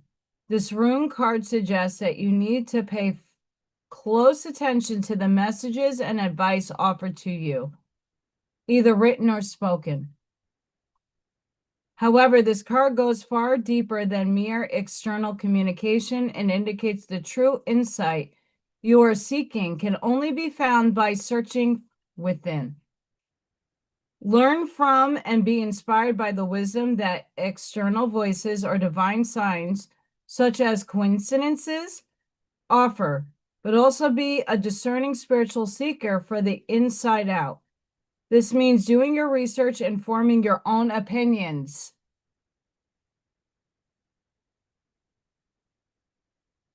Big theme today.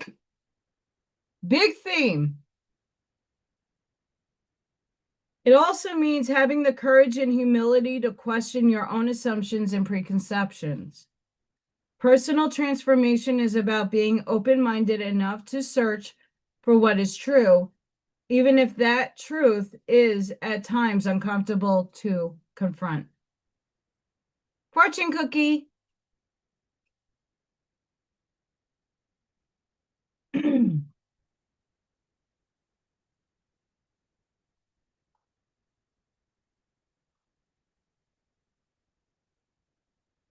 going to pull angel number, maybe 2.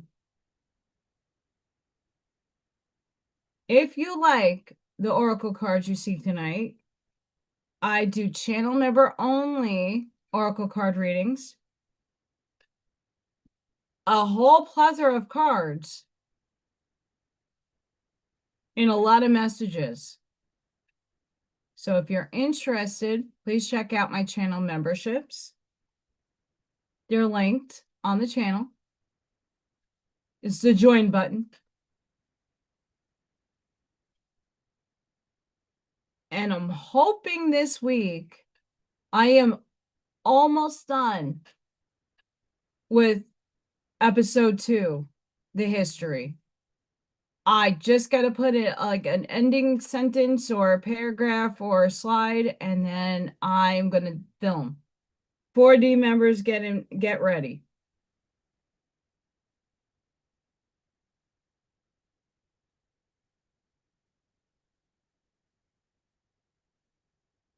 Two. Miss Allison has to get some sleep. I have not been sleeping, and I'm feeling it. We have angel number 1122, balance and alignment. No need to look back with regret. You are in the perfect moment and have the perfect opportunity to have deeper unions with yourself and with loved ones.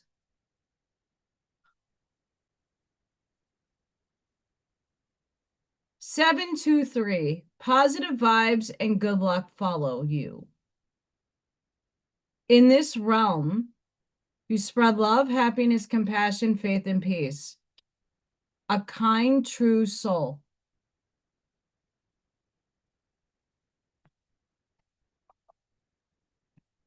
Yeah, what I'm looking at right now, Sparky, is the Trailblazer by Chevy and a RAV4.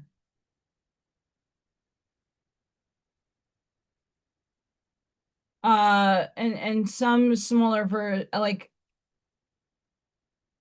Subarus, but they're expensive. And I got to see where the deals are at around me. And trade-ins and stuff of that nature. And it doesn't need to be brand new, but I'm noticing that what I just looked at earlier, the price point on that, I've seen cars from 22 that are the same price. And if I get a nice warranty with the newer car, I'm gonna go with the newer one. Because I am investing and making long term. Mind you, my car lasted 16 years. Mind you, my car also only has 52,000 miles on it.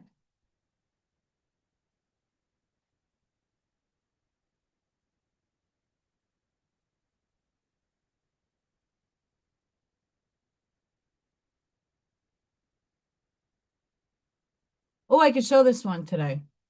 Alabaster Tablet of Lila. You are remembering at a soul level. You are tapping into greater awareness and an understanding of your highest life purpose shall become even clearer to you. This may invoke unsettling change within you. But that change is necessary for a new way to manifest. You are protected and guided at all times, especially when you feel uncertain about your course. You are truly loved.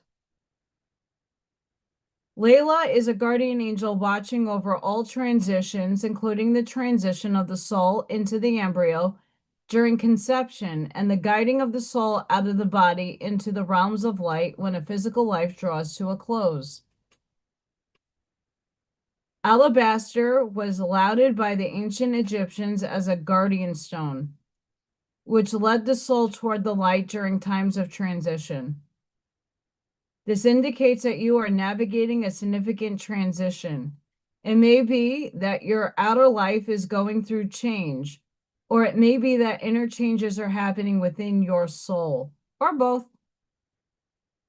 You may not know how to traverse the shifting inner and outer landscapes, but the oracle advises you that this great angel is guiding you faithfully and effortlessly. In vibration, encourages the soul to seek the light and spiritual path, sparking remembrance of inner truth. It helps us to remember that sacred purpose for which we are born. This oracle reassures you that it is okay not to know everything right now. The answers you need shall become clear at the right time. All is within. This oracle encourages you to perform a spiritual cleansing that feels right for you, sealing your work with a protective shield of white light. You can accomplish this by calling upon Alabaster Tablet of Layla, combining the sacred earth medicine of alabaster and the celestial angelic protection of Layla using the healing process. Any one of them.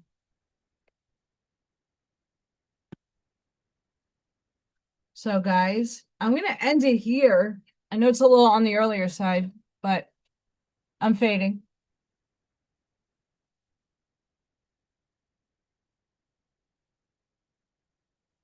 Yeah, I mean, I got nothing but positive reviews from people that had the RAV4, and I had nothing but positive reviews from people that have the Trailblazer Chevy. So I'm gonna look at both of those. Um, I'm excited. I gotta, of course, do everything within my wallet, which isn't much, but it's enough. But I'm fading. I'm tired. I only got 4 hours of sleep last night, and I worked a little bit of a long day. So, sending each and every one of you love, like, compassion, grace, shielding, and protective energy. Please go within, be the shoulders, be the lighthouse, speed your truths, like that path forward. Please don't forget to like, share, subscribe, and hype. Check out my links section because it's not just my information. There's a whole plethora of people I support. Go help and support them. Please don't forget to ring the bell icon because I never know what time I go live. Today I went earlier than I normally do. Sometimes I go later. Life is crazy. Ring the bell icon so you know when I go live or I upload a video. Please go within, go with the flow. Go inside. Know what's for you. Don't let anybody else dictate your perception. And it's always allowed to change. Have a blessed and beautiful night, guys, wherever you are in the world. Thank you for joining. Ah, interesting. I will definitely take that into consideration. Thank you, Gregory. Blessings. Sorry you're joining in late. I've been live since 4:45. It is 9:36-ish, and I'm fading.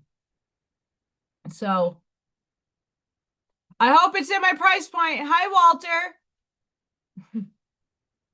Hi, guys. Thank you for joining me. I hope to see you all on Tuesday. I have craft and sip. I am off. Besides Monday, I have to go back into work on Monday. But I am off. So I have a lot of things to get done, but I hope to get more stuff in there.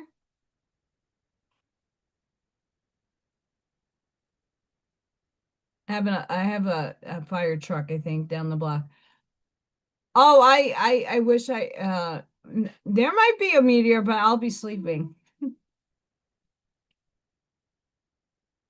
Fire truck. So please make sure you like, share, subscribe, hype. That helps. You guys rock. Thank you for everybody in the chat. Your contributions are very well received, acknowledged, and loved. Thank you for your experience, your love, your light.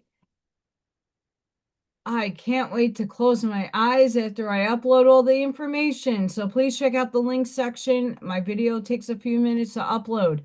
And until the next time, guys, breathe. And I'll see you on